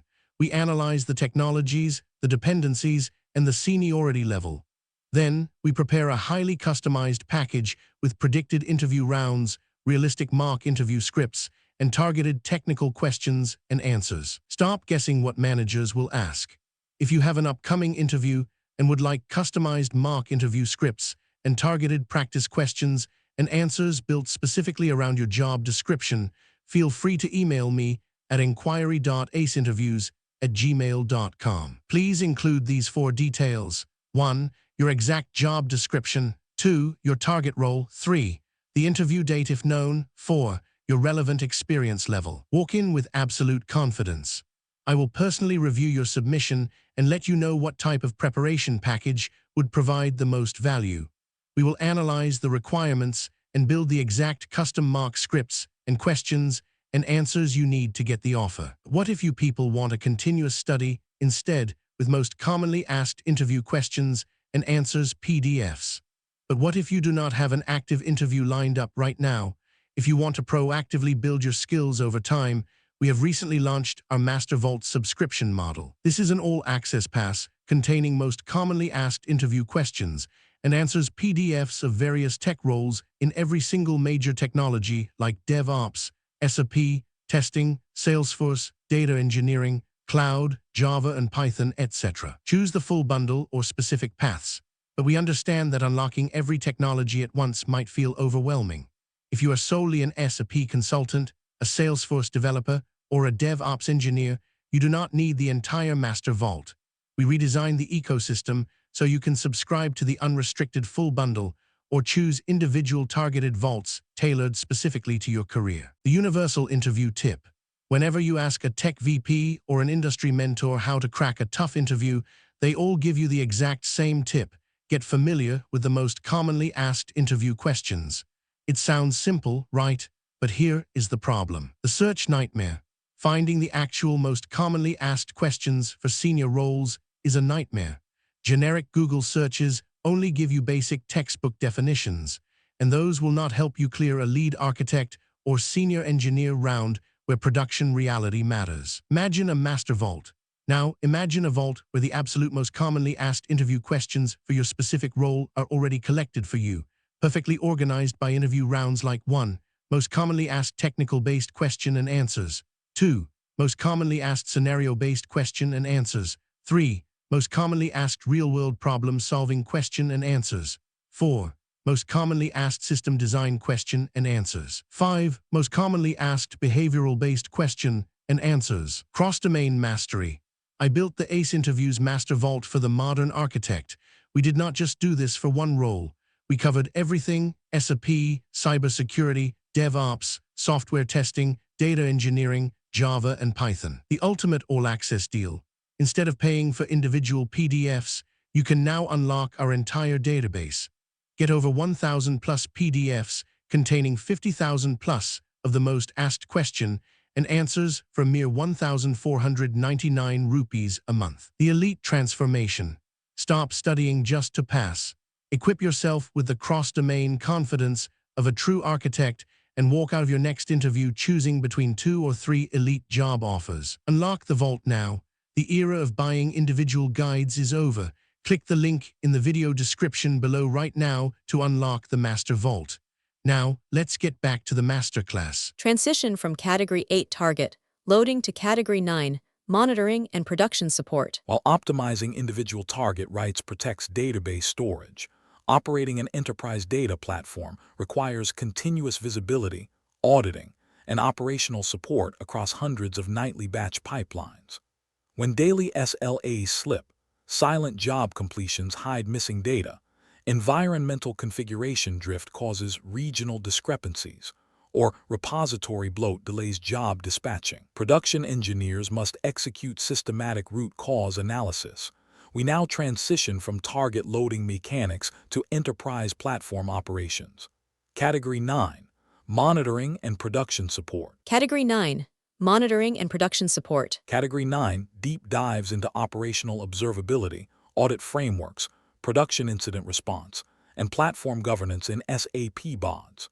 In mission-critical production environments, intermittent silent failures, audit reconciliation gaps, SMTP notification breaks, false positive success statuses in management console, and cross-environment configuration drift threaten business decision-making. This category equips you to design robust audit tables, troubleshoot silent errors, manage repository health, and isolate infrastructure defects from ETL code bugs. Category 9. Monitoring and production support scenarios 81 to 90. Here are the 10 real-world production support and monitoring scenarios we will solve in this category. Scenario 81. Systematically diagnosing and resolving chronic batch SLA breaches. Scenario 82. Isolating intermittent production job failures that leave no explicit error logs. Scenario 83. Investigating audit report row count mismatches between source and target. Scenario 84. Tracking down missing business transactions reported after clean job completions.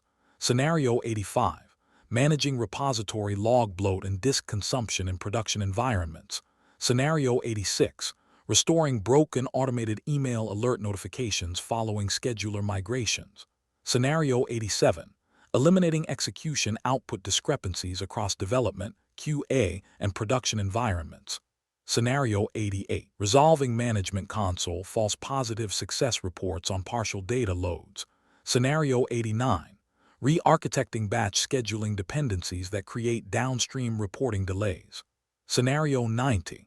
Conducting root cause analysis RCA to distinguish infrastructure issues from ETL bugs. Total 10 production support scenarios. Let's dive into Scenario 81. Scenario 81. A night batch servicing executive sales dashboards consistently missed its 6 a.m. business SLA by 2 hours over 3 consecutive weeks, exposing the organization to operational reporting delays. What steps would you follow to analyze the batch execution chain and restore SLA compliance? Answer: recommended approach. My immediate focus would be to profile end-to-end batch execution timelines and correlate individual job durations against historical baselines. I would restore SLA compliance using the following steps. Step 1. Analyze execution history metrics in AL_history and external scheduler logs to build a Gantt chart timeline of the nightly batch window. Step 2. Identify critical path dependencies and isolate specific data flows exhibiting cumulative runtime inflation or serial execution bottlenecks. Step 3. Optimize the critical execution path by eliminating unnecessary serial dependencies, improving data flow efficiency, and redistributing workloads based on business priority and available platform capacity. Step 4. Verify batch completion timestamps, total execution duration, target row counts, and downstream report reconciliation against production SLA baselines. Pro tip: senior engineer tip. Always map the critical path of your nightly batch. Optimizing a 2-hour job that runs on a side branch will not pull in your 6 a.m. SLA if the main critical path remains blocked by a slow serial dependency. Scenario 82. A high-volume data flow failed intermittently twice a week, with generic process terminated abruptly status messages in management console, leaving 0 error stack traces in standard job logs. How would you diagnose and resolve intermittent production crashes that leave no error trace? Answer: recommended approach. In a production environment, I would first escalate logging verbosity and inspect OS kernel crash logs to identify process-level kills. I would resolve these silent crashes using the following steps. Step 1. Inspect operating system event logs such as Linux DMESG or Windows Event Viewer to check if the OS out of memory killer terminated the AL_engine process. Step 2. Enable trace logging options, trace SQL readers or writers, trace memory allocation and job execution properties to capture detailed step execution state prior to crashes. Step 3. Evaluate job server RAM consumption patterns during peak execution and adjust transform memory caching options from in-memory to pageable cache where required. Step 4. Validate job execution stability across multiple scheduled runs, verifying completion status, runtime duration, and downstream reconciliation totals against production baselines. Pro tip: Senior Engineer tip. When production jobs terminate without meaningful application logs, investigate operating system events, infrastructure monitoring, and resource exhaustion before assuming an ETL code defect. Silent process termination often originates outside the application itself. Scenario 83. A nightly financial audit report flagged a persistent discrepancy where the target data warehouse table contained 12,000 fewer records than the source ERP database, creating compliance concerns. What strategy would you use to audit source to target reconciliation and resolve row count discrepancies? Answer: recommended approach. To stabilize the environment, I would address this reconciliation gap by auditing transformation filtering, error handling queues, and staging validation rules. In SAP BODS, row count mismatches occur when query transform filter logic silently drops unmapped rows, outer join conditions filter non-matching keys, or validation transforms route rejected records without logging audit counts. To resolve this, I would first inspect source extraction counts against intermediate query transforms to isolate the exact step where row counts diverge. Second, I would audit query transform where clauses, join conditions, and NVL conversions to identify implicit record filtering. Third, I would implement automated reconciliation controls that compare source, target, rejected, and quarantined record counts while capturing sufficient audit evidence for operational support and compliance reporting. Finally, I would execute a reconciliation pass and validate row counts, financial business totals, execution duration, and downstream audit report alignment against historical production baselines before releasing the job. Pro tip: Senior Engineer tip. Use BODS built-in audit properties at the data flow level, defining audit rules that compare source extracted counts against target, inserted plus quarantined error counts, automatically flags row count discrepancies the moment a job finishes. Scenario 84. Financial controllers discovered that 450 high-value customer invoice transactions created late in the business day were missing from morning revenue dashboards, despite all BODS ETL jobs logging successful completion. How would you trace missing business transactions and restore target completeness? Answer: recommended approach. My initial priority would be to trace missing transaction keys through source extraction filters, delta watermarks, and staging tables. I would locate and restore the missing records using the following steps. Step 1. Trace the missing invoice IDs through source system transaction tables, BODS staging tables, and target warehouse tables to determine where the records dropped out. Step 2. Inspect delta extraction watermark timestamps in the global control table to verify whether late afternoon transactions fell outside the daily extraction window. Step 3. Audit query, transform lookup fallbacks, and inner join conditions to confirm whether unmapped customer master keys caused the pipeline to drop invoice rows silently. Step 4. Execute a targeted catch-up delta load for the missing transaction window and validate invoice row counts, financial revenue totals, runtime duration, and downstream reporting reconciliation against production baselines. Pro tip: Senior Engineer tip. Silent data loss often occurs when developers use inner join inside query transforms instead of left outer join. If a child transaction references a missing parent key, an inner join silently drops the transaction without throwing a job error. Scenario 85. Unmanaged execution history logs caused the BODS local repository database to grow to 250 gigabytes, filling repository storage partitions and causing job startup timeouts across all production schedulers. What steps would you take to automate repository log maintenance and prevent storage exhaustion. Answer recommended approach. To stabilize the environment, I would implement automated repository log retention policies and rebuild fragmented metadata database indexes. I would resolve this log bloat using the following steps. Step 1. Analyze repository database table sizing, specifically AL_history, AL_trace_info, and AL_stat_info to quantify historical log storage consumption. Step 2. Archive or purge repository history according to enterprise retention policies, ensuring operational troubleshooting requirements are satisfied before historical metadata is removed. Step 3. Schedule an automated weekly maintenance workflow in the enterprise scheduler to run repository log purges and execute reorg or reindex operations on AL_star tables. Step 4. Verify repository disk space recovery, measure job dispatch response times, confirm batch runtime, and validate downstream reconciliation metrics against production baselines. Pro tip: Senior Engineer tip. High-frequency BODS jobs generate millions of rows in AL_trace_info and AL_stat_info. Automating log purges via repo-man-clean or scheduled database scripts keeps repository databases compact and maintains sub-second job dispatch speeds. Are you tired of generic interview prep?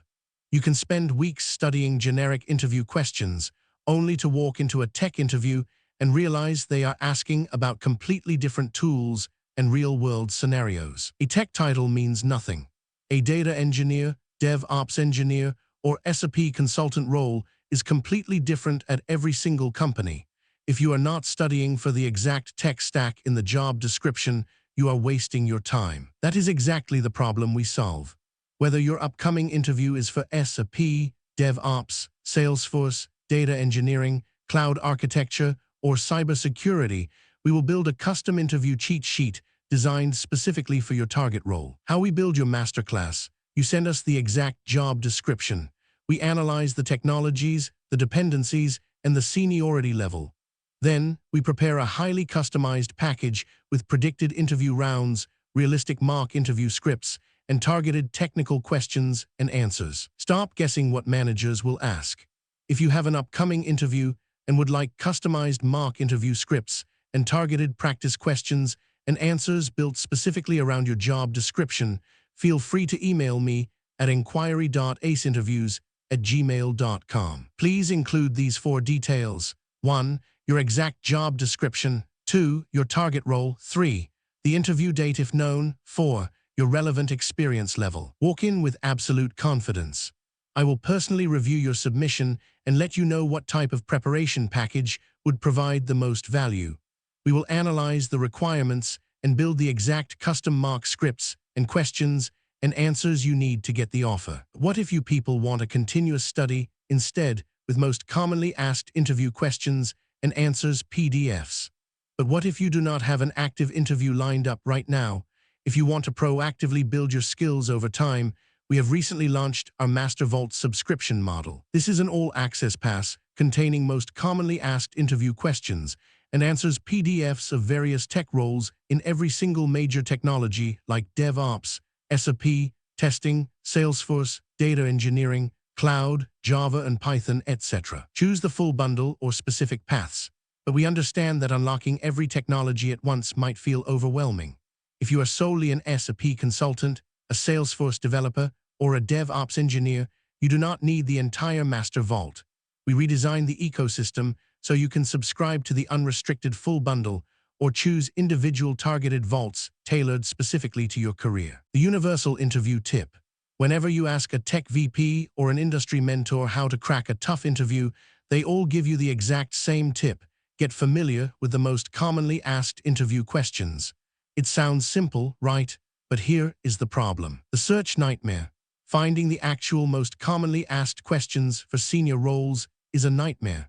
Generic Google searches only give you basic textbook definitions, and those will not help you clear a lead architect or senior engineer round where production reality matters. Imagine a master vault.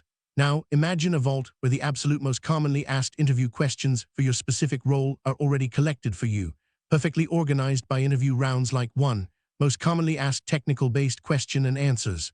2. Most commonly asked scenario-based question and answers. 3. Most commonly asked real-world problem-solving question and answers. 4. Most commonly asked system design question and answers. 5. Most commonly asked behavioral-based question and answers. Cross-domain mastery.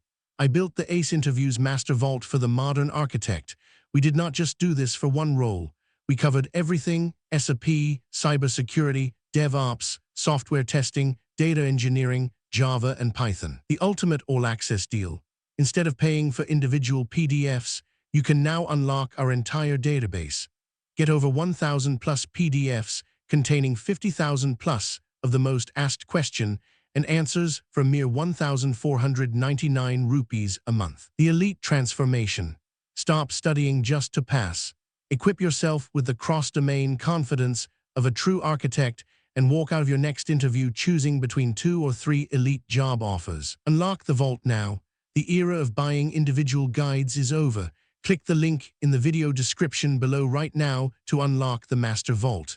Now, let's get back to the masterclass. Scenario 86. Following a migration from internal BODS scheduler to an enterprise control M scheduler, operations teams stopped receiving email alerts when nightly jobs failed, leaving production errors undetected for days. How would you troubleshoot and restore automated job failure notifications following a scheduler migration? Answer: recommended approach. I would start by validating mail server parameters in dsconfig.txt and checking scheduler alert integration scripts.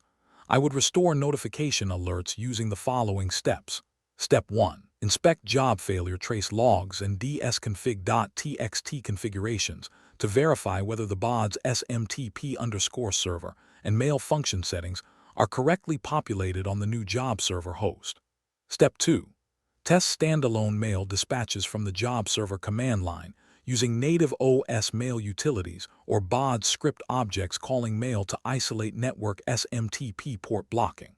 Step 3. Realign failure event handling in the enterprise scheduler, for example, Control M, ensuring job failure exit codes exit 1 trigger scheduler native email dispatches or SNMP traps. Step 4.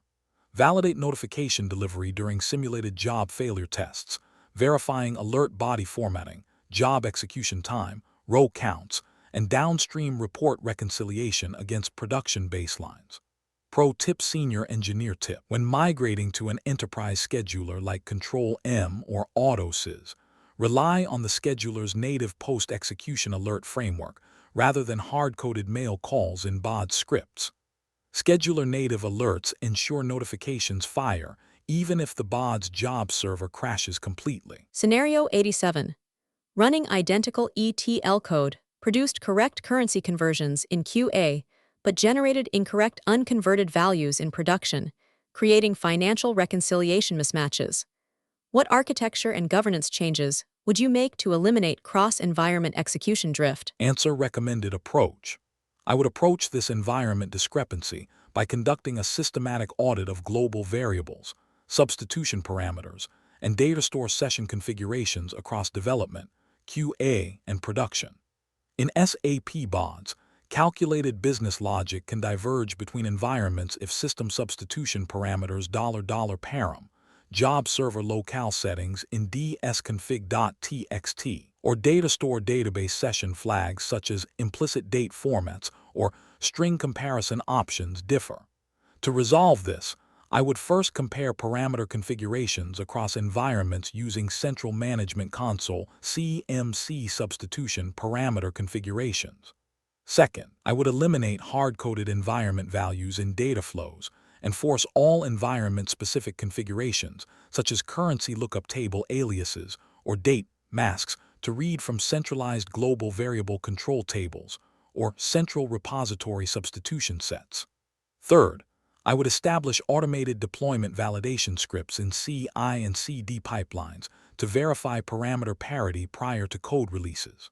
Finally, I would execute parallel test runs across environments and validate record counts, currency conversion totals, execution duration, and downstream reconciliation metrics against production baselines before releasing the patch. Pro tip: Senior Engineer tip.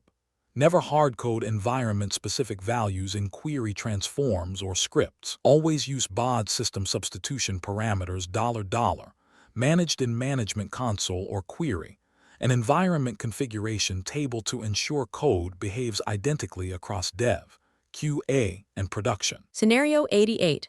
Management Console logged a green job completed successfully status, but downstream reporting tables were missing 80% of daily transactions because a script catch block swallowed database errors without throwing an exception exit code. How would you eliminate false positive success statuses and enforce accurate job status reporting? Answer: recommended approach. To stabilize the environment, I would audit script exception handling and enforce explicit failure propagation across all catch blocks. I would resolve this false success status using the following steps. Step 1. Audit all try or catch blocks in the parent workflow to identify where error messages were caught without re-raising an exception.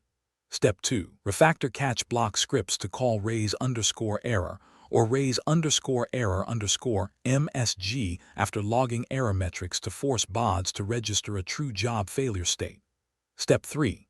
Implement built-in data flow audit rules that evaluate target row count thresholds, forcing the job to terminate with an error if target inserts fall below expected minimums.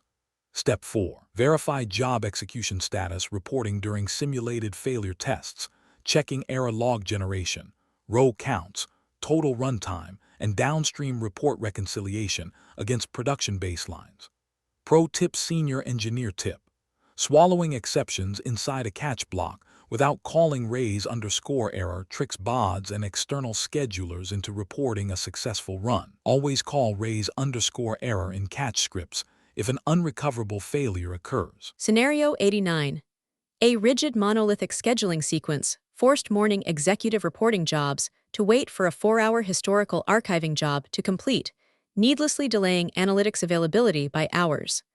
What steps would you take to optimize batch dependency sequencing and eliminate reporting delays? Answer: recommended approach. My immediate focus would be to decouple non-critical maintenance workflows from the critical path of morning analytics reporting. I would re-architect job dependencies using the following steps. Step 1. Analyze the master batch dependency graph to separate time-critical reporting data flows from asynchronous maintenance tasks such as history archiving or aggregate purging.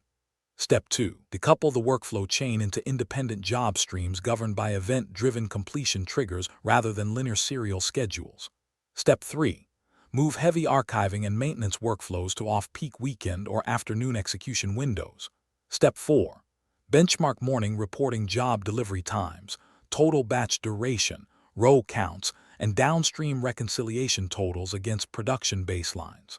Pro tip: Senior Engineer tip. Never mix operational maintenance tasks like archiving or purging into the same job stream as critical reporting loads.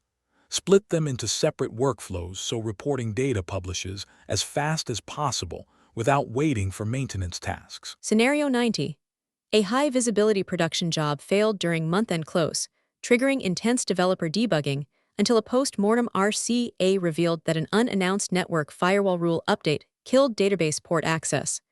How would you conduct a structured root cause analysis to isolate infrastructure failures from ETL code defects? Answer: recommended approach. In a production environment, I would systematically isolate infrastructure, network, and database layers before modifying underlying ETL code. I would conduct the RCA investigation using the following steps. Step 1. Analyze job server error logs and database connectivity traces to determine if failure codes, for example, socket resets, connection refused, or OS file permission errors indicate infrastructure drops. Step 2. Perform appropriate network, database, operating system, and infrastructure diagnostics to validate connectivity, service availability, authentication, and resource health before investigating ETL application logic. Step 3. Correlate job failure timestamps with infrastructure change logs, network maintenance tickets, and database maintenance windows alongside sysadmins and DBAs. Step 4. Validate pipeline execution recovery post-infrastructure fix, confirming completed row counts, runtime duration, and downstream report reconciliation against production baselines. Pro tip: Senior Engineer tip. Before spending hours debugging complex query transform logic, always verify basic infrastructure health first. Running a quick TNS ping or database connection test from the job server host quickly isolates network and database outages from ETL code bugs. Category 9 Conclusion. Monitoring and production support. Mastering production monitoring and operational support ensures enterprise data platforms maintain high availability, data accuracy, and SLA compliance.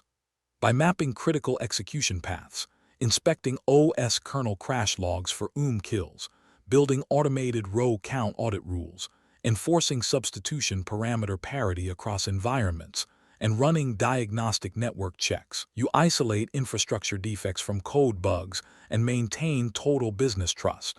This completes our deep dive into platform operations. Are you tired of generic interview prep? You can spend weeks studying generic interview questions, only to walk into a tech interview and realize they are asking about completely different tools and real-world scenarios. A tech title means nothing. A data engineer, DevOps engineer, or SAP consultant role is completely different at every single company. If you are not studying for the exact tech stack in the job description, you are wasting your time. That is exactly the problem we solve. Whether your upcoming interview is for SAP, DevOps, Salesforce, data engineering, cloud architecture, or cybersecurity, we will build a custom interview cheat sheet designed specifically for your target role. How we build your masterclass. You send us the exact job description.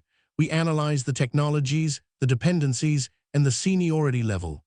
Then, we prepare a highly customized package with predicted interview rounds, realistic mock interview scripts, and targeted technical questions and answers. Stop guessing what managers will ask. If you have an upcoming interview and would like customized mock interview scripts and targeted practice questions and answers built specifically around your job description, feel free to email me at inquiry.aceinterviews@gmail.com. Please include these 4 details. 1. Your exact job description. 2. Your target role. 3. The interview date if known. 4. Your relevant experience level. Walk in with absolute confidence. I will personally review your submission and let you know what type of preparation package would provide the most value. We will analyze the requirements and build the exact custom mock scripts and questions and answers you need to get the offer. What if you people want a continuous study instead with most commonly asked interview questions and answers PDFs? But what if you do not have an active interview lined up right now? If you want to proactively build your skills over time, we have recently launched our Master Vault subscription model. This is an all-access pass containing most commonly asked interview questions and answers PDFs of various tech roles in every single major technology like DevOps, SAP, testing, Salesforce, data engineering, cloud, Java and Python, etc. Choose the full bundle or specific paths, but we understand that unlocking every technology at once might feel overwhelming. If you are solely an SAP consultant, a Salesforce developer, or a DevOps engineer, you do not need the entire Master Vault. We redesigned the ecosystem so you can subscribe to the unrestricted full bundle or choose individual targeted vaults tailored specifically to your career. The universal interview tip. Whenever you ask a tech VP or an industry mentor how to crack a tough interview, they all give you the exact same tip. Get familiar with the most commonly asked interview questions. It sounds simple, right? But here is the problem. The search nightmare. Finding the actual most commonly asked questions for senior roles is a nightmare. Generic Google searches only give you basic textbook definitions, and those will not help you clear a lead architect or senior engineer round where production reality matters. Imagine a master vault.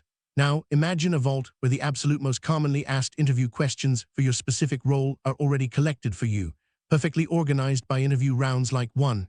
Most commonly asked technical-based question and answers. 2. Most commonly asked scenario-based question and answers. 3. Most commonly asked real-world problem-solving question and answers. 4.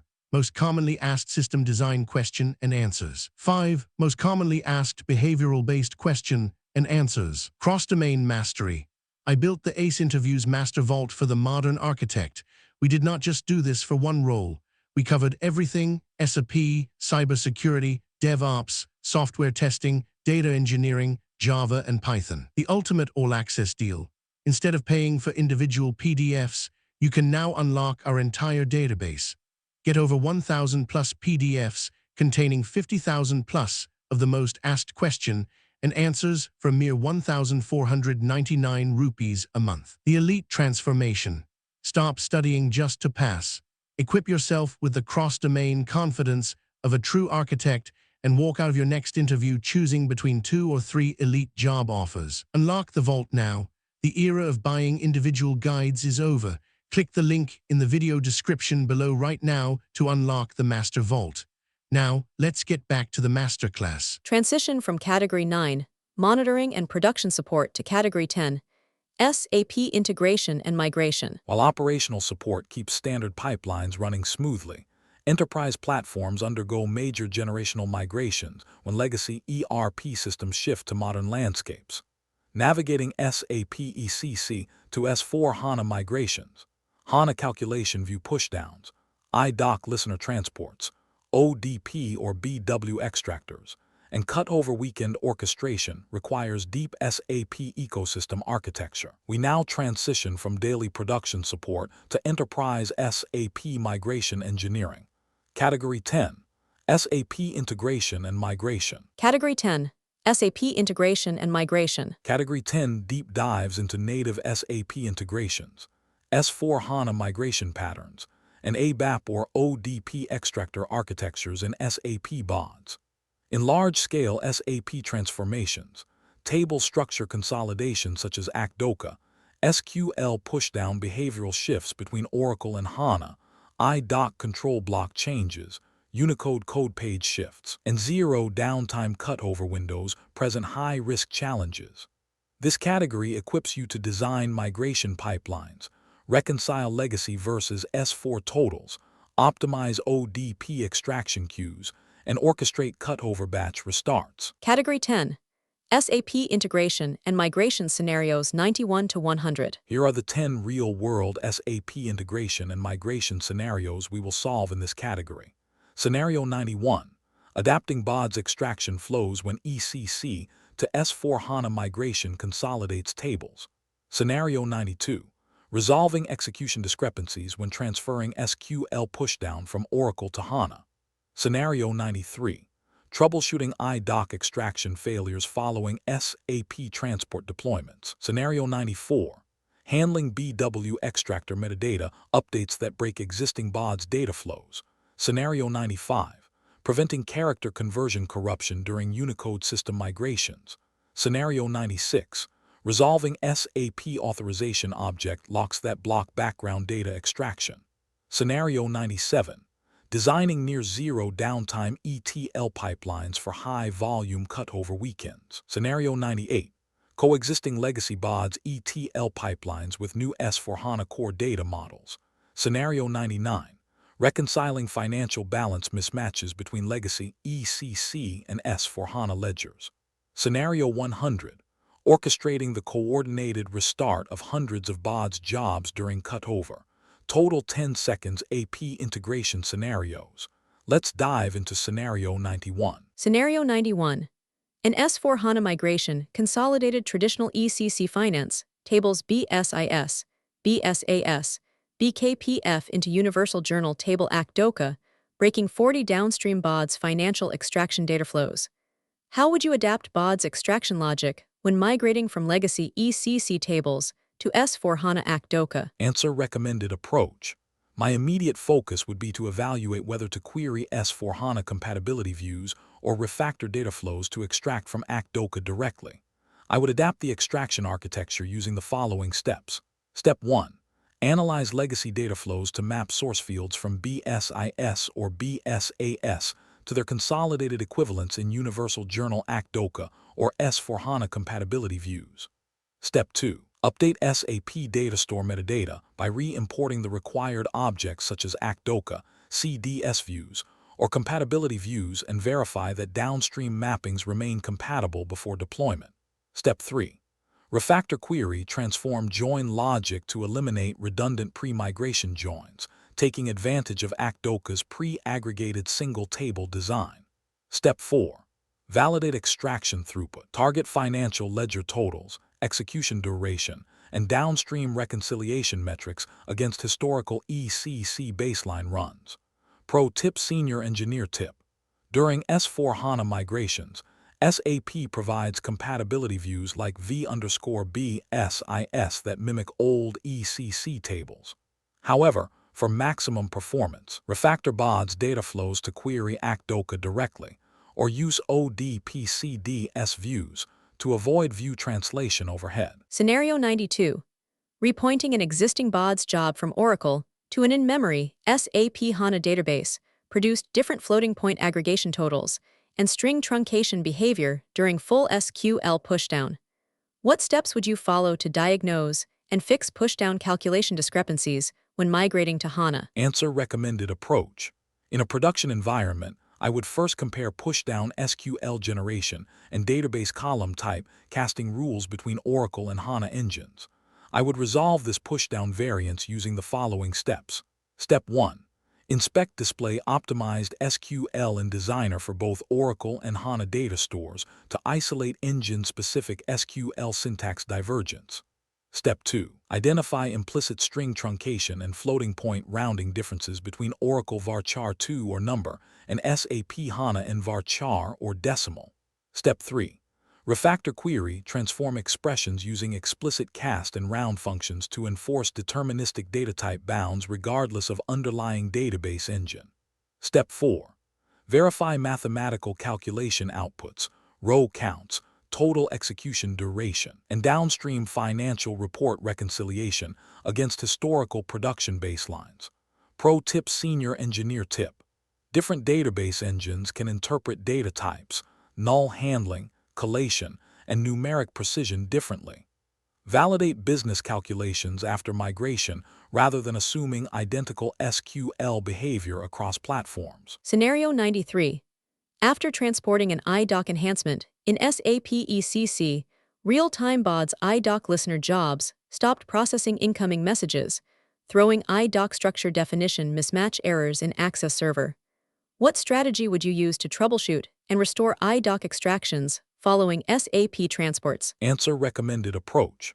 To stabilize the environment, I would address this real-time extraction failure by resynchronizing IDOC segment metadata between SAP ECC and the BODS Access Server.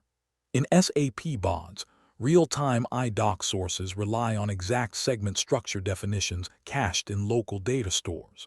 When an upstream transport modifies IDOC extension segments Z segments, BODS fails to parse incoming payload streams. To resolve this, I would first inspect SAP transaction WE02/WE05 to confirm whether incoming IDOCs are reaching the SAP port with status 30 or failing at status 51.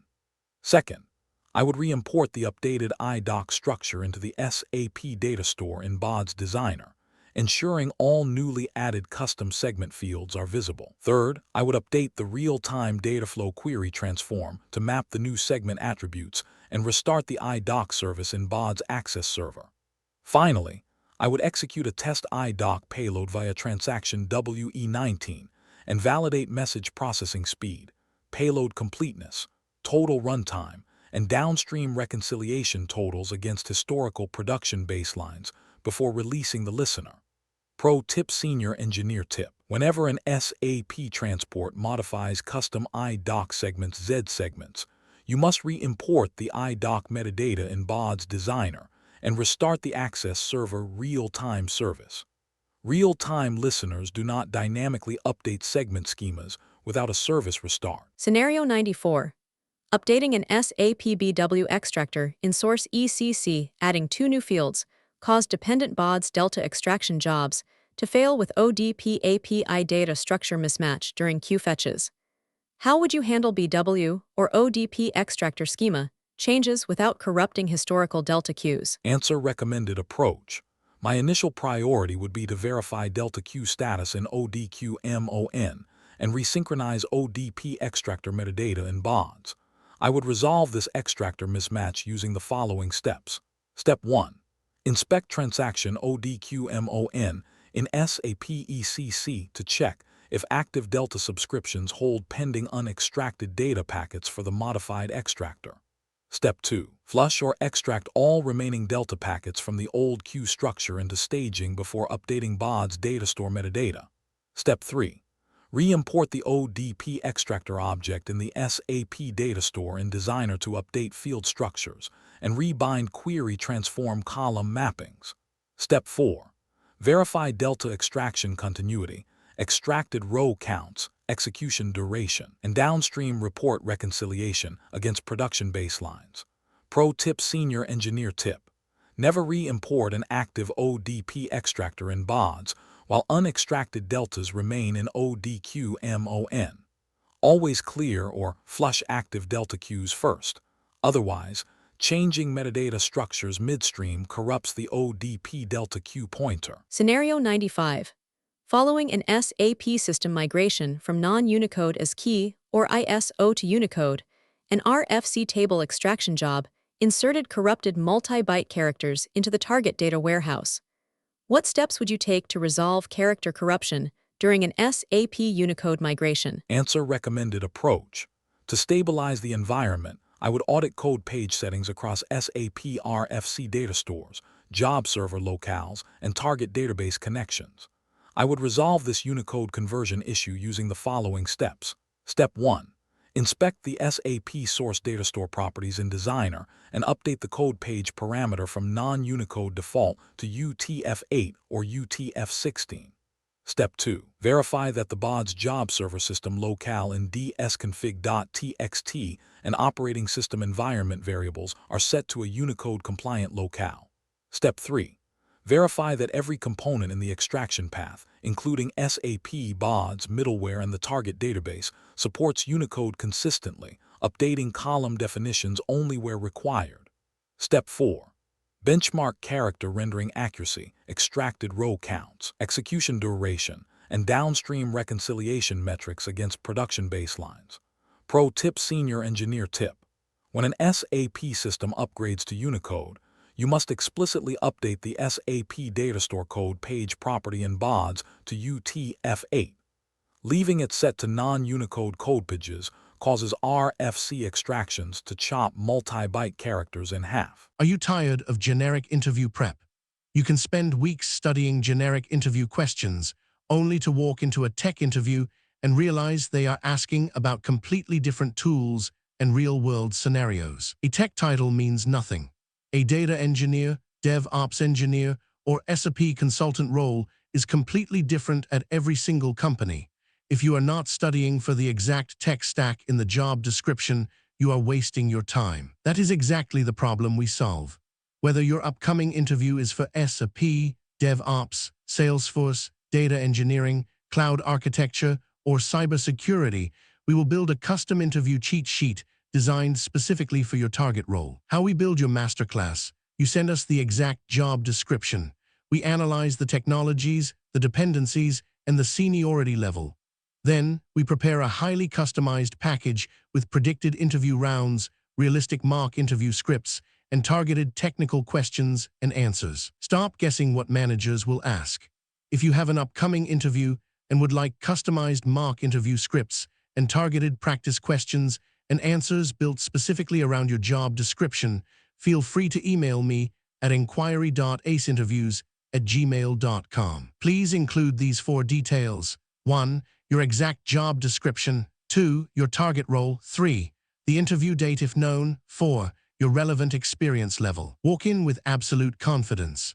I will personally review your submission and let you know what type of preparation package would provide the most value.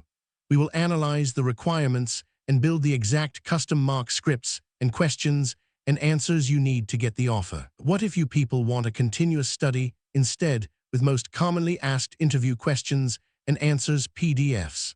But what if you do not have an active interview lined up right now? If you want to proactively build your skills over time, we have recently launched our Master Vault subscription model. This is an all-access pass containing most commonly asked interview questions and answers PDFs of various tech roles in every single major technology like DevOps, SAP, testing, Salesforce, data engineering, cloud, Java and Python, etc. Choose the full bundle or specific paths, but we understand that unlocking every technology at once might feel overwhelming. If you are solely an SAP consultant, a Salesforce developer, or a DevOps engineer, you do not need the entire master vault. We redesigned the ecosystem so you can subscribe to the unrestricted full bundle or choose individual targeted vaults tailored specifically to your career. The universal interview tip. Whenever you ask a tech VP or an industry mentor how to crack a tough interview, they all give you the exact same tip. Get familiar with the most commonly asked interview questions. It sounds simple, right? But here is the problem. The search nightmare. Finding the actual most commonly asked questions for senior roles is a nightmare. Generic Google searches only give you basic textbook definitions, and those will not help you clear a lead architect or senior engineer round where production reality matters. Imagine a master vault. Now, imagine a vault where the absolute most commonly asked interview questions for your specific role are already collected for you, perfectly organized by interview rounds like 1. Most commonly asked technical-based question and answers. 2. Most commonly asked scenario-based question and answers. 3. Most commonly asked real-world problem-solving question and answers. 4. Most commonly asked system design question and answers. 5. Most commonly asked behavioral-based question and answers. Cross-domain mastery. I built the ACE Interviews Master Vault for the modern architect. We did not just do this for one role. We covered everything: SAP, cybersecurity, DevOps, software testing, data engineering, Java, and Python. The ultimate all-access deal. Instead of paying for individual PDFs, you can now unlock our entire database. Get over 1,000 plus PDFs containing 50,000 plus of the most asked question and answers for a mere 1,499 rupees a month. The elite transformation. Stop studying just to pass. Equip yourself with the cross-domain confidence of a true architect and walk out of your next interview choosing between 2 or 3 elite job offers. Unlock the vault now. The era of buying individual guides is over. Click the link in the video description below right now to unlock the Master Vault. Now, let's get back to the masterclass. Scenario 96. A security transport deployment in SAP ECC revoked authorization object S_T_ABU_NAM from the BODS background user, causing 30 table extractions to fail with RFC_error_system_failure. How would you diagnose and resolve SAP extraction failures caused by missing authorization objects? Answer: recommended approach. I would start by identifying missing authorization objects using SAP security trace tools and updating the dedicated RFC communications user profile. I would resolve this access blockage using the following steps. Step 1. Analyze BODS job server trace logs to confirm which specific table extractions failed due to security authorization checks. Step 2. Execute transaction SU53 or run an authorization trace in transaction ST01 in SAP ECC using the BODS communication user ID to capture missing permissions. Step 3. Coordinate with the SAP security team to grant required table group access under authorization objects S_TABU_DIS and S_TABU_NAM. Step 4. Validate RFC connection test in BODS Administrator, verifying extraction row counts, job execution time, and downstream report reconciliation against production baselines. Pro tip: Senior Engineer tip. Always check transaction SU53 in SAP immediately after an RFC extraction fails. It explicitly displays the exact authorization object S_TABU_NAM, S_TABU_DIS, or S_RFC that blocked BODS. Scenario 97. A global S/4HANA Go Live window allocated only 4 hours to extract, transform, and load 500 million historical records into the new warehouse before Monday business operations resumed. What architecture would you design to achieve near-zero downtime ETL execution during a production cutover weekend? Answer: recommended approach. I would approach this cutover window by designing parallel execution pipelines, pre-staging historical data, and leveraging direct path bulk loading. In SAP BODS, processing 500 million records sequentially within a 4-hour window requires eliminating all row-by-row operations and maximizing system throughput. To resolve this, I would first preload static historical data, for example, historical years prior to cutover during pre-cutover dry runs. Second, I would configure table partitioning on source extractions and enable server group load balancing across multiple job server nodes to execute parallel data flows. Third, I would enable bulk loading with table lock and disable secondary index maintenance on target tables during the cutover write pass. Finally, I would benchmark row loading speeds, total execution time, financial reconciliation totals, and downstream reporting alignment against dry run production baselines before signing off on cutover completion. Pro tip: Senior Engineer tip. Minimize the active cutover workload by preloading as much historical data as safely possible before the production outage, leaving only the final incremental synchronization for the actual cutover window. Scenario 98. During a multi-year phased S/4HANA rollout, BODS jobs had to extract data simultaneously from remaining regional ECC instances and upgraded S/4HANA environments into a single shared data warehouse. How would you structure BODS data flows to coexist cleanly with legacy ECC and new S/4HANA data models? Answer: recommended approach.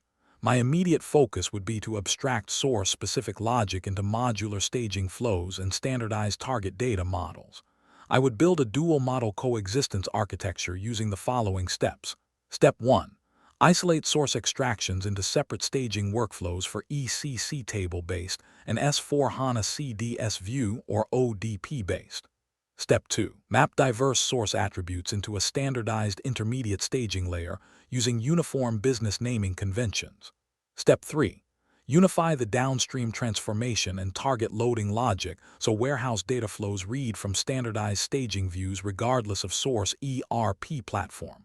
Step 4. Validate cross-system row counts, financial business totals, total execution duration, and downstream reconciliation metrics against production baselines. Pro tip: Senior Engineer tip. Do not mix ECC table joins and S/4HANA CDS views in the same data flow. Staging ECC and S/4HANA data into separate standardized staging tables allows downstream warehouse jobs to remain clean and source agnostic. Scenario 99.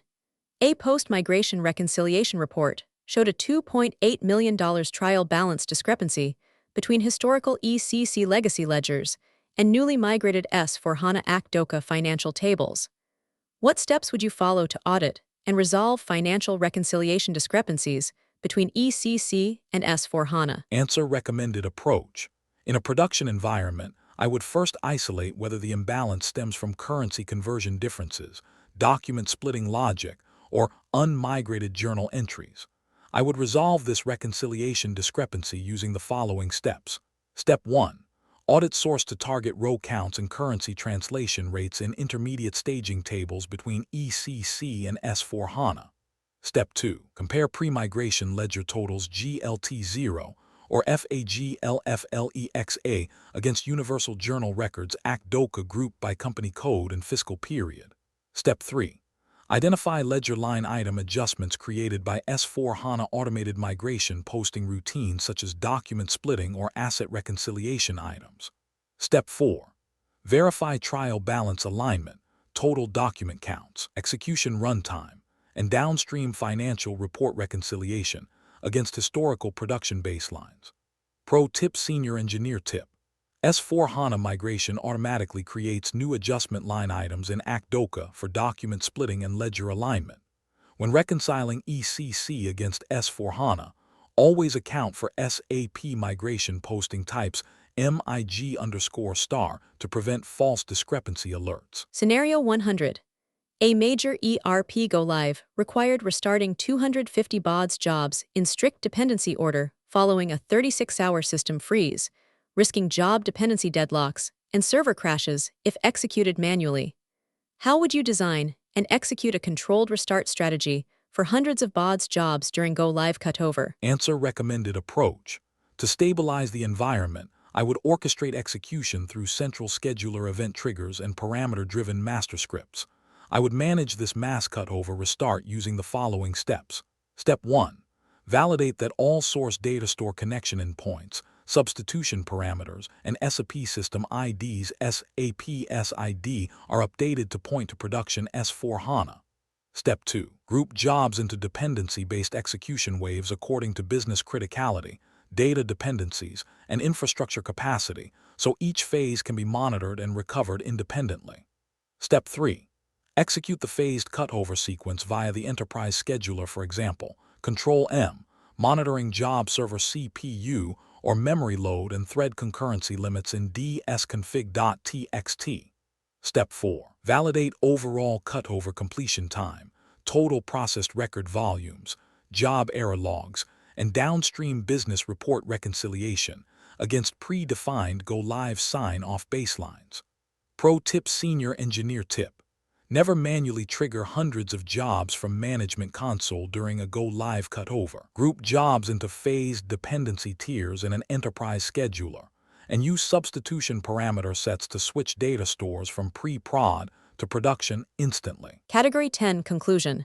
SAP Integration and Migration. Mastering SAP integration and migration patterns equips enterprise data architects to execute high-stakes ERP transformations without data loss or business disruption. By refactoring data flows for Universal Journal Table ACT-DOCA, enforcing explicit typecasting for Oracle to HANA SQL pushdown, re-importing IDOC and ODP extractor schemas after transports, and orchestrating phased cutover execution tiers, you ensure seamless coexistence between legacy ECC and modern S/4HANA environments. This completes our deep dive into SAP migration engineering. Are you tired of generic interview prep? You can spend weeks studying generic interview questions, only to walk into a tech interview and realize they are asking about completely different tools and real-world scenarios. A tech title means nothing. A data engineer, DevOps engineer, or SAP consultant role is completely different at every single company. If you are not studying for the exact tech stack in the job description, you are wasting your time. That is exactly the problem we solve. Whether your upcoming interview is for SAP, DevOps, Salesforce, data engineering, cloud architecture, or cybersecurity, we will build a custom interview cheat sheet designed specifically for your target role. How we build your masterclass. You send us the exact job description. We analyze the technologies, the dependencies, and the seniority level. Then, we prepare a highly customized package with predicted interview rounds, realistic mock interview scripts, and targeted technical questions and answers. Stop guessing what managers will ask. If you have an upcoming interview and would like customized mock interview scripts and targeted practice questions and answers built specifically around your job description, feel free to email me at inquiry.aceinterviews@gmail.com. Please include these 4 details. 1. Your exact job description. 2. Your target role. 3. The interview date if known. 4. Your relevant experience level. Walk in with absolute confidence. I will personally review your submission and let you know what type of preparation package would provide the most value. We will analyze the requirements and build the exact custom mock scripts and questions and answers you need to get the offer. What if you people want a continuous study instead, with most commonly asked interview questions and answers PDFs? But what if you do not have an active interview lined up right now? If you want to proactively build your skills over time, we have recently launched our Master Vault subscription model. This is an all-access pass containing most commonly asked interview questions and answers PDFs of various tech roles in every single major technology like DevOps, SAP, testing, Salesforce, data engineering, cloud, Java and Python, etc. Choose the full bundle or specific paths, but we understand that unlocking every technology at once might feel overwhelming. If you are solely an SAP consultant, a Salesforce developer, or a DevOps engineer, you do not need the entire Master Vault. We redesigned the ecosystem so you can subscribe to the unrestricted full bundle or choose individual targeted vaults tailored specifically to your career. The universal interview tip. Whenever you ask a tech VP or an industry mentor how to crack a tough interview, they all give you the exact same tip. Get familiar with the most commonly asked interview questions. It sounds simple, right? But here is the problem. The search nightmare. Finding the actual most commonly asked questions for senior roles is a nightmare. Generic Google searches only give you basic textbook definitions, and those will not help you clear a lead architect or senior engineer round where production reality matters. Imagine a master vault. Now, imagine a vault where the absolute most commonly asked interview questions for your specific role are already collected for you, perfectly organized by interview rounds like 1. Most commonly asked technical-based question and answers. 2. Most commonly asked scenario-based question and answers. 3. Most commonly asked real-world problem-solving question and answers. 4. Most commonly asked system design question and answers. 5. Most commonly asked behavioral-based question and answers. Cross-domain mastery. I built the ACE Interviews Master Vault for the modern architect. We did not just do this for one role. We covered everything: SAP, cybersecurity, DevOps, software testing, data engineering, Java, and Python. The ultimate all-access deal. Instead of paying for individual PDFs, you can now unlock our entire database. Get over 1,000 plus PDFs containing 50,000 plus of the most asked question and answers for a mere 1,499 rupees a month. The elite transformation. Stop studying just to pass. Equip yourself with the cross-domain confidence of a true architect and walk out of your next interview choosing between 2 or 3 elite job offers. Unlock the vault now. The era of buying individual guides is over. Click the link in the video description below right now to unlock the Master Vault. Now, let's get back to the masterclass. Transition from Category 10, SAP Integration and Migration, to Category 11 XML, Hierarchical Data and Real-Time Processing. While batch migrations handle core relational ledgers, modern enterprise architectures increasingly rely on event-driven real-time messaging, hierarchical XML feeds, and web service payloads. Processing multi-gigabyte XML files, unnesting complex parent or child schemas, maintaining access server message listeners, and preventing duplicate real-time transaction processing require specialized stream parsing architectures. We now transition from batch ERP migrations to real-time stream processing. Category 11, XML, Hierarchical Data and Real-Time Processing. Category 11, XML, Hierarchical Data and Real-Time Processing. Category 11 deep dives into hierarchical data parsing, XML schema definitions XSD, and real-time access server message processing in SAP BODS. In enterprise integration landscapes, multi-gigabyte XML payloads, unindexed parent or child joins, breaking XSD schema drift, namespace mismatches, and access server thread timeouts can freeze real-time queues or crash job server memory. This category provides the technical architecture to stream large XML documents, flatten nested structures, tune real-time services, and enforce message idempotency. Category 11, XML and Real-Time Scenarios 101 to 110. Here are the 10 real-world hierarchical data and real-time processing scenarios we will solve in this category. Scenario 101. Resolving XML pipeline, transform memory crashes on multi-gigabyte payloads. Scenario 102. Flattening complex nested parent or child XML schemas into relational warehouse tables. Scenario 103. Adapting downstream mappings when upstream XSD schema definitions drift. Scenario 104. Diagnosing and restarting stalled real-time access server message listeners. Scenario 105. Mitigating real-time service client timeouts caused by slow target database writes. Scenario 106. Optimizing job server RAM consumption during large XML document parsing.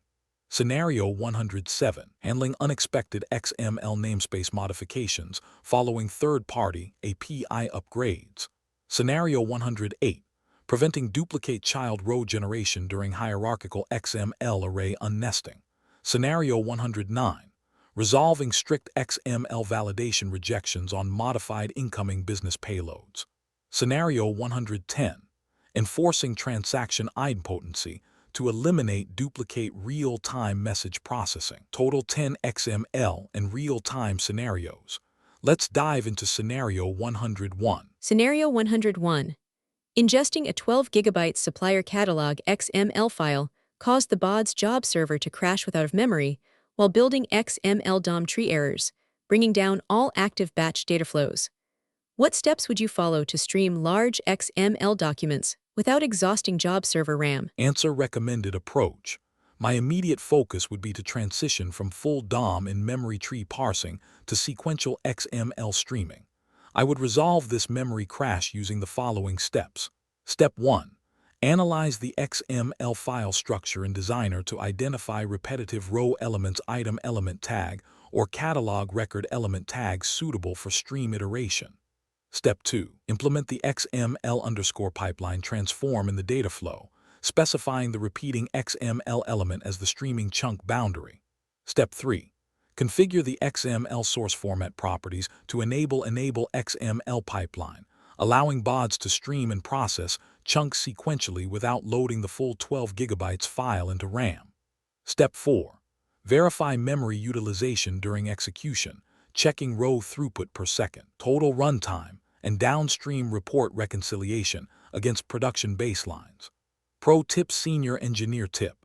When XML documents become too large for efficient in-memory processing, prefer streaming architectures such as XML_pipeline over full DOM parsing to reduce memory consumption and improve scalability. Scenario 102. A multi-level purchase order XML file containing nested arrays order header to line items to tax breakdown required flattening into separate relational tables without losing parent-child relationships. How would you unnest deeply nested XML structures into relational header or detail tables while maintaining primary or foreign keys? Answer: recommended approach.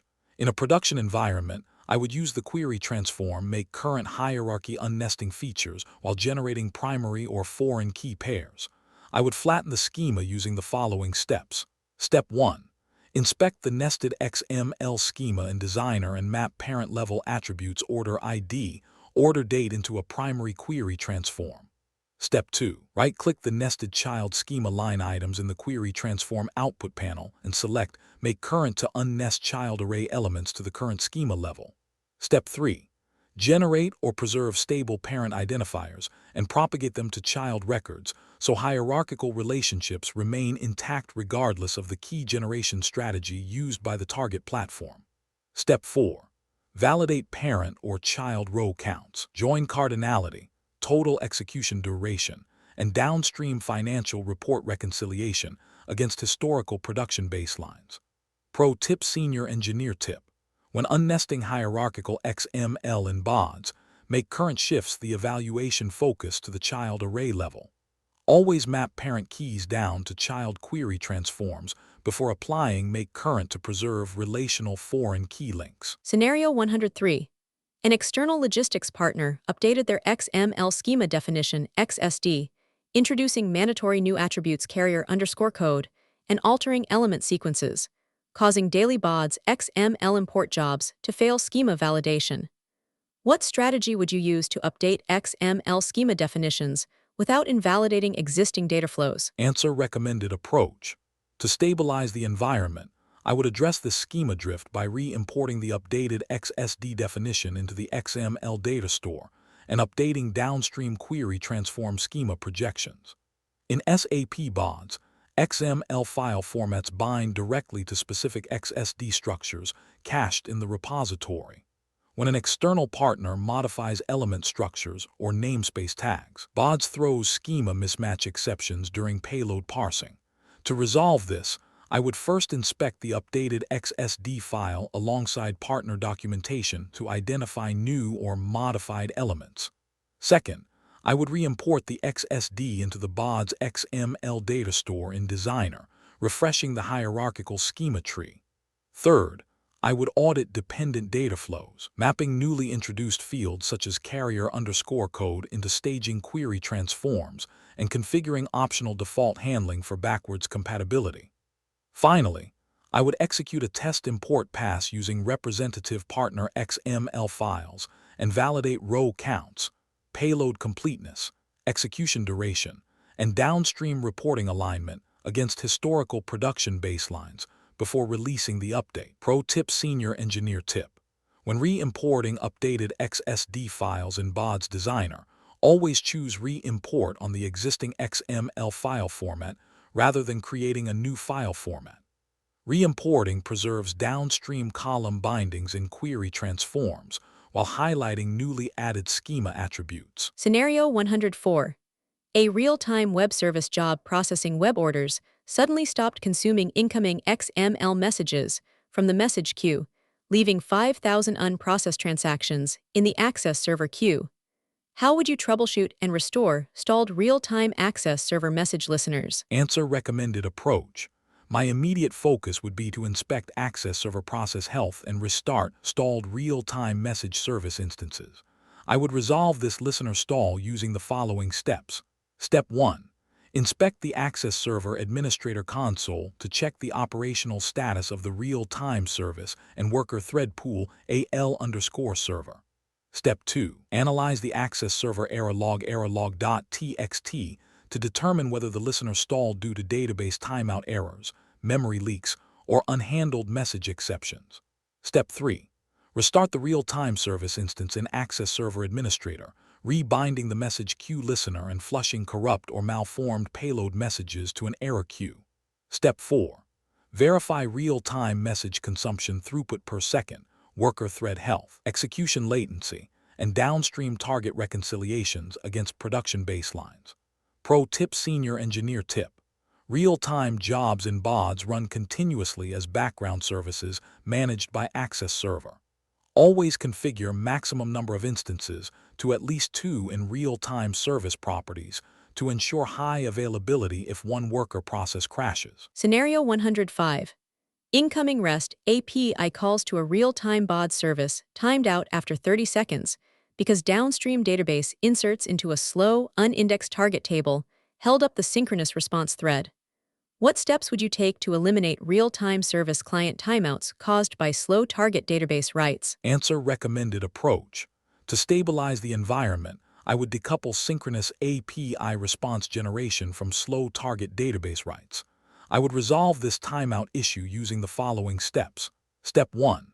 Analyze the real-time data flow trace log to isolate whether latency occurs during XML payload parsing, business transformation, or target database writes. Step 2. Optimize downstream persistence by analyzing indexing strategy, transaction boundaries, database contention, and write architecture so target operations no longer dominate end-to-end response time. Step 3. Re-architect the real-time workflow into an asynchronous pattern, immediately returning an HTTP 200 or 202 acknowledgement payload to the caller while staging incoming messages in memory or queue for asynchronous database persistence. Step 4. Benchmark API response latency, processed message throughput per second, error rates, and downstream target reconciliations against production baselines. Pro tip: Senior Engineer tip. Real-time services should never perform heavy synchronous database joins or writes on the client caller's thread. Immediately acknowledge incoming payloads to the caller and process heavy persistence asynchronously to maintain sub-second SLA response times. Are you tired of generic interview prep? You can spend weeks studying generic interview questions only to walk into a tech interview and realize they are asking about completely different tools and real-world scenarios. A tech title means nothing. A data engineer, DevOps engineer, or SAP consultant role is completely different at every single company. If you are not studying for the exact tech stack in the job description, you are wasting your time. That is exactly the problem we solve. Whether your upcoming interview is for SAP, DevOps, Salesforce, data engineering, cloud architecture, or cybersecurity, we will build a custom interview cheat sheet designed specifically for your target role. How we build your masterclass: you send us the exact job description. We analyze the technologies, the dependencies, and the seniority level. Then, we prepare a highly customized package with predicted interview rounds, realistic mock interview scripts, and targeted technical questions and answers. Stop guessing what managers will ask.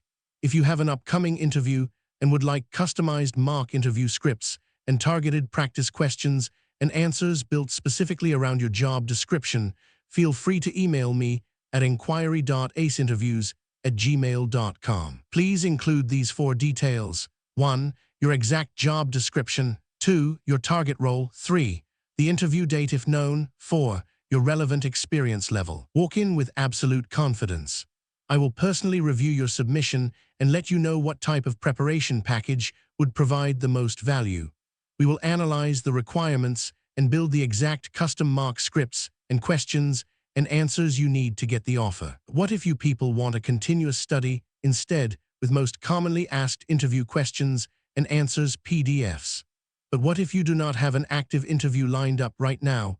If you want to proactively build your skills over time, we have recently launched our Master Vault subscription model. This is an all-access pass containing most commonly asked interview questions and answers PDFs of various tech roles in every single major technology like DevOps, SAP, testing, Salesforce, data engineering, cloud, Java and Python, etc. Choose the full bundle or specific paths, but we understand that unlocking every technology at once might feel overwhelming. If you are solely an SAP consultant, a Salesforce developer, or a DevOps engineer, you do not need the entire Master Vault. We redesigned the ecosystem so you can subscribe to the unrestricted full bundle or choose individual targeted vaults tailored specifically to your career. The universal interview tip. Whenever you ask a tech VP or an industry mentor how to crack a tough interview, they all give you the exact same tip. Get familiar with the most commonly asked interview questions. It sounds simple, right? But here is the problem. The search nightmare. Finding the actual most commonly asked questions for senior roles is a nightmare. Generic Google searches only give you basic textbook definitions, and those will not help you clear a lead architect or senior engineer round where production reality matters. Imagine a master vault. Now, imagine a vault where the absolute most commonly asked interview questions for your specific role are already collected for you, perfectly organized by interview rounds like 1. Most commonly asked technical-based question and answers. 2. Most commonly asked scenario-based question and answers. 3. Most commonly asked real-world problem-solving question and answers. 4. Most commonly asked system design question and answers. 5. Most commonly asked behavioral-based question and answers. Cross-domain mastery. I built the ACE Interviews Master Vault for the modern architect. We did not just do this for one role. We covered everything: SAP, cybersecurity, DevOps, software testing, data engineering, Java and Python. The ultimate all-access deal. Instead of paying for individual PDFs, you can now unlock our entire database. Get over 1,000 plus PDFs containing 50,000 plus of the most asked question and answers for mere 1,499 rupees a month. The elite transformation. Stop studying just to pass. Equip yourself with the cross-domain confidence of a true architect and walk out of your next interview choosing between 2 or 3 elite job offers. Unlock the vault now. The era of buying individual guides is over.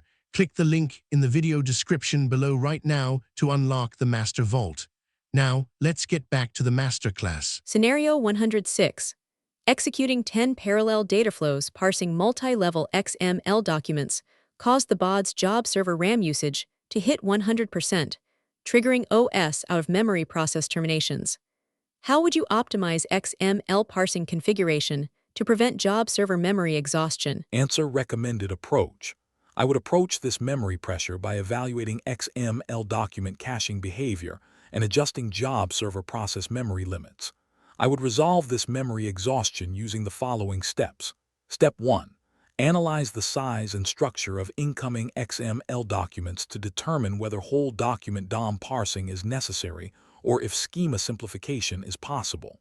Step 2. Transition heavy XML file formats to use XML_pipeline streaming or reduce the memory threshold for DOM parsing parameter in Dataflow properties. Step 3. Configure job server concurrency limits in dsconfig.txt to throttle maximum parallel XML parsing threads based on available physical RAM. Step 4. Verify job server RAM consumption during peak batch execution, row processing throughput, runtime duration, and downstream reconciliation metrics against production baselines. Pro tip: senior engineer tip. DOM parsing creates memory trees up to 10 times larger than the raw XML file size on disk.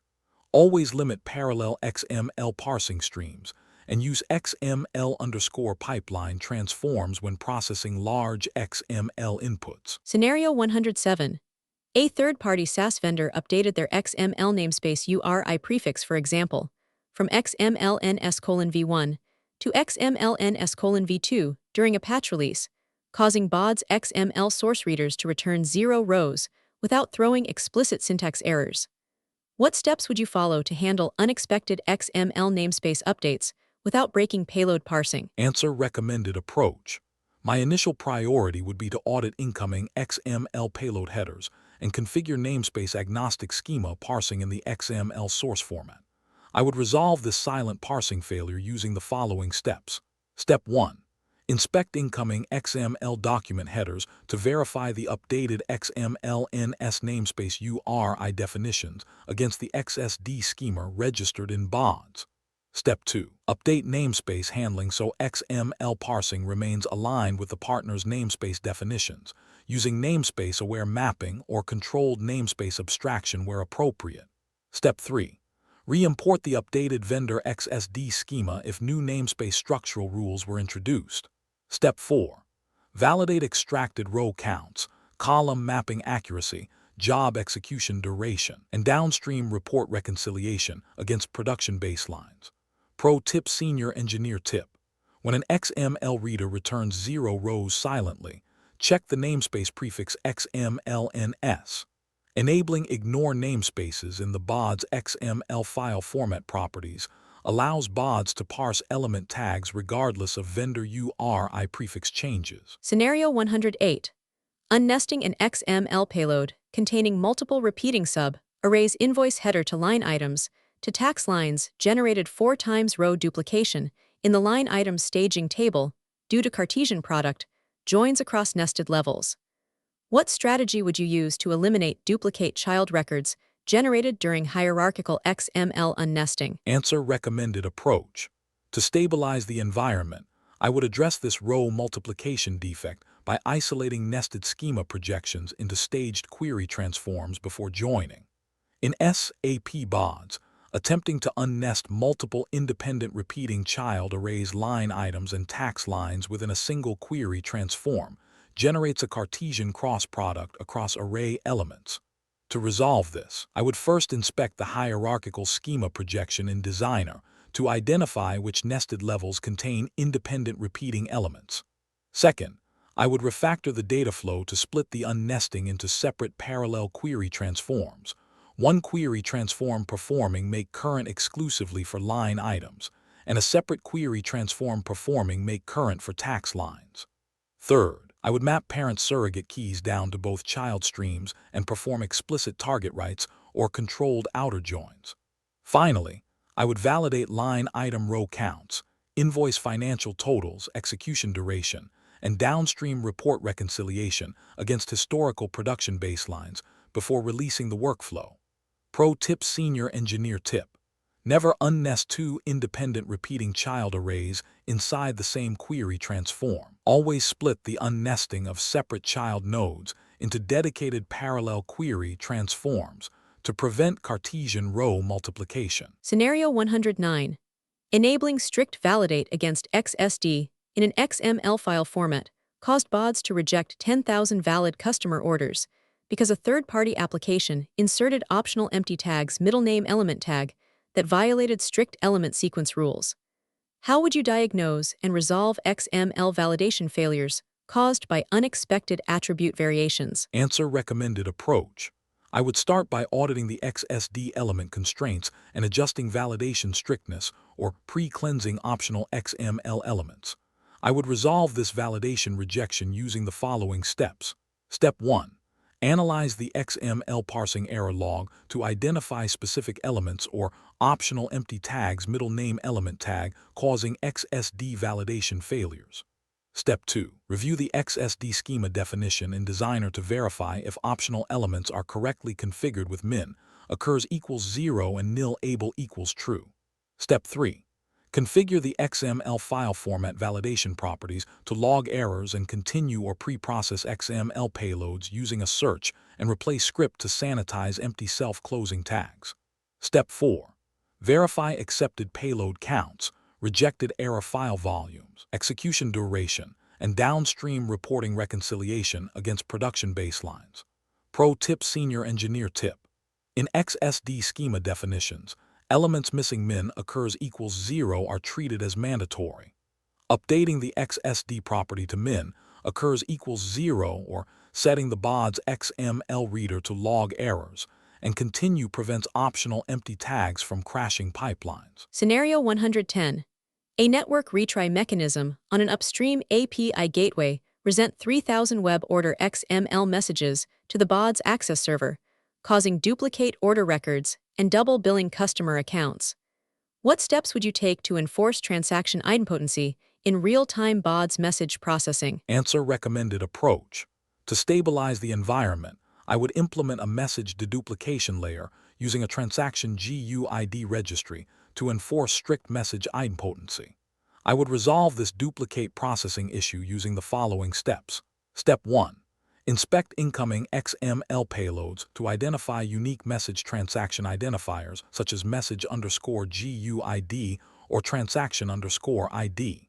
Step 2. Implement an idempotency mechanism using a durable message identity store, cache, or other enterprise duplicate detection strategy before executing business processing.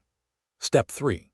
Route duplicate messages message_GUID already exists to an early exit branch that logs the duplicate event and immediately returns a successful HTTP 200 status to the gateway without executing duplicate target inserts. Step 4. Validate processed order totals, duplicate message quarantine counts, execution duration, and downstream financial reconciliation metrics against production baselines. Pro tip Senior Engineer tip.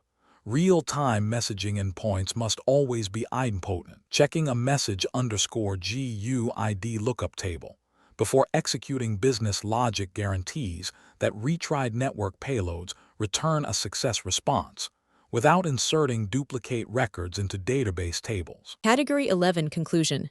XML, hierarchical data, and real-time processing. Mastering hierarchical XML parsing and real-time access server architectures ensures enterprise data platforms process complex payloads without memory exhaustion or message loss.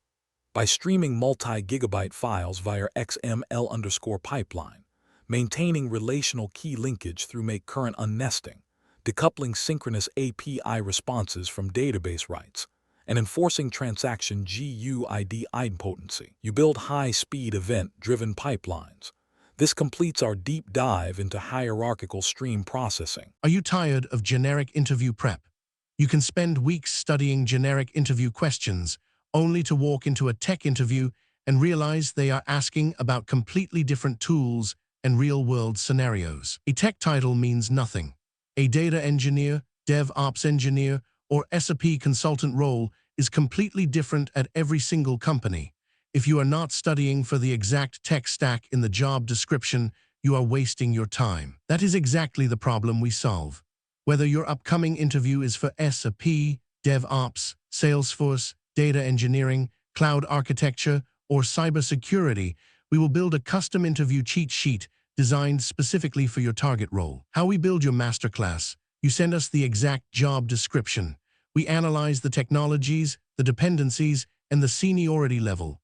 Then, we prepare a highly customized package with predicted interview rounds, realistic mock interview scripts, and targeted technical questions and answers. Stop guessing what managers will ask.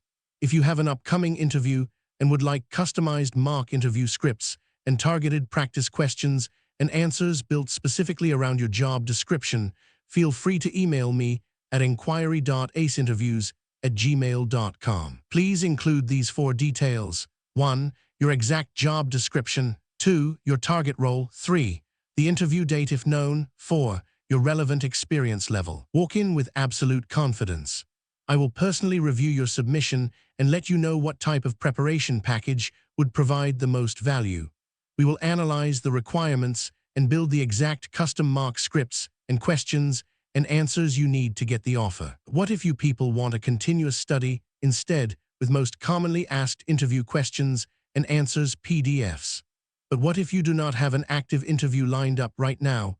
If you want to proactively build your skills over time, we have recently launched our Master Vault subscription model. This is an all-access pass containing most commonly asked interview questions, and answers PDFs of various tech roles in every single major technology like DevOps, SAP, testing, Salesforce, data engineering, cloud, Java and Python, etc. Choose the full bundle or specific paths, but we understand that unlocking every technology at once might feel overwhelming.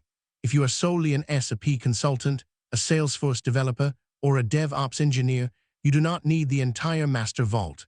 We redesigned the ecosystem so you can subscribe to the unrestricted full bundle or choose individual targeted vaults tailored specifically to your career. The universal interview tip.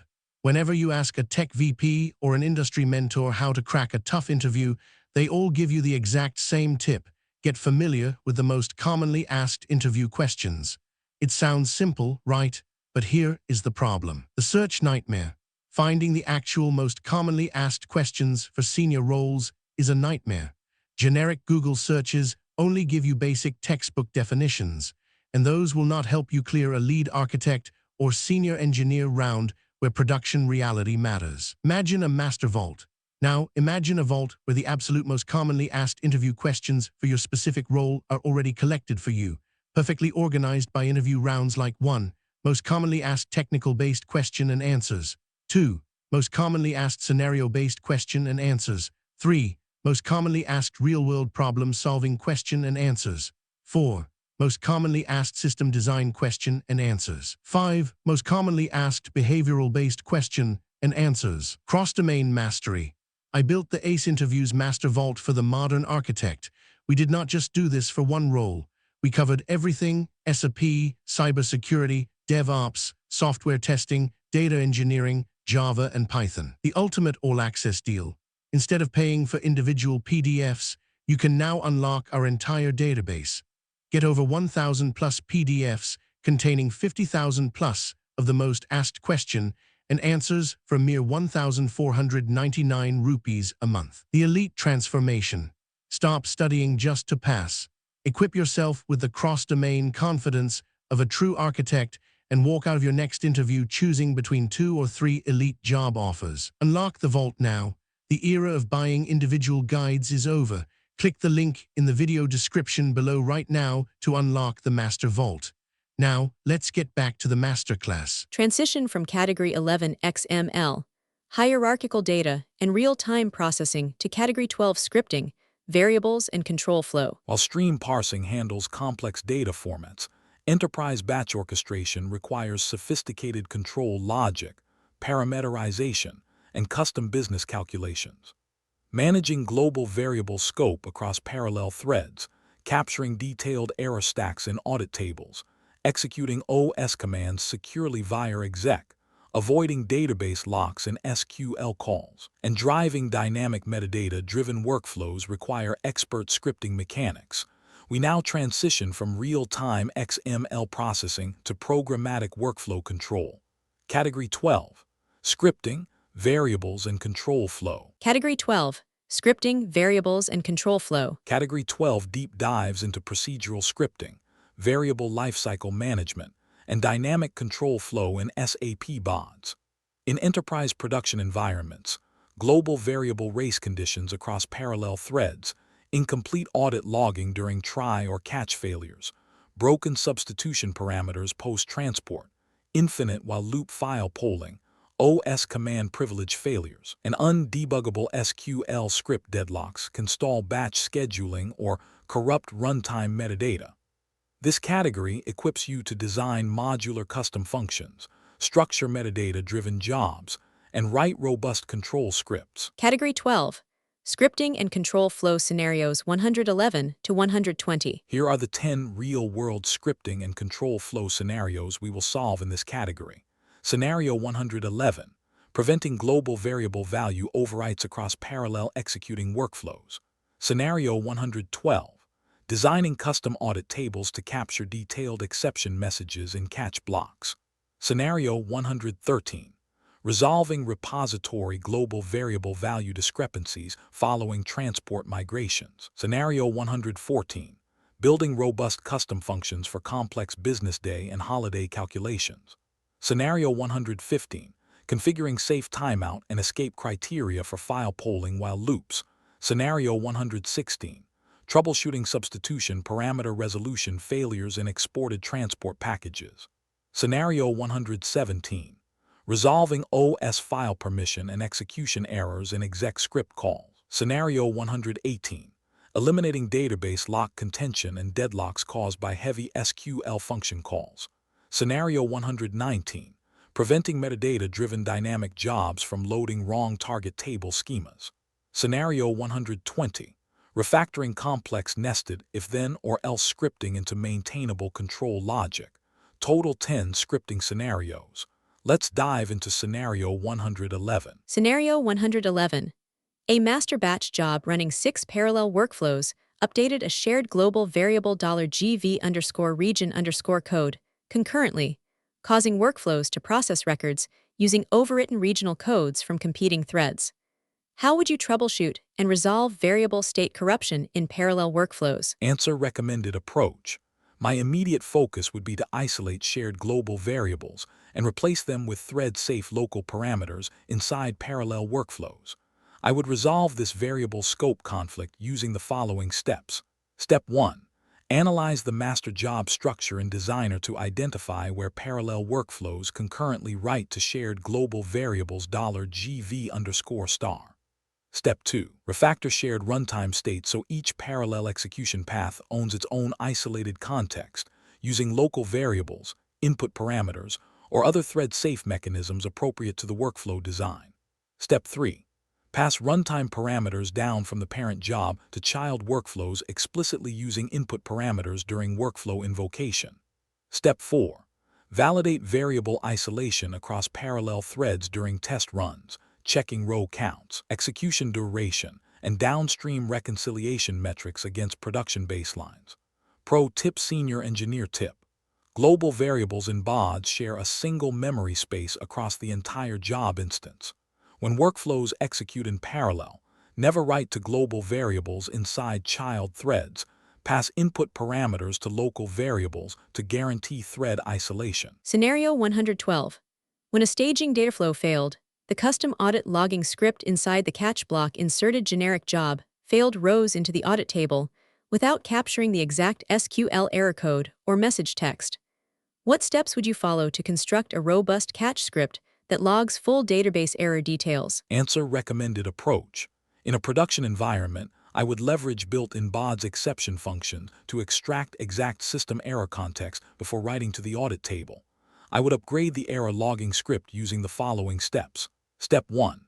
Inspect the catch script object in Designer to confirm which exception functions are invoked when a failure occurs.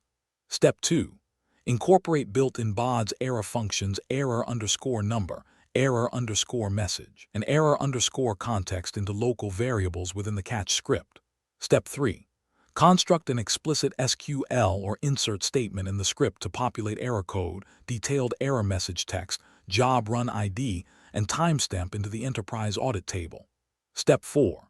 Verify error log completeness during simulated data flow failure tests, checking error message detail, execution duration, and downstream reporting alignment against production baselines. Pro tip: Senior Engineer tip. Inside a BODS catch block, always call error_message and error_context immediately. Storing these strings in local variables allows you to write complete stack traces to your database audit logs before raising an exception. Scenario 113. Migrating a BODS job transport from QA to production caused global extraction date variables to revert to uninitialized default values because repository-level variable default properties differed between servers. What strategy would you use to enforce consistent variable initialization across dev, QA, and prod repositories? Answer: recommended approach. To stabilize the environment, I would address this variable drift by decoupling variable assignment from static repository defaults and enforcing runtime initialization scripts. In SAP BODS, relying on default values hard-coded inside local repository variable definitions risks inconsistent behavior when code is imported into target repositories with different default configurations. To resolve this, I would first inspect global variable definition properties in Production Designer and align baseline values. Second, I would refactor the parent job to execute a mandatory initialization script as the very first step in the execution chain. Third, I would configure this script to dynamically populate global variables from an enterprise database configuration table or system substitution parameters $param, overriding repository default values. Finally, I would validate variable resolution across environments, checking row counts, business totals, execution duration, and downstream report reconciliation against historical production baselines before releasing the batch. Pro tip: Senior Engineer tip. Never depend on default variable values configured in Designer. Always initialize global variables explicitly in an initial job script by reading from a database control table or system substitution parameters $. Scenario 114. A reusable custom function CF_add_business_days calculated incorrect SLA target dates across international locations because it failed to account for regional holiday calendars and leap days. How would you audit and correct flawed custom function logic for calculating business working days? Answer: recommended approach. My initial priority would be to audit the custom function code logic and integrate dynamic reference holiday lookups. I would correct the business day calculation using the following steps. Step 1. Analyze the procedural script logic in CF_add_business_days to trace loop iteration, weekend detection day _in_week, and holiday evaluation logic. Step 2. Refactor chart-coded calendar logic with centralized business calendar data maintained through governed reference datasets so regional rules can evolve without code changes. Step 3. Update custom function input parameters to accept country_code alongside start_date and days_to_add, ensuring region-specific holiday skips. Step 4. Benchmark function execution speed. Test boundary date calculations across international regions and validate downstream SLA report reconciliation against production baselines. Pro tip: Senior Engineer tip. Avoid hard-coding holiday dates inside custom function script loops. Querying a centralized holiday_calendar database table inside the function ensures business day math automatically adapts when new company holidays are published. Scenario 115. An automated ingestion job containing a while loop waiting for a vendor SFTP trigger file ran for 14 hours when the file failed to arrive, consuming a job server execution thread and blocking morning schedules. What steps would you take to implement polling timeouts and prevent infinite while loops? Answer: recommended approach. To stabilize the environment, I would implement loop iteration counters, maximum wait time parameters, and explicit exception timeouts. I would resolve this hanging loop issue using the following steps. Step 1. Inspect the while loop condition script in Designer to verify how file existence file_exists and loop continuation flags are evaluated. Step 2. Introduce a counter variable $LV_wait_minutes and increment it inside the loop after calling sleep of 60 during each file check pass. Step 3. Configure an explicit evaluation boundary in the while loop condition, for example, $LV_file_found equals n and $LV_wait_minutes less than 120 to exit the loop after 2 hours. Step 4. Raise a custom error using raise_error or send an operational alert if the loop terminates due to a timeout, verifying runtime duration and report reconciliation against production baselines. Pro tip: Senior Engineer tip. Every polling loop should include a configurable timeout, retry policy, and operational alert. Long-running loops must eventually fail in a controlled manner instead of consuming execution resources indefinitely. Are you tired of generic interview prep? You can spend weeks studying generic interview questions, only to walk into a tech interview and realize they are asking about completely different tools and real-world scenarios. A tech title means nothing. A data engineer, DevOps engineer, or SAP consultant role is completely different at every single company. If you are not studying for the exact tech stack in the job description, you are wasting your time. That is exactly the problem we solve. Whether your upcoming interview is for SAP, DevOps, Salesforce, data engineering, cloud architecture, or cybersecurity, we will build a custom interview cheat sheet designed specifically for your target role. How we build your masterclass. You send us the exact job description. We analyze the technologies, the dependencies, and the seniority level. Then, we prepare a highly customized package with predicted interview rounds, realistic mock interview scripts, and targeted technical questions and answers. Stop guessing what managers will ask. If you have an upcoming interview and would like customized mock interview scripts and targeted practice questions and answers built specifically around your job description, feel free to email me at inquiry.aceinterviews@gmail.com. Please include these 4 details. 1. Your exact job description. 2. Your target role. 3. The interview date if known. 4. Your relevant experience level. Walk in with absolute confidence. I will personally review your submission and let you know what type of preparation package would provide the most value. We will analyze the requirements and build the exact custom mock scripts and questions and answers you need to get the offer. What if you people want a continuous study instead with most commonly asked interview questions and answers PDFs? But what if you do not have an active interview lined up right now? If you want to proactively build your skills over time, we have recently launched our Master Vault subscription model. This is an all-access pass containing most commonly asked interview questions and answers PDFs of various tech roles in every single major technology like DevOps, SAP, testing, Salesforce, data engineering, cloud, Java and Python, etc. Choose the full bundle or specific paths, but we understand that unlocking every technology at once might feel overwhelming. If you are solely an SAP consultant, a Salesforce developer, or a DevOps engineer, you do not need the entire Master Vault.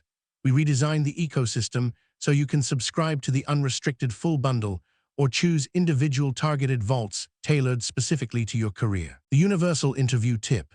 Whenever you ask a tech VP or an industry mentor how to crack a tough interview, they all give you the exact same tip. Get familiar with the most commonly asked interview questions. It sounds simple, right? But here is the problem. The search nightmare. Finding the actual most commonly asked questions for senior roles is a nightmare. Generic Google searches only give you basic textbook definitions, and those will not help you clear a lead architect or senior engineer round where production reality matters. Imagine a master vault. Now, imagine a vault where the absolute most commonly asked interview questions for your specific role are already collected for you, perfectly organized by interview rounds like 1. Most commonly asked technical-based question and answers. 2. Most commonly asked scenario-based question and answers. 3. Most commonly asked real-world problem-solving question and answers. 4. Most commonly asked system design question and answers. 5. Most commonly asked behavioral-based question and answers. Cross-domain mastery. I built the ACE Interviews Master Vault for the modern architect. We did not just do this for one role. We covered everything: SAP, cybersecurity, DevOps, software testing, data engineering, Java, and Python. The ultimate all-access deal. Instead of paying for individual PDFs, you can now unlock our entire database. Get over 1,000 plus PDFs containing 50,000 plus of the most asked question and answers for a mere 1,499 rupees a month. The elite transformation. Stop studying just to pass.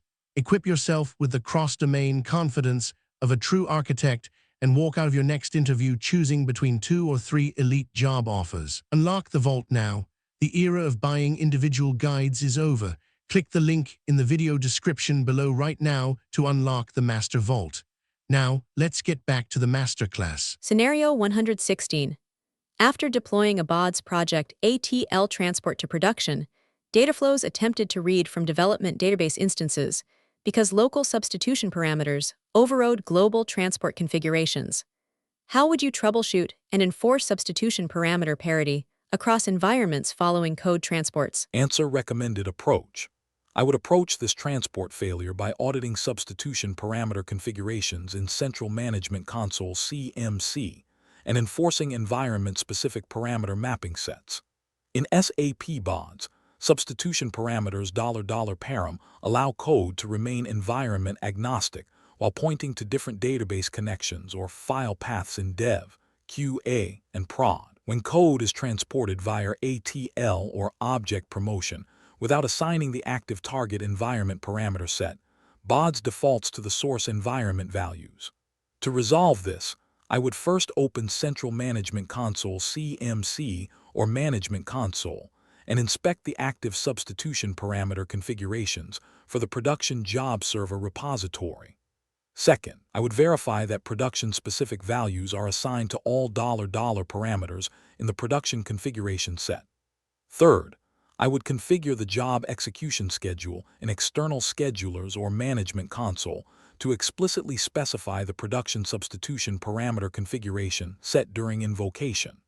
Finally, I would execute a test run and validate database connection endpoints, target row counts, total execution time, and downstream report reconciliation against historical production baselines before releasing the batch.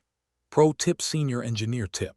When executing jobs via command line or external schedulers, AL_engine, always pass the explicit parameter set flag-p config equals production. This guarantees the job server uses production substitution parameters regardless of how local designer properties were saved. Scenario 117. A script object calling an external Linux shell script via exec of sh/scripts/archive.sh, 1 failed with return code 127. Permission denied, halting batch archive processing. What steps would you take to diagnose and resolve permission failures in exec OS script calls? Answer: recommended approach. I would start by validating job server OS user account execution privileges and reviewing script file system permissions. I would resolve this exec failure using the following steps. Step 1. Analyze the job trace log to capture the exact OS command string, execution flags, and numeric exit code returned by exec. Step 2. Identify the operating system user account running the BODS AL_engine service process and inspect its read or execute permissions on /script/archive.sh. Step 3. Grant required execute permission chmod plus X on the target script file and verify path visibility across all nodes in the job server cluster. Step 4. Validate script execution response, verify file archiving completion, measure total runtime, and check downstream report reconciliation against production baselines. Pro tip: Senior Engineer tip. The exec function runs commands under the security context of the OS user running the BODS job server service AL_engine. Always ensure this OS service account holds execution rights chmod plus X and proper path environment variables on script directories. Scenario 118. A master control script executing 50 sequential SQL of data store, update calls locked target control tables, creating untraceable database deadlocks with parallel data flows. How would you identify and eliminate database lock contention caused by SQL script functions? Answer: recommended approach. My immediate focus would be to minimize inline SQL calls and consolidate database updates into single transactional blocks or native BODS data flows. I would resolve this locking contention using the following steps. Step 1. Inspect database lock weight statistics and BODS job trace logs to correlate SQL function execution timestamps with concurrent data flow locks. Step 2. Audit the script code to identify individual SQL calls, issuing row-by-row update or delete statements on shared control tables. Step 3. Consolidate multiple discrete SQL statements into a single stored procedure call or replace script updates with an explicit query transform data flow pass. Step 4. Verify lock-free script execution, measure job processing throughput, confirm runtime duration, and check downstream report reconciliation against production baselines. Pro tip: Senior Engineer tip. Excessive script-driven database operations can increase connection overhead, transaction contention, and locking risk. Consolidate related database work whenever practical and prefer set-based operations over repetitive row-by-row updates. Scenario 119. A metadata-driven framework passing target table names via global variables $GV_target_table dynamically loaded customer staging data into an active financial GL fact table due to an unsanitized variable assignment. What steps would you take to enforce strict metadata validation in dynamic, variable-driven data flows? Answer: recommended approach. To stabilize the environment, I would isolate the misloaded table, restore state, and implement strict target table metadata validation gates prior to dynamic execution. I would resolve this dynamic mapping error using the following steps. Step 1. Purge or rollback the incorrectly loaded target table partition using batch execution IDs and restore clean baseline states. Step 2. Implement a pre-execution script check that validates the variable string $GV_target_ table against an approved metadata registry table before triggering the data flow. Step 3. Validate metadata compatibility by confirming that the target object exists, satisfies expected structural requirements, and is explicitly approved for the requested load before allowing dynamic execution. Step 4. Validate dynamic load accuracy, target row counts, execution duration, and downstream reporting reconciliation against production baselines. Pro tip: Senior Engineer tip. Dynamic table binding using variables $GV_table is powerful but risky. Always validate the table name against a whitelist registry table in a preload script before allowing the data flow to execute. Scenario 120.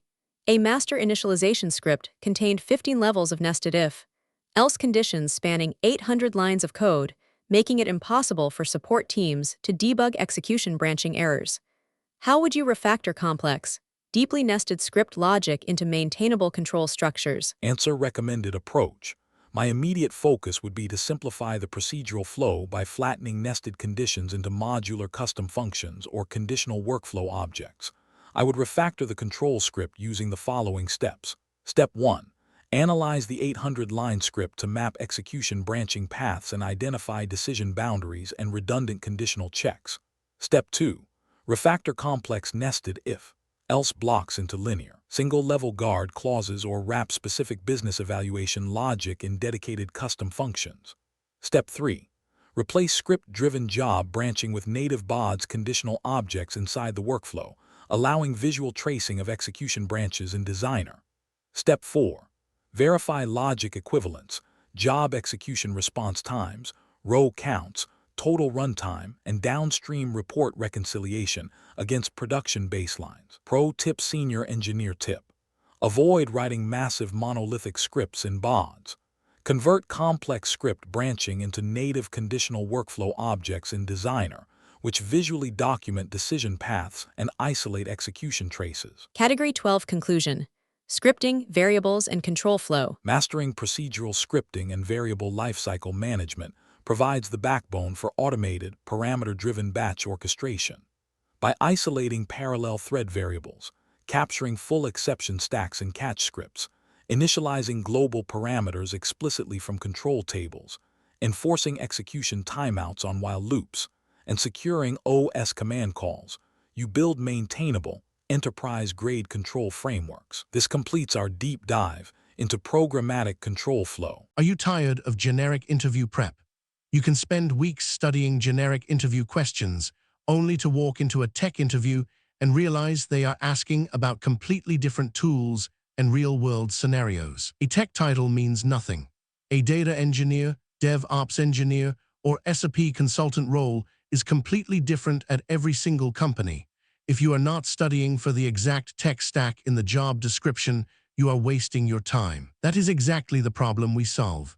Whether your upcoming interview is for SAP, DevOps, Salesforce, data engineering, cloud architecture, or cybersecurity, we will build a custom interview cheat sheet designed specifically for your target role. How we build your masterclass: you send us the exact job description.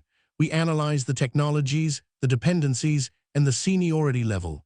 Then, we prepare a highly customized package with predicted interview rounds, realistic mock interview scripts, and targeted technical questions and answers. Stop guessing what managers will ask. If you have an upcoming interview and would like customized mock interview scripts and targeted practice questions and answers built specifically around your job description, feel free to email me at inquiry.aceinterviews@gmail.com. Please include these 4 details. 1. Your exact job description. 2. Your target role. 3. The interview date if known. 4. Your relevant experience level. Walk in with absolute confidence. I will personally review your submission and let you know what type of preparation package would provide the most value. We will analyze the requirements and build the exact custom mark scripts and questions and answers you need to get the offer. What if you people want a continuous study instead, with most commonly asked interview questions and answers PDFs? But what if you do not have an active interview lined up right now? If you want to proactively build your skills over time, we have recently launched our Master Vault subscription model. This is an all-access pass containing most commonly asked interview questions and answers PDFs of various tech roles in every single major technology like DevOps, SAP, testing, Salesforce, data engineering, cloud, Java and Python, etc. Choose the full bundle or specific paths, but we understand that unlocking every technology at once might feel overwhelming. If you are solely an SAP consultant, a Salesforce developer, or a DevOps engineer, you do not need the entire Master Vault. We redesigned the ecosystem so you can subscribe to the unrestricted full bundle or choose individual targeted vaults tailored specifically to your career. The universal interview tip. Whenever you ask a tech VP or an industry mentor how to crack a tough interview, they all give you the exact same tip. Get familiar with the most commonly asked interview questions. It sounds simple, right? But here is the problem. The search nightmare. Finding the actual most commonly asked questions for senior roles is a nightmare. Generic Google searches only give you basic textbook definitions, and those will not help you clear a lead architect or senior engineer round where production reality matters. Imagine a master vault. Now, imagine a vault where the absolute most commonly asked interview questions for your specific role are already collected for you, perfectly organized by interview rounds like 1. Most commonly asked technical-based question and answers. 2.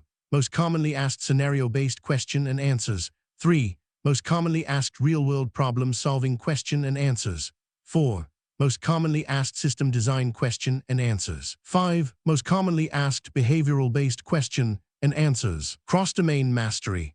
I built the ACE Interviews Master Vault for the modern architect. We did not just do this for one role. We covered everything: SAP, cybersecurity, DevOps, software testing, data engineering, Java, and Python. The ultimate all-access deal. Instead of paying for individual PDFs, you can now unlock our entire database. Get over 1,000 plus PDFs containing 50,000 plus of the most asked question and answers for a mere 1,499 rupees a month. The elite transformation. Stop studying just to pass. Equip yourself with the cross-domain confidence of a true architect and walk out of your next interview choosing between 2 or 3 elite job offers. Unlock the vault now. The era of buying individual guides is over. Click the link in the video description below right now to unlock the Master Vault. Now, let's get back to the masterclass. Transition from Category 12, Scripting, Variables and Control Flow, to Category 13, Advanced BODS Transforms. While control scripts orchestrate execution flow, core data processing relies on specialized BODS transform engines to reshape, pivot, merge, generate keys, and preserve historical state. Understanding the internal memory models, SQL translation limits, and operation code mechanics of advanced transforms is essential to eliminate silent data duplication and memory exhaustion. We now transition from control flow scripting to specialized transform engineering. Category 13, Advanced BODS Transforms. Category 13, Advanced BODS Transforms. Category 13 deep dives into specialized transform mechanics and advanced data reshaping objects in SAP BODS. In complex data pipelines, opcode misclassifications in map_CDC_operation, date overlap bugs in history preserving, duplicate outputs from merge transforms, memory paging spikes in pivot transforms, and key collision errors in key generation can corrupt target tables or cause job failures. This category provides the technical architecture to tune transform parameters, debug operation codes, manage surrogate key counters, and optimize specialized data reshaping. Category 13, Advanced BODS Transforms Scenarios 121 to 130. Here are the 10 real-world advanced transform scenarios we will solve in this category. Scenario 121. Resolving opcode misclassifications in map_CDC_operation transforms. Scenario 122. Eliminating overlapping validity date ranges in history-preserving transforms. Scenario 123. Preventing duplicate row output generation during merge transform execution. Scenario 124. Restoring pushdown optimization when built-in BODS functions block SQL translation. Scenario 125. Reconciling SQL transform execution variances between Oracle and SAP HANA engines. Scenario 126. Calibrating validation, transform expressions to prevent false positive record rejections. Scenario 127. Optimizing case transform branch evaluation order to eliminate thread skew. Scenario 128. Managing job server memory allocation during pivot and reverse pivot transformations. Scenario 129. Correcting date dimension surrogate key generation using row generation transforms. Scenario 130. Eliminating duplicate surrogate key collisions in key generation transforms. Total 10 advanced transform scenarios. Let's dive into Scenario 121. Scenario 121. An incremental delta pipeline loaded modified customer records as duplicate insert rows instead of update statements because map_CDC_ operation received unmapped flag values from an upstream join. How would you troubleshoot and correct operation code misclassifications in map_CDC_ operation transforms? Answer recommended approach. My immediate focus would be to inspect input row operation codes opcodes and align flag mappings in the transform properties. I would resolve this opcode misclassification using the following steps. Step 1. Analyze the incoming dataflow stream using data preview to inspect the implicit DI_operation_type flag passed to map_CDC_ operation. Step 2. Verify whether upstream query transforms or joins strip the native operation codes, causing BODS to reset row opcodes to default insert. Step 3. Configure explicit operation mapping rules that correctly translate upstream change indicators into insert, update, and delete operations, ensuring every expected change type is handled consistently. Step 4. Validate target update counts, insert row volumes, execution duration, and downstream financial reconciliation metrics against production baselines. Pro tip: Senior Engineer tip. Joins or aggregations in query transforms drop incoming database opcodes and convert all rows to insert. Place a map_CDC_ operation, transform immediately after the CDC reader or explicit change flag calculation to explicitly reassign update and delete opcodes. Scenario 122. An SCD type 2-dimension load produced overlapping valid_from and valid_ to date boundaries, for example. Version 1 ending on March 15, 2026, while version 2 started on March 15, 2026, causing point-in-time queries to count duplicate active rows. What strategy would you use to eliminate overlapping validity periods in history-preserving transforms? Answer recommended approach. To stabilize the environment, I would address this date overlap defect by configuring explicit date boundary offsets and synchronizing system timestamp variables in the history-preserving transform. In SAP BODS, history preserving sets the valid_ to expiration date of the previous record and the valid_ from start date of the new record based on transform date properties. If date offsets are not defined or if execution timestamps vary across transforms, date overlap occurs. To resolve this, I would first isolate the corrupted dimension records and execute a retroactive date repair script using historical lineage. Second, I would inspect the history-preserving transform properties and enforce a discrete date boundary scheme such as setting valid to valid_ from -1 second or using discrete date end masks like December 31st, 9999. Third, I would ensure that the execution timestamp variable $GV_system_time is assigned once at job start and shared across all date updates within the same dataflow pass. Finally, I would validate point-in-time query accuracy, version row counts, total execution duration, and downstream report reconciliation against historical production baselines before releasing the batch. Pro tip: Senior Engineer tip. Define validity boundaries using a consistent enterprise temporal model so every point-in-time query resolves to exactly one active version. Ensure the chosen boundary convention is applied uniformly across all history-preserving processes. Scenario 123.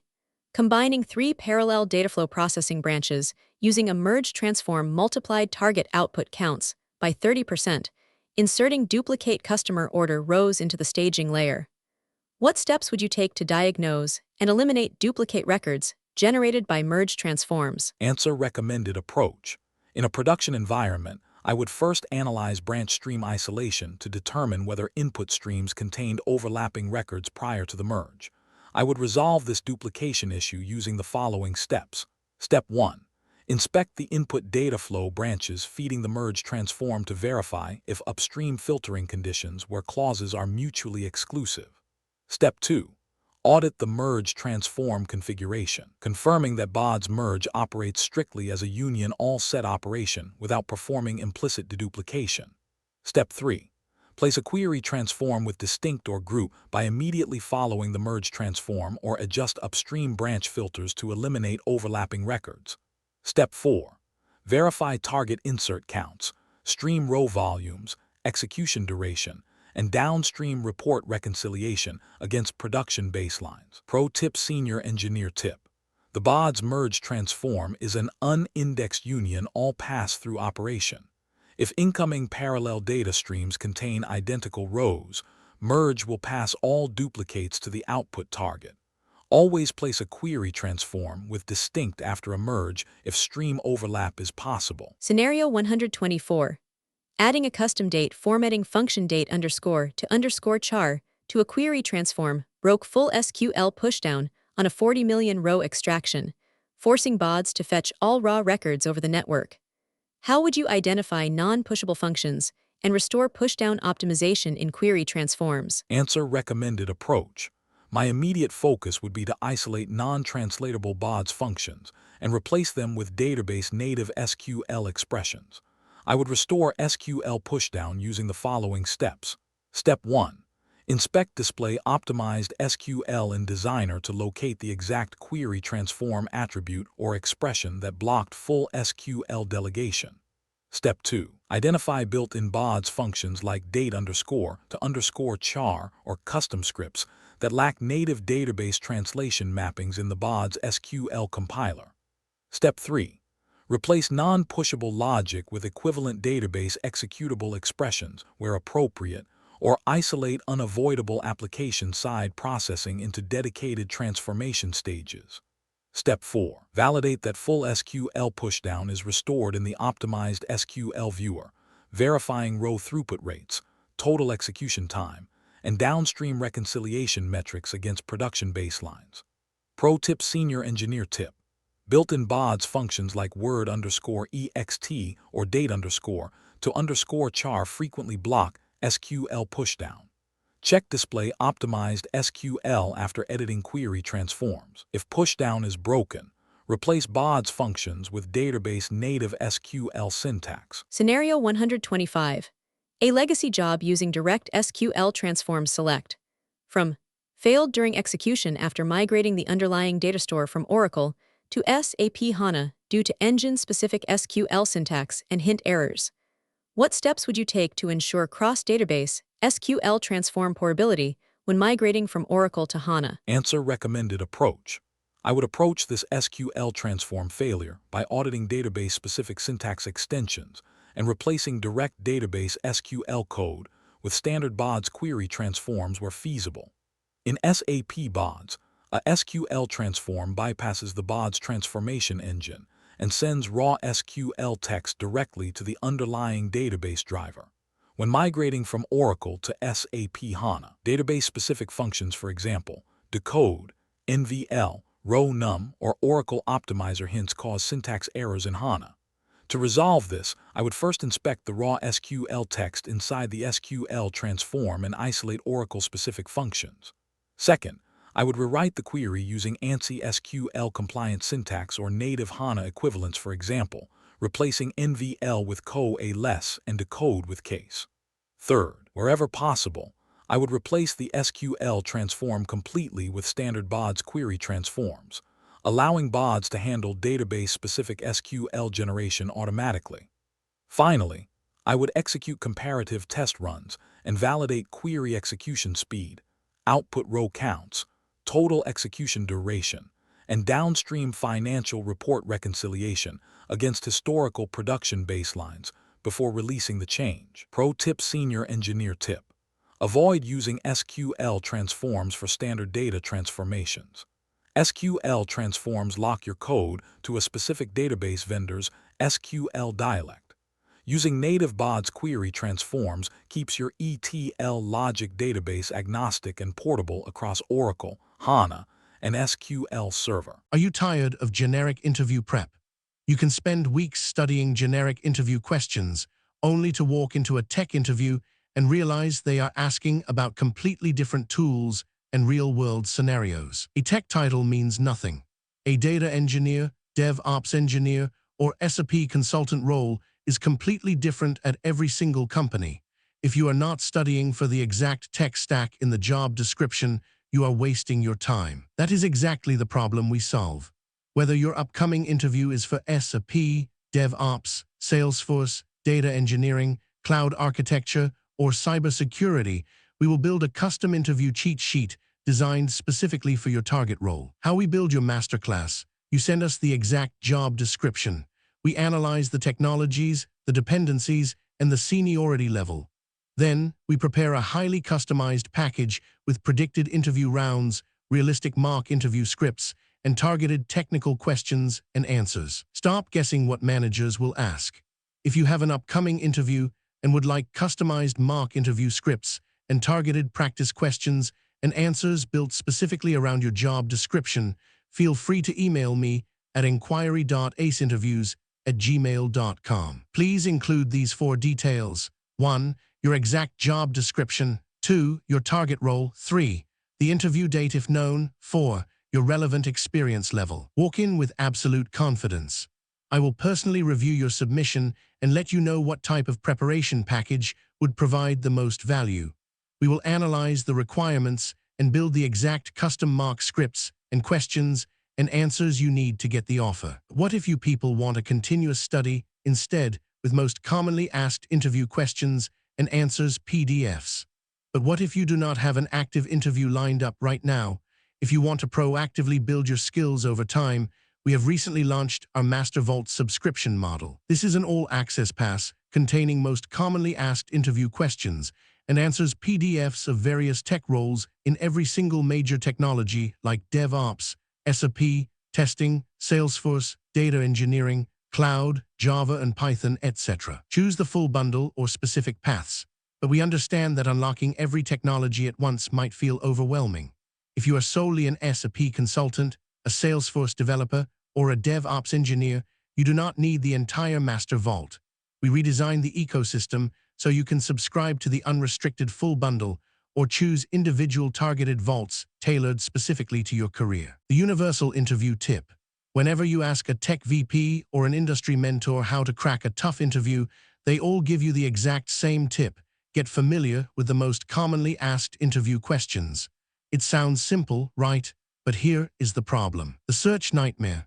Finding the actual most commonly asked questions for senior roles is a nightmare. Generic Google searches only give you basic textbook definitions, and those will not help you clear a lead architect or senior engineer round where production reality matters. Imagine a master vault. Now, imagine a vault where the absolute most commonly asked interview questions for your specific role are already collected for you, perfectly organized by interview rounds like 1. Most commonly asked technical-based question and answers. 2. Most commonly asked scenario-based question and answers. 3. Most commonly asked real-world problem-solving question and answers. 4. Most commonly asked system design question and answers. 5. Most commonly asked behavioral-based question and answers. Cross-domain mastery. I built the ACE Interviews Master Vault for the modern architect. We did not just do this for one role. We covered everything: SAP, cybersecurity, DevOps, software testing, data engineering, Java, and Python. The ultimate all-access deal. Instead of paying for individual PDFs, you can now unlock our entire database. Get over 1,000 plus PDFs containing 50,000 plus of the most asked question and answers for mere 1,499 rupees a month. The elite transformation. Stop studying just to pass. Equip yourself with the cross-domain confidence of a true architect and walk out of your next interview choosing between 2 or 3 elite job offers. Unlock the vault now. The era of buying individual guides is over. Click the link in the video description below right now to unlock the Master Vault. Now, let's get back to the masterclass. Scenario 126. A validation transform enforcing customer age rules rejected 20,000 valid account applications because a complex Boolean expression evaluated null string attributes as false instead of bypassing mandatory checks. How would you diagnose and recalibrate flawed validation transform expression logic? Answer: recommended approach. To stabilize the environment, I would audit rule evaluation logic and handle optional null attributes explicitly within validation expressions. I would resolve this over rejection using the following steps. Step 1.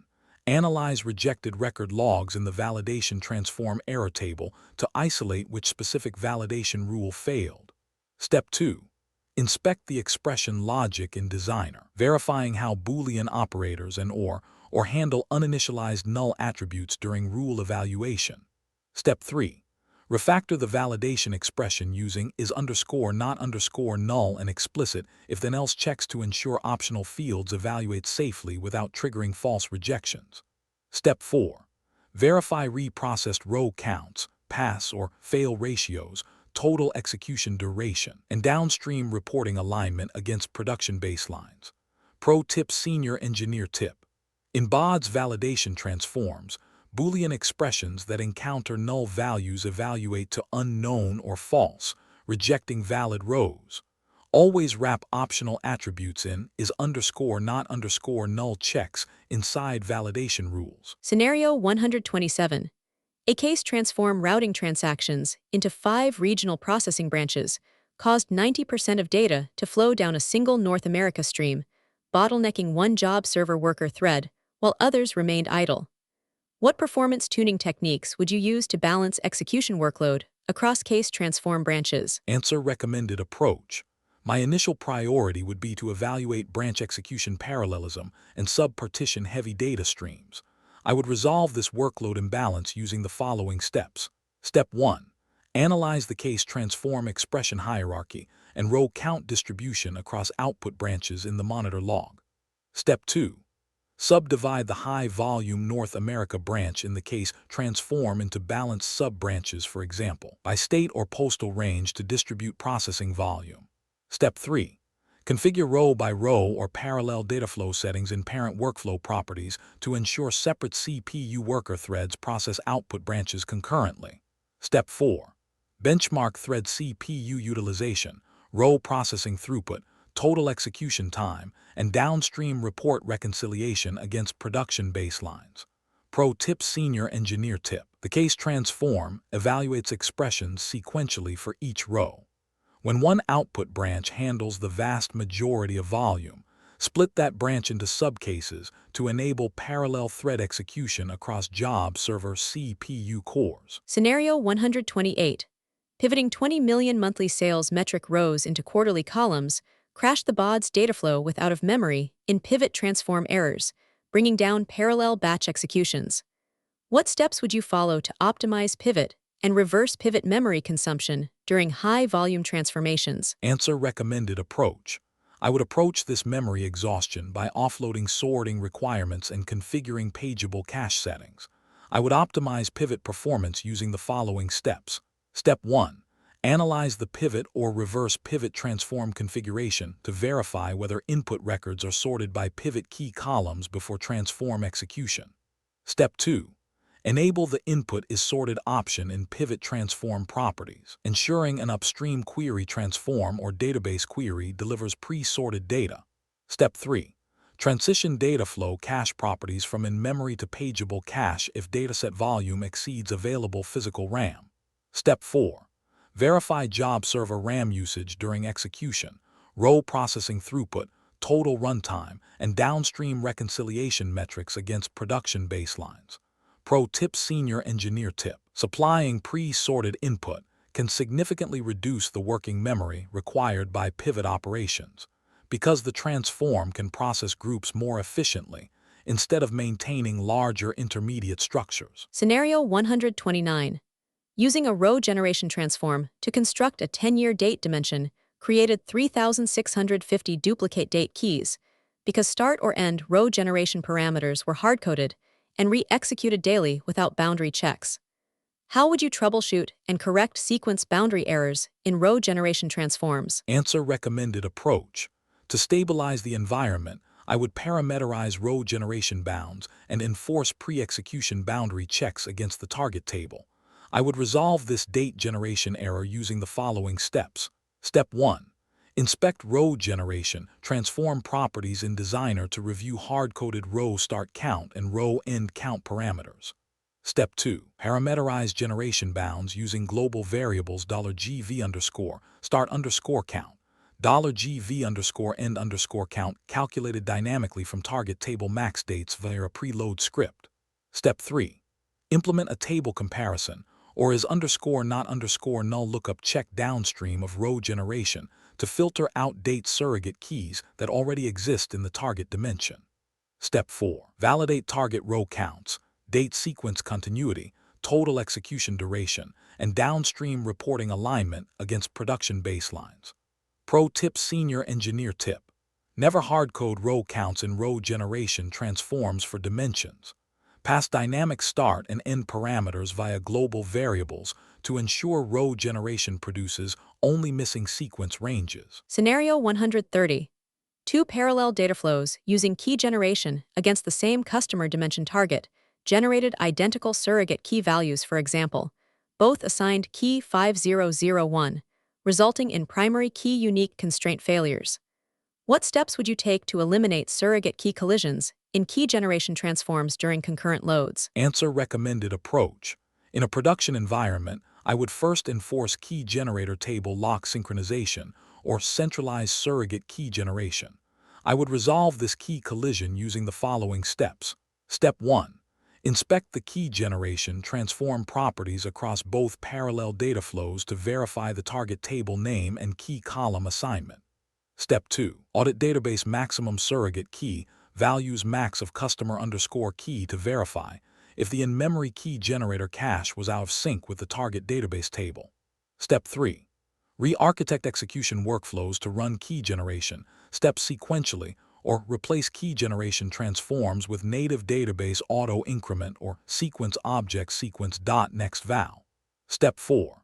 Verify target surrogate key uniqueness, inserted row counts, execution duration, and downstream reporting reconciliation against production baselines.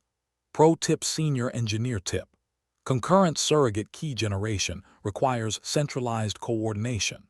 Prefer database managed sequences or another concurrency-safe key allocation strategy whenever multiple execution paths can generate keys simultaneously. Category 13 Conclusion. Advanced BODS transforms. Mastering advanced BODS transforms ensures complex data reshaping operations remain performant, transactionally accurate, and scalable. By configuring explicit opcodes in map_CDC_ operation, enforcing discrete date offsets in history preserving, placing distinct checks after merge transforms, replacing non-pushable functions with native SQL syntax, and parameterizing row and key generation bounds, you eliminate silent data duplication and memory exhaustion. This completes our deep dive into advanced transform mechanics. Are you tired of generic interview prep? You can spend weeks studying generic interview questions, only to walk into a tech interview and realize they are asking about completely different tools and real-world scenarios. A tech title means nothing. A data engineer, DevOps engineer, or SAP consultant role is completely different at every single company. If you are not studying for the exact tech stack in the job description, you are wasting your time. That is exactly the problem we solve. Whether your upcoming interview is for SAP, DevOps, Salesforce, data engineering, cloud architecture, or cybersecurity, we will build a custom interview cheat sheet designed specifically for your target role. How we build your masterclass. You send us the exact job description. We analyze the technologies, the dependencies, and the seniority level. Then, we prepare a highly customized package with predicted interview rounds, realistic mock interview scripts, and targeted technical questions and answers. Stop guessing what managers will ask. If you have an upcoming interview and would like customized mock interview scripts and targeted practice questions and answers built specifically around your job description, feel free to email me at inquiry.aceinterviews@gmail.com. Please include these 4 details. 1. Your exact job description. 2. Your target role. 3. The interview date if known. 4. Your relevant experience level. Walk in with absolute confidence. I will personally review your submission and let you know what type of preparation package would provide the most value. We will analyze the requirements and build the exact custom mock scripts and questions and answers you need to get the offer. What if you people want a continuous study instead with most commonly asked interview questions and answers PDFs? But what if you do not have an active interview lined up right now? If you want to proactively build your skills over time, we have recently launched our Master Vault subscription model. This is an all-access pass containing most commonly asked interview questions and answers PDFs of various tech roles in every single major technology like DevOps, SAP, testing, Salesforce, data engineering, cloud, Java and Python, etc. Choose the full bundle or specific paths, but we understand that unlocking every technology at once might feel overwhelming. If you are solely an SAP consultant, a Salesforce developer, or a DevOps engineer, you do not need the entire Master Vault. We redesigned the ecosystem so you can subscribe to the unrestricted full bundle or choose individual targeted vaults tailored specifically to your career. The universal interview tip. Whenever you ask a tech VP or an industry mentor how to crack a tough interview, they all give you the exact same tip. Get familiar with the most commonly asked interview questions. It sounds simple, right? But here is the problem. The search nightmare. Finding the actual most commonly asked questions for senior roles is a nightmare. Generic Google searches only give you basic textbook definitions, and those will not help you clear a lead architect or senior engineer round where production reality matters. Imagine a master vault. Now, imagine a vault where the absolute most commonly asked interview questions for your specific role are already collected for you, perfectly organized by interview rounds like 1. Most commonly asked technical-based question and answers. 2. Most commonly asked scenario-based question and answers. 3. Most commonly asked real-world problem-solving question and answers. 4. Most commonly asked system design question and answers. 5. Most commonly asked behavioral-based question and answers. Cross-domain mastery. I built the ACE Interviews Master Vault for the modern architect. We did not just do this for one role.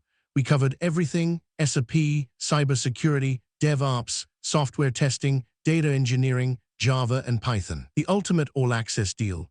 Instead of paying for individual PDFs, you can now unlock our entire database. Get over 1,000 plus PDFs containing 50,000 plus of the most asked question and answers for a mere 1,499 rupees a month. The elite transformation. Stop studying just to pass.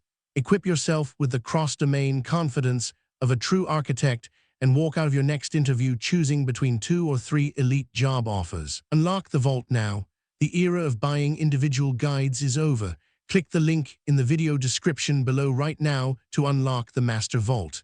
Now, let's get back to the masterclass. Transition from Category 13, Advanced BODS, transforms to Category 14, Repository, Deployment and Administration. While mastering data flows and transform design ensures transformation accuracy, enterprise BODS platforms require robust code lifecycle management, repository governance, and platform administration. Managing multi-developer code checkouts in central repositories, executing complete ETL exports without missing dependencies, maintaining database connections during platform upgrades, and load balancing job server clusters are vital to maintaining system stability. We now transition from data transformation design to platform infrastructure and code governance.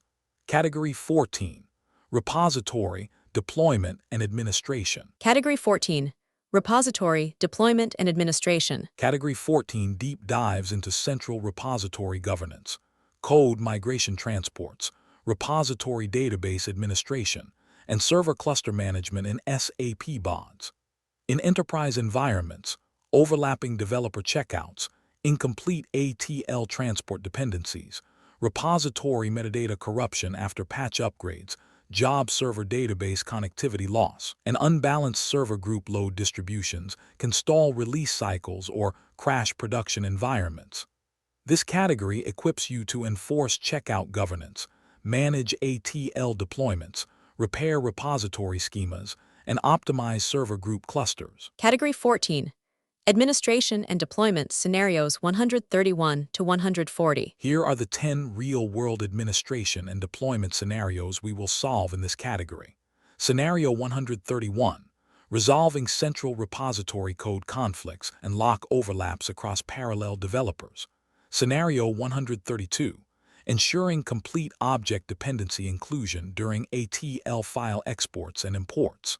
Scenario 133. Repairing repository metadata invalidations following data services version upgrades. Scenario 134. Resolving local repository synchronization errors after transport package deployment. Scenario 135. Troubleshooting job server database connectivity failures to the repository database. Scenario 136. Recovering from corrupted repository database backups during disaster recovery. Scenario 137. Preventing designer client crashes caused by inconsistent repository object caches. Scenario 138. Resolving repository schema version mismatches between job server and repository. Scenario 139. Reconfiguring access server message listeners following web service failures. Scenario 140. Optimizing job server group load balancing across multi-node server clusters. Total 10 administration scenarios. Let's dive into Scenario 131. Scenario 131. Two developers checked out an entire master-parent workflow simultaneously in their local repositories, causing conflicting object overwrites during central repository check-in and corrupting global variables. How would you resolve central repository lock conflicts and enforce multi-developer checkout governance? Answer: recommended approach. My immediate focus would be to isolate conflicting object versions and enforce granular checkout governance in the central repository. I would resolve this code conflict using the following steps. Step 1. Analyze object revision history in central repository using show history and compare with local to locate exact object version deltas. Step 2. Force the release of orphaned or broad parent locks in Central Management Console (CMC) alongside the BODS administrator. Step 3. Enforce a strict checkout policy requiring developers to check out objects at the lowest granular level individual data flows or custom functions rather than locking parent workflows. Step 4. Validate object compile integrity, execute test data flows, measure total runtime, and verify downstream report reconciliation against production baselines. Pro tip: Senior Engineer tip. Never allow developers to check out entire workflows or projects in a shared central repository. Forcing object-level checkouts for specific data flows prevents code locks and eliminates version overwrites. Scenario 132. Importing an ATL transport package into production caused 12 job failures because dependent custom functions, substitution parameters, and data store aliases were omitted during export. What steps would you follow to guarantee complete object dependency inclusion during ATL transports? Answer: recommended approach. In a production environment, I would first audit transport dependency trees and execute a complete dependency export. I would resolve this transport defect using the following steps. Step 1.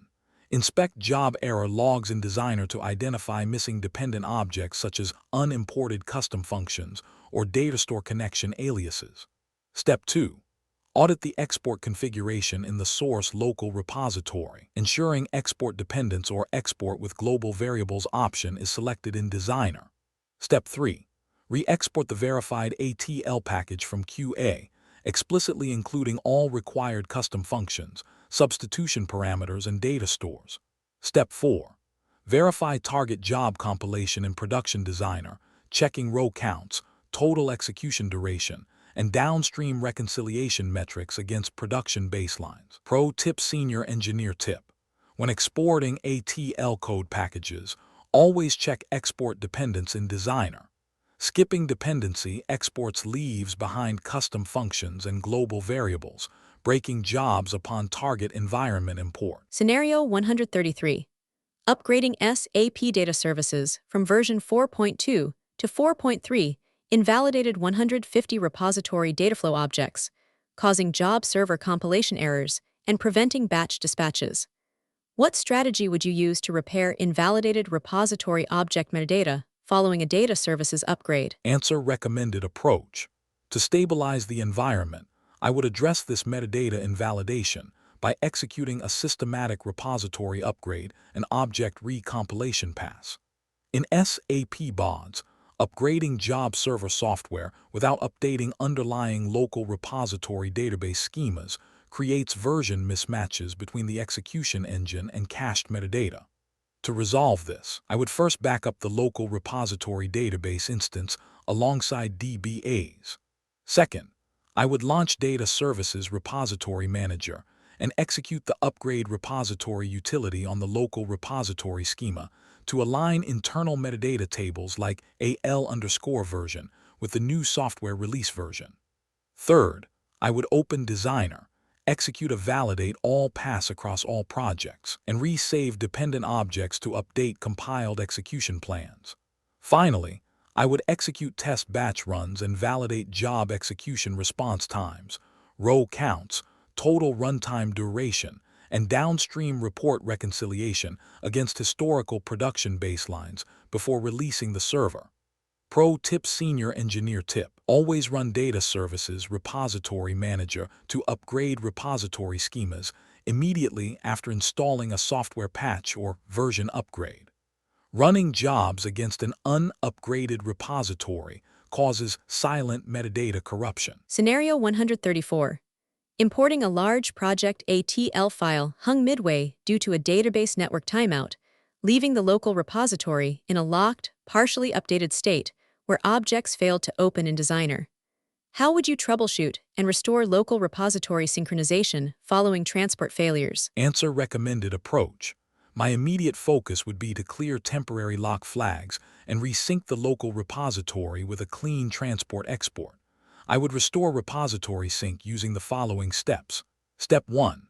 Analyze the local repository database logs to check for uncommitted open transactions or stale object locks AL_locks.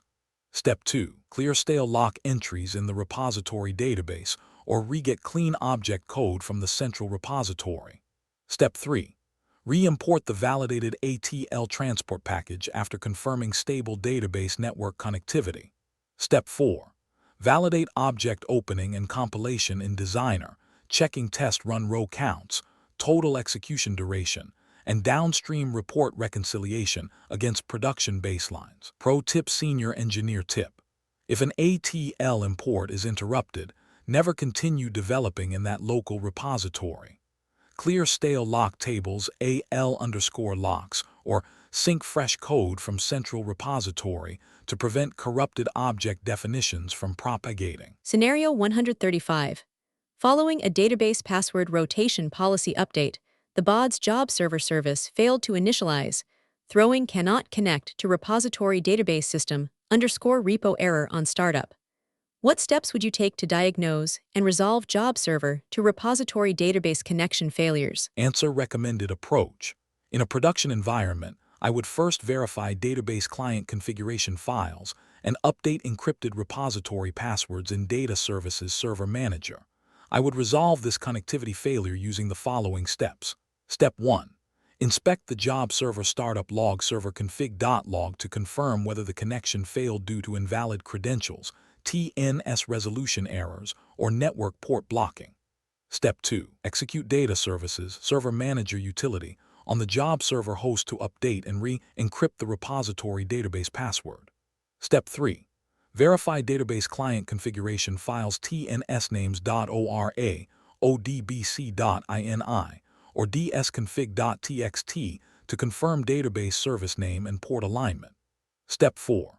Restart the job server service process and validate job dispatch response times, completed row counts, execution duration, and downstream report reconciliation against production baselines. Pro tip: Senior Engineer tip. When repository passwords change, update them using Data Services Server Manager, not Designer. Server Manager updates encrypted password strings in dsconfig.txt, allowing AL_server to connect at boot time. Are you tired of generic interview prep? You can spend weeks studying generic interview questions, only to walk into a tech interview and realize they are asking about completely different tools and real-world scenarios. A tech title means nothing. A data engineer, DevOps engineer, or SAP consultant role is completely different at every single company. If you are not studying for the exact tech stack in the job description, you are wasting your time. That is exactly the problem we solve.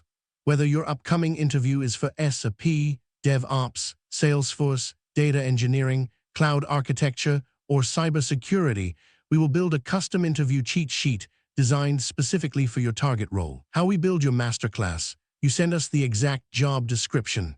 We analyze the technologies, the dependencies, and the seniority level. Then, we prepare a highly customized package with predicted interview rounds, realistic mock interview scripts, and targeted technical questions and answers. Stop guessing what managers will ask.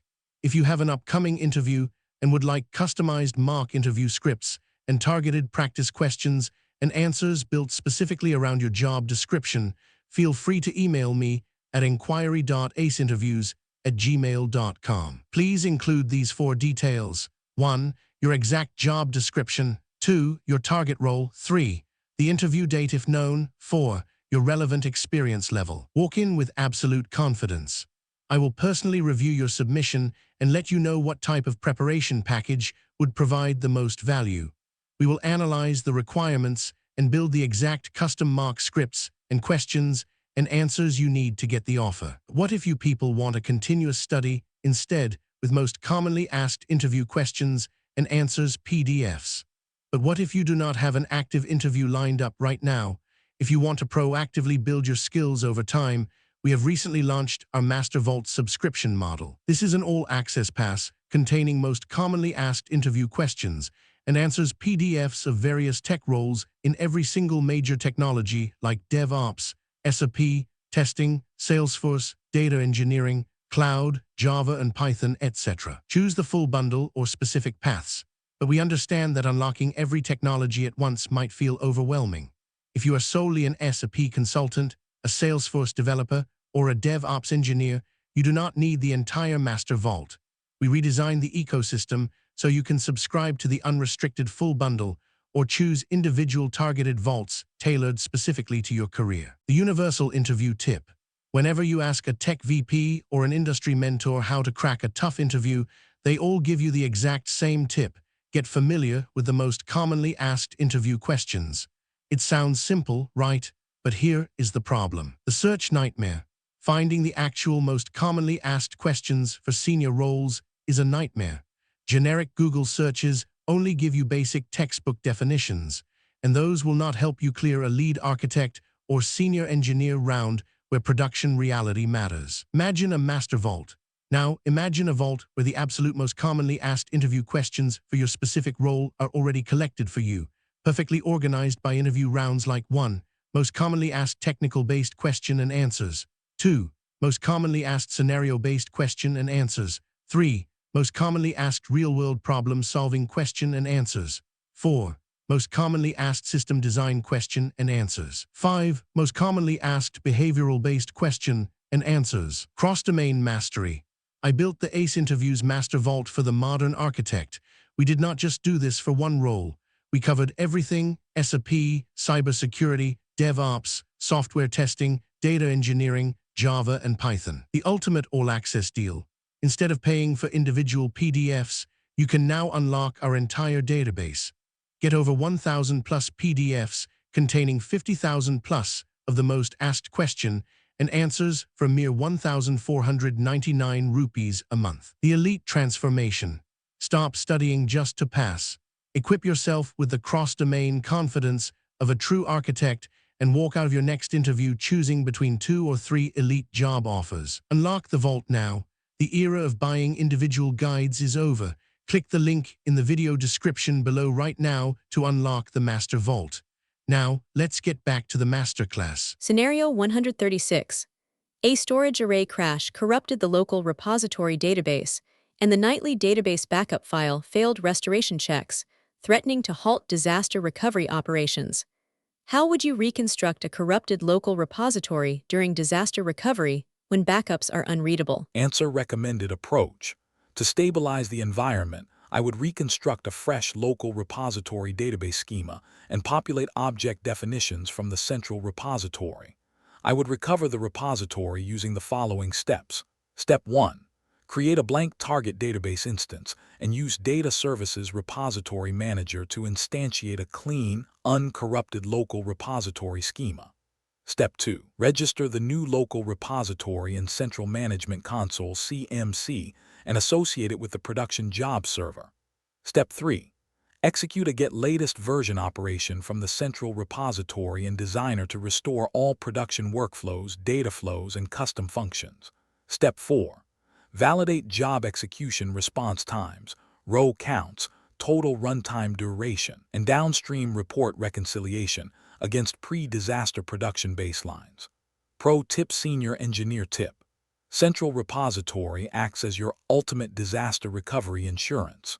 If a local repository database becomes completely unrecoverable, creating a fresh local repository schema and pulling code from Central Repository restores operations in under an hour. Scenario 137.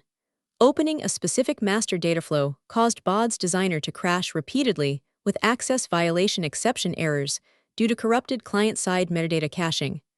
What steps would you take to fix local Designer client crashes caused by corrupted workspace metadata? Answer: recommended approach. My immediate focus would be to clear local Designer workspace cache files and validate object integrity in the repository. I would resolve these Designer crashes using the following steps. Step 1. Terminate hung designer.exe processes and locate local client cache directories on the developer workstation, for example, %appdata%/sap/data services/workspace. Step 2. Safely delete temporary workspace cache files .workspace or .cache to force Designer to pull fresh metadata from the local repository database. Step 3. Open Designer and execute a validate all check on the problematic data flow to repair or flag corrupted transform expressions. Step 4. Verify object opening stability, test run execution, row counts, total runtime, and downstream report reconciliation against production baselines. Pro tip: Senior Engineer tip. Designer client crashes are frequently caused by stale local workspace cache files on developer machines. Deleting the local %appdata%/sap/data services cache directory fixes 90% of local Designer crash issues without touching the database. Scenario 138. Attempting to transport an ETL file exported from a development server on patch 4 into a production server on patch 2 failed with repository version mismatch. Export version 14.3.4 is incompatible with target 14.3.2. How would you resolve repository version mismatch errors during code deployments across environments? Answer: recommended approach. To stabilize the environment, I would align patch versions across environments or re-export code using backwards compatible export flags. I would resolve this deployment error using the following steps. Step 1. Analyze the ETL file header and job server version strings to identify exact patch release numbers 14.3.x across dev, QA, and prod. Step 2. Coordinate with sysadmins to apply matching data services service packs and patch levels to target job servers and repositories. Step 3. Re-export the ETL file from Designer using compatible target version export flags if immediate server patching is restricted by change windows. Step 4.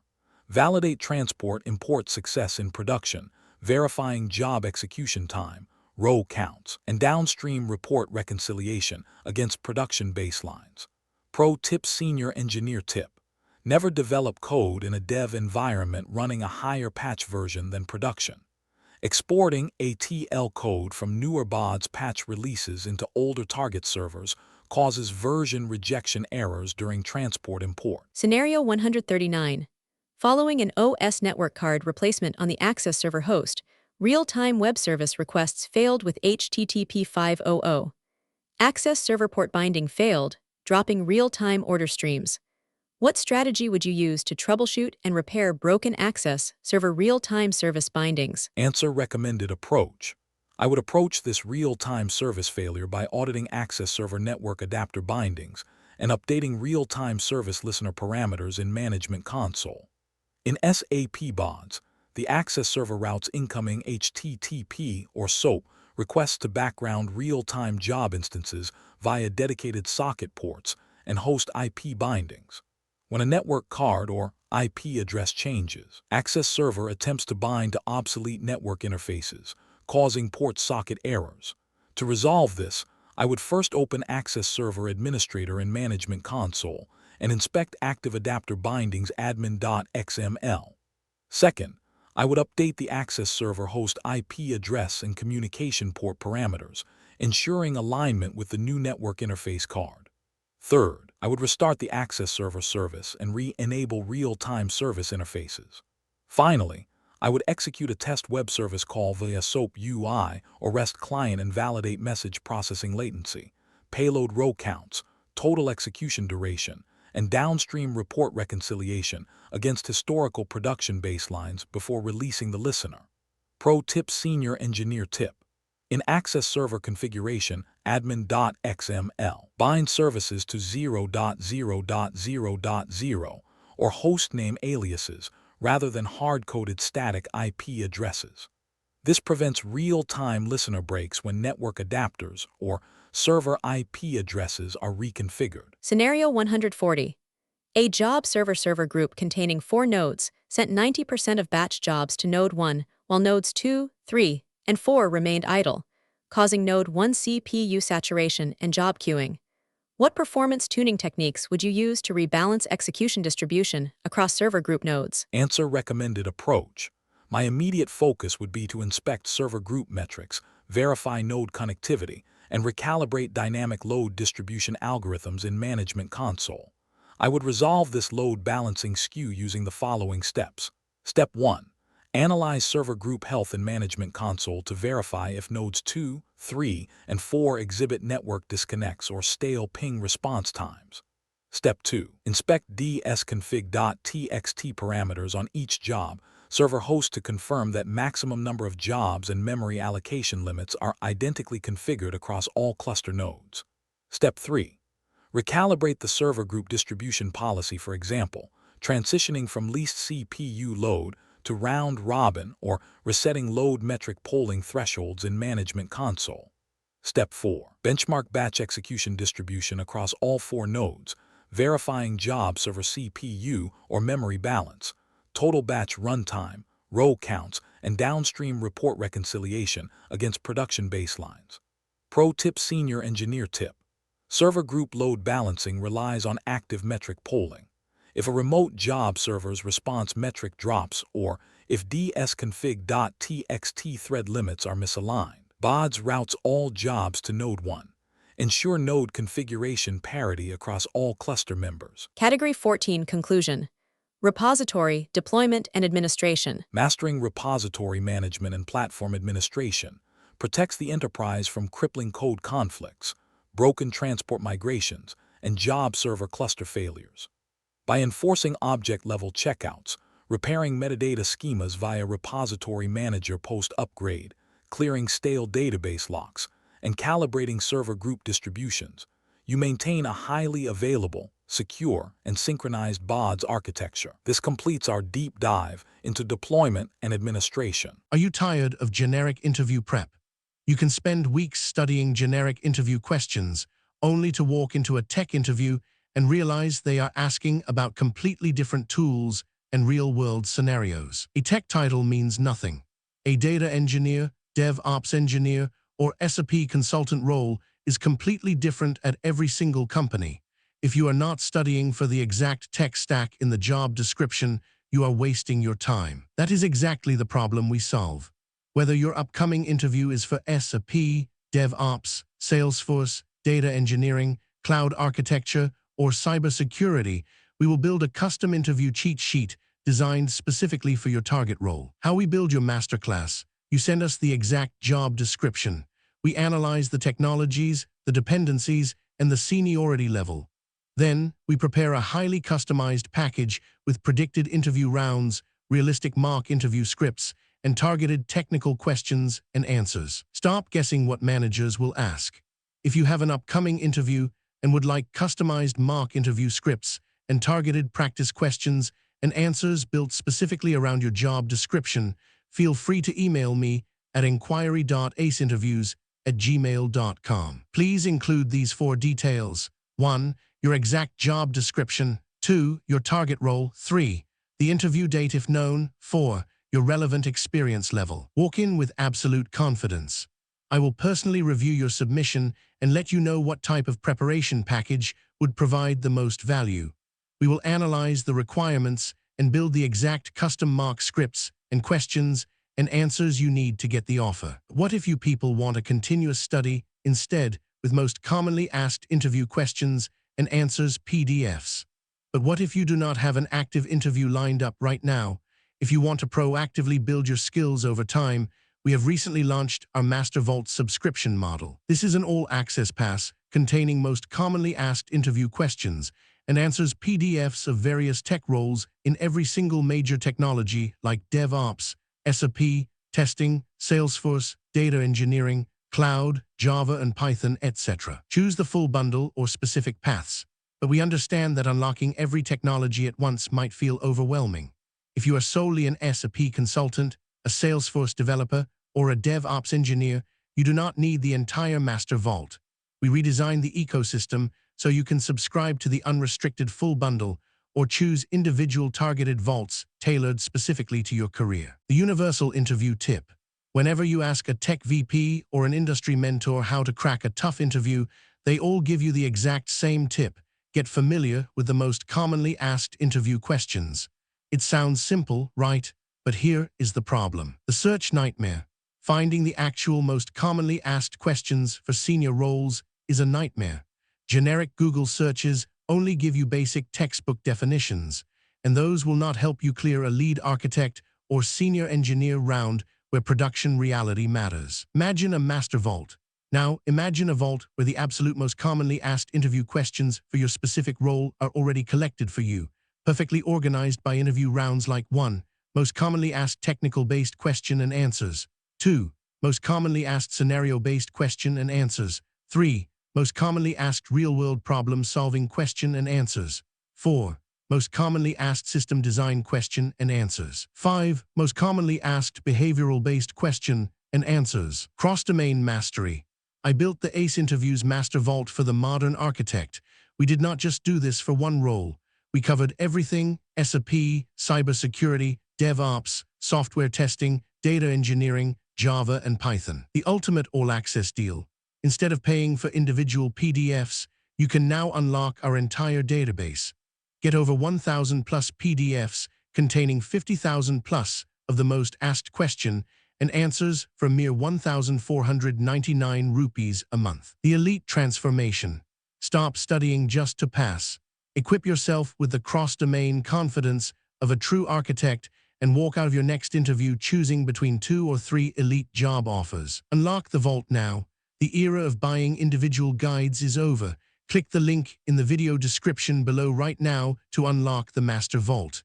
Now, let's get back to the masterclass. Transition from Category 14 Repository, Deployment and Administration to Category 15 Security, Governance and Metadata. While maintaining robust repository infrastructure keeps pipelines running, modern enterprises face immense regulatory pressure to secure data in transit, mask PII, govern metadata lineage, and validate quality scores via information steward. A technically perfect pipeline is useless if it violates GDPR, exposes hard-coded passwords, or fails enterprise audit trails.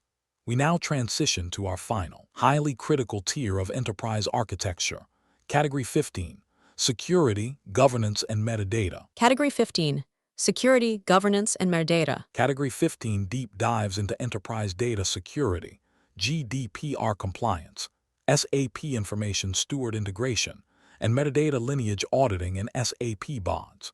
In highly regulated environments, unmask sensitive fields, broken SSL database connections, hard-coded credentials, fragmented CMC permissions, and misaligned profiling rules expose the organization to massive compliance risks. This final category equips you to design secure, governed, and fully auditable data architectures. Category 15. Security and Governance Scenarios 141 to 150. Here are the final 10 real-world security and governance scenarios we will solve in this masterclass. Scenario 141. Enforcing deterministic masking on sensitive customer fields prior to warehouse loads. Scenario 142. Troubleshooting failed SSL communications between the job server and databases. Scenario 143. Eliminating hard-coded data store passwords to comply with enterprise security policies. Scenario 144. Diagnosing sudden deteriorations in information steward data quality scores. Scenario 145. Reconciling information steward profiling rules that disagree with BODS validation. Scenario 146. The architecting failing GDPR anonymization jobs across historical warehouse tables. Scenario 147. Resolving OS-level permission blocks preventing secure file extractions. Scenario 148. Securing CMC permissions to prevent unauthorized modifications to production jobs. Scenario 149. Restoring broken metadata lineage synchronization after repository migrations. Scenario 150. Building robust audit trails to accurately capture execution history and data mutations. Total 10 security scenarios. Let's dive into Scenario 141. Scenario 141. Due to new compliance policies, sensitive customer fields like email and phone must be masked before loading into a lower-tier warehouse. However, random masking broke downstream analytical joins. How would you secure sensitive fields while maintaining referential integrity across the warehouse? Answer: recommended approach. My immediate focus would be to evaluate the data privacy requirements and transition from random masking to deterministic encryption. I would secure the pipeline using the following steps. Step 1. Assess the target schema to determine which sensitive columns are utilized as join keys in downstream reporting or dimension views. Step 2. Implement the data cleanse or data mask transform in BODS, configuring deterministic hashing algorithms, for example, SHA-256 rather than random character substitution. Step 3. Ensure the identical hashing salt or key is maintained securely across all related data flows so that john@doe.com consistently resolves to the identical masked string across all tables. Step 4. Validate masking accuracy, target referential integrity, total execution duration, and downstream reporting alignment against historical production baselines. Pro tip: Senior Engineer tip. Random data masking destroys primary or foreign key relationships in target warehouses. Always use deterministic masking, where a specific input always yields the exact same masked output to protect PII without breaking table joins. Scenario 142. A corporate security mandate required enforcing SSL or TLS encryption for all database connections. Upon enabling SSL on the target SAP HANA database, the BODS data store lost connectivity, halting all loads. What steps would you take to diagnose and restore encrypted SSL communication between the job server and the database? Answer: recommended approach. To stabilize the environment, I would isolate certificate trust issues between the BODS job server operating system and the target database endpoint. I would restore SSL connectivity using the following steps. Step 1. Inspect the job server trace logs and ODBC or JDBC driver error messages to verify if the connection rejected the SSL handshake due to an untrusted root certificate. Step 2. Import the database's public SSL certificate into the job server host's trusted certificate key store using native OS utilities or SAP cryptographic library tools. Step 3. Reconfigure the BODS data store connection parameters, ensuring the Enable SSL flag is checked and connection strings explicitly point to the trusted key store path. Step 4. Benchmark connection response times, verify extraction row counts, measure total execution duration, and validate downstream reconciliation metrics against production baselines. Pro tip: Senior Engineer tip. Simply checking Enable SSL in BODS is not enough. The BODS job server machine must physically trust the certificate presented by the database. Always coordinate with sysadmins to install the database root CA certificate on the job server OS. Scenario 143.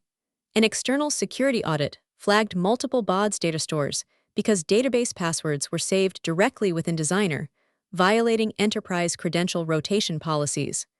How would you eliminate hard-coded data store passwords while ensuring automated batch jobs continue to execute flawlessly? Answer: recommended approach. In a production environment, I would first determine the enterprise standard for credential management before stripping passwords from the repository. In SAP BODS, passwords typed into Designer data stores are embedded in the repository metadata, making them impossible to rotate automatically without opening the code. To resolve this, I would transition the data store configurations to use Data Services Data Store aliases, or OS-level authenticated connections, for example, Windows authentication for SQL Server. If native credentials are required, I would coordinate with the DBA team to configure Central Management Console (CMC) secure credential stores, or utilize an external enterprise password vault that injects connection strings at runtime. Once the new credential mechanism is established, I would clear the hard-coded passwords from Designer, update the data store advanced properties, and execute connectivity tests. Finally, I would validate execution stability, source extraction row counts, total batch runtime, and downstream report reconciliation against historical production baselines before signing off on the audit finding.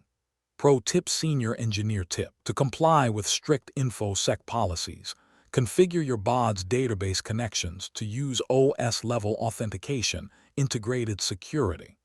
This delegates password rotation entirely to Active Directory, completely eliminating the need to store passwords in BODS metadata. Scenario 144.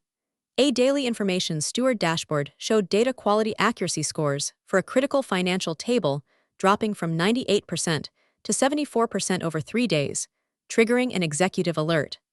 What strategy would you implement to diagnose and remediate sudden deteriorations in information steward quality scores? Answer: recommended approach. The first objective is to determine whether the source data profile shifted abruptly or if the underlying profiling rules were recently modified. I would investigate this quality degradation using the following steps. Step 1. Analyze the information steward failed data repository to identify which specific validation rule, for example, null checks, format constraints, triggered the sudden spike in failures. Step 2. Correlate the failed records against recent source system changes, confirming whether an upstream application update allowed malformed data into the extraction queue. Step 3. Refactor the corresponding BODS cleansing data flows to intercept and repair the newly identified data anomalies before they reach the reporting warehouse. Step 4. Verify subsequent information steward score recoveries, target row counts, execution duration, and downstream reporting reconciliation against historical production baselines. Pro tip: Senior Engineer tip. Information steward is a monitoring tool, not an execution engine. When IS scores drop, immediately drill down into the failed data view to identify the broken pattern. Then update your BODS data quality transforms to permanently cleanse that specific anomaly. Scenario 145. An audit revealed that information steward profiling rules reported a 100% pass rate for postal codes, but the BODS address cleanse transform rejected 15% of those same records during the actual ETL load. How would you reconcile profiling rules that disagree with ETL validation logic? Answer: recommended approach. My initial priority would be to synchronize the static rejects rules used in profiling with the dynamic directory-based logic used in the execution pipeline. I would reconcile this discrepancy using the following steps. Step 1. Inspect the information steward rule definition to confirm if it relies on superficial string length checks, for example, length equals 5 rather than true directory validation. Step 2. Compare the profiling logic against the BODS address cleanse configuration, which actively validates postal codes against postal authority reference data. Step 3. Update the information steward rule by integrating advanced cleansing dictionaries or rewriting the rejects constraint to mirror the strictness of the BODS pipeline. Step 4. Validate profiling score alignment, rejected row count parity between IS and BODS, execution duration, and downstream report reconciliation against production baselines. Pro tip: Senior Engineer tip. Discrepancies between profiling tools and ETL execution occur because profiling often uses simple rejects checks, while BODS uses deep address dictionaries. Always export your BODS cleansing logic rules and replicate those strict parameters inside Information Steward to maintain single version of truth reporting. Are you tired of generic interview prep? You can spend weeks studying generic interview questions, only to walk into a tech interview and realize they are asking about completely different tools and real-world scenarios. A tech title means nothing. A data engineer, DevOps engineer, or SAP consultant role is completely different at every single company. If you are not studying for the exact tech stack in the job description, you are wasting your time. That is exactly the problem we solve. Whether your upcoming interview is for SAP, DevOps, Salesforce, data engineering, cloud architecture, or cybersecurity, we will build a custom interview cheat sheet designed specifically for your target role. How we build your masterclass: you send us the exact job description. We analyze the technologies, the dependencies, and the seniority level. Then, we prepare a highly customized package with predicted interview rounds, realistic mock interview scripts, and targeted technical questions and answers. Stop guessing what managers will ask. If you have an upcoming interview and would like customized mock interview scripts and targeted practice questions and answers built specifically around your job description, feel free to email me at inquiry.aceinterviews@gmail.com. Please include these 4 details. 1. Your exact job description. 2. Your target role. 3. The interview date if known. 4. Your relevant experience level. Walk in with absolute confidence. I will personally review your submission and let you know what type of preparation package would provide the most value. We will analyze the requirements and build the exact custom mock scripts and questions and answers you need to get the offer. What if you people want a continuous study instead, with most commonly asked interview questions and answers PDFs? But what if you do not have an active interview lined up right now?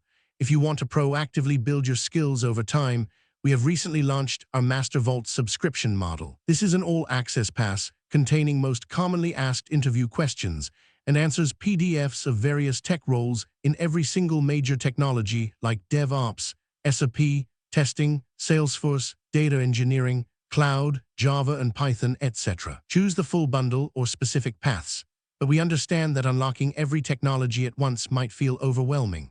If you are solely an SAP consultant, a Salesforce developer, or a DevOps engineer, you do not need the entire Master Vault.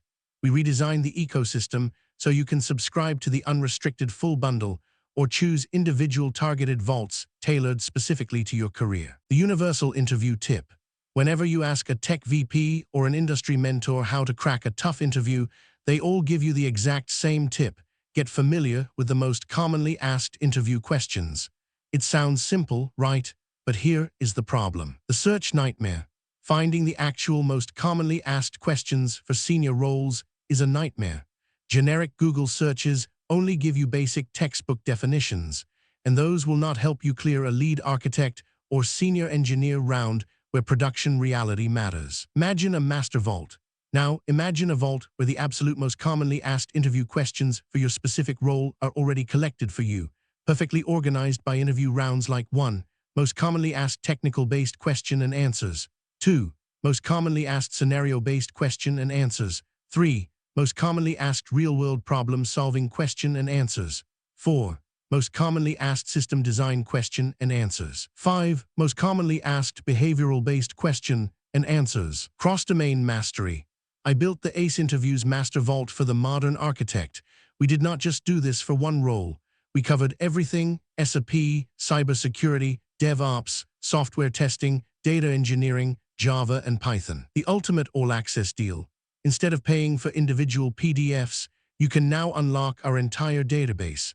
Get over 1,000 plus PDFs containing 50,000 plus of the most asked question and answers for mere 1,499 rupees a month. The elite transformation. Stop studying just to pass. Equip yourself with the cross-domain confidence of a true architect and walk out of your next interview choosing between 2 or 3 elite job offers. Unlock the vault now. The era of buying individual guides is over. Click the link in the video description below right now to unlock the Master Vault. Now, let's get back to the masterclass. Scenario 146. A GDPR right to be forgotten job designed to scramble a user's PI across 20 historical warehouse tables failed due to foreign key constraint violations, leaving the user's data active and risking heavy compliance fines. How would you re-architect a GDPR anonymization job to successfully scrub historical warehouse tables? Answer: recommended approach. To stabilize the environment, I would isolate the tables generating constraint violations and re-architect the data scrubbing sequence. I would resolve this compliance failure using the following steps. Step 1. Analyze the database constraint error logs alongside DBAs to map the exact parent-child foreign key dependencies, blocking the PII update statements. Step 2. Redesign the BODS GDPR workflow to disable database referential constraints temporarily, or sequence the masking updates starting from child tables up to the parent dimension. Step 3.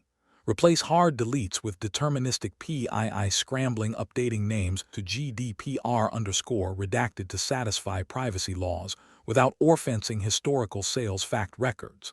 Step 4. Benchmark anonymization completeness. Verify foreign key health, measure total execution duration, and check downstream audit report reconciliation against production baselines. Pro tip: senior engineer tip. Deleting a user entirely from a data warehouse breaks historical revenue metrics and foreign keys. The best GDPR right to be forgotten strategy in BODS is to issue an update statement that scrambles PII fields to redacted while leaving the numeric surrogate keys intact. Scenario 147. A critical HR extraction job failed because the BODS file reader was suddenly denied access to a secure SFTP mount point. Operating system permissions were tightly restricted, preventing the job server from reading the files. What steps would you take to establish secure file extraction without violating OS-level permission policies? Answer: recommended approach. I would approach this security block by confirming the exact operating system identity running the BODS service and aligning it with Enterprise Folder Access Control Lists (ACLs). In SAP BODS, the job server service AL_engine executes flat file reads using the security context of the OS user account that started the service. To resolve this, I would first collaborate with sysadmins to inspect the active OS user for the job server process. Second, I would verify the NTFS or chmod permissions on the secure HR directory mount to determine if the BODS service account was accidentally removed from the authorized security group during a domain policy update. Third, rather than granting broad read access, I would request that the specific BODS service account be added back to the restricted HR Active Directory group to maintain least privilege security. Finally, I would execute a test extraction and validate file read success, processed row counts, total execution time, and downstream report reconciliation against historical production baselines before closing the incident.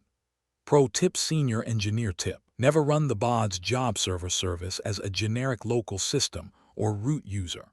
Always create a dedicated Active Directory service account, for example, SVC_BODS_prod to run the BODS service, allowing security teams to audit and grant folder permissions explicitly to that account. Scenario 148.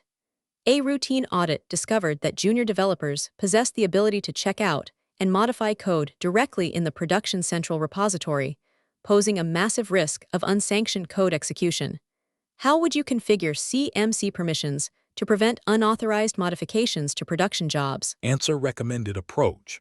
My initial priority would be to lock down central repository, write access, and transition authorization governance to central management console role-based groups. I would secure the repository using the following steps. Step 1. Inspect current user assignments in the Central Management Console (CMC) Data Services repository access lists to identify over-provisioned developer accounts. Step 2. Revoke generic administrator rights and implement granular role-based access control (RBAC). creating distinct groups for DS_developers and DS_prod_ operations. Step 3. Configure production central repository permissions so that developers have read-only or no access rights, limiting checkout or check-in privileges exclusively to the release management team. Step 4. Verify access restrictions by simulating developer logins, validating job execution stability, metadata security, and downstream compliance reconciliation against production baselines. Pro tip: Senior Engineer tip. In a mature SAP BODS environment, developers should never have central repository check-in rights in production. Use CMC to restrict production repository access strictly to the service accounts executing the ETL transports. Scenario 149. Following a BODS repository database migration, the SAP Information Steward Metadata Integrator stopped collecting lineage data, causing impact analysis reports to appear blank for all downstream warehouse tables. What steps would you take to restore metadata lineage synchronization after a repository migration? Answer: recommended approach. I would approach this metadata disconnect by re-establishing the database connection parameters in the metadata integrator and triggering a full sync. I would restore lineage visibility using the following steps. Step 1. Analyze the Information Steward Metadata Integrator connection logs in the CMC to verify if the tool is failing to authenticate against the newly migrated BODS repository database.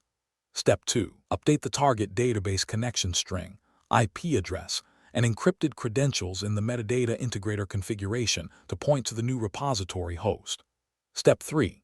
Execute a full calculate lineage and repository synchronization run to rebuild the end-to-end impact analysis graph from scratch. Step 4. Validate the restoration of table-level and column-level lineage in the Information Steward UI, verifying accuracy, total execution duration, and downstream metadata reconciliation against production baselines. Pro tip: Senior Engineer tip.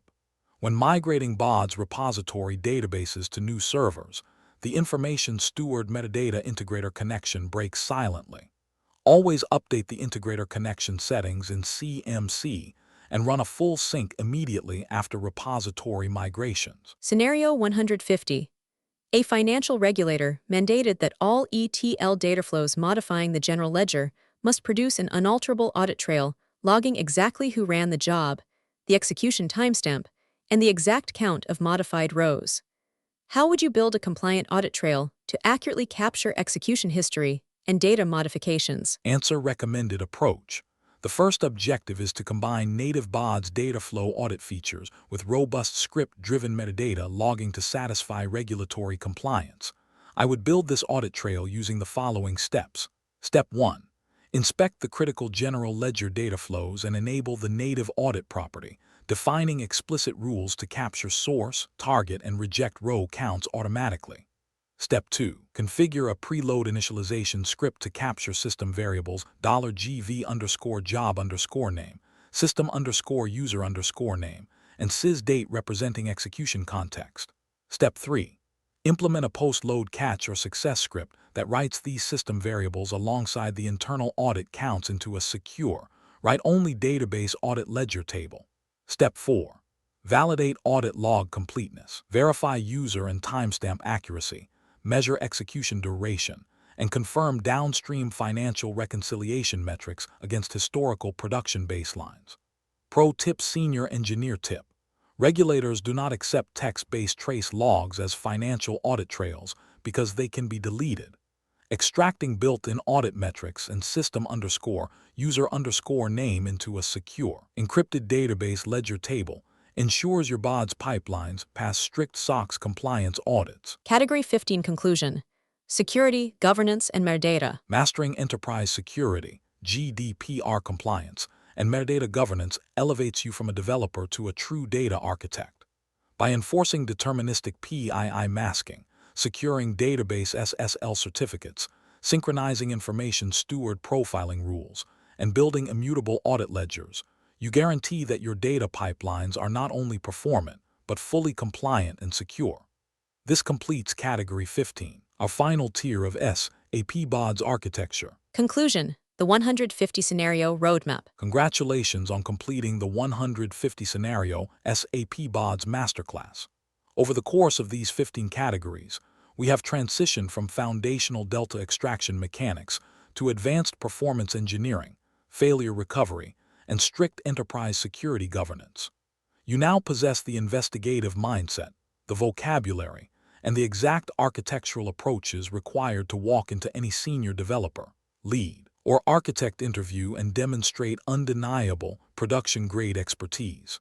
You know how to ask what changed, how to isolate the root cause, and how to validate against production baselines. Your next steps. If this masterclass helped you elevate your SAP BODS expertise, hit the subscribe button to join our enterprise architecture community.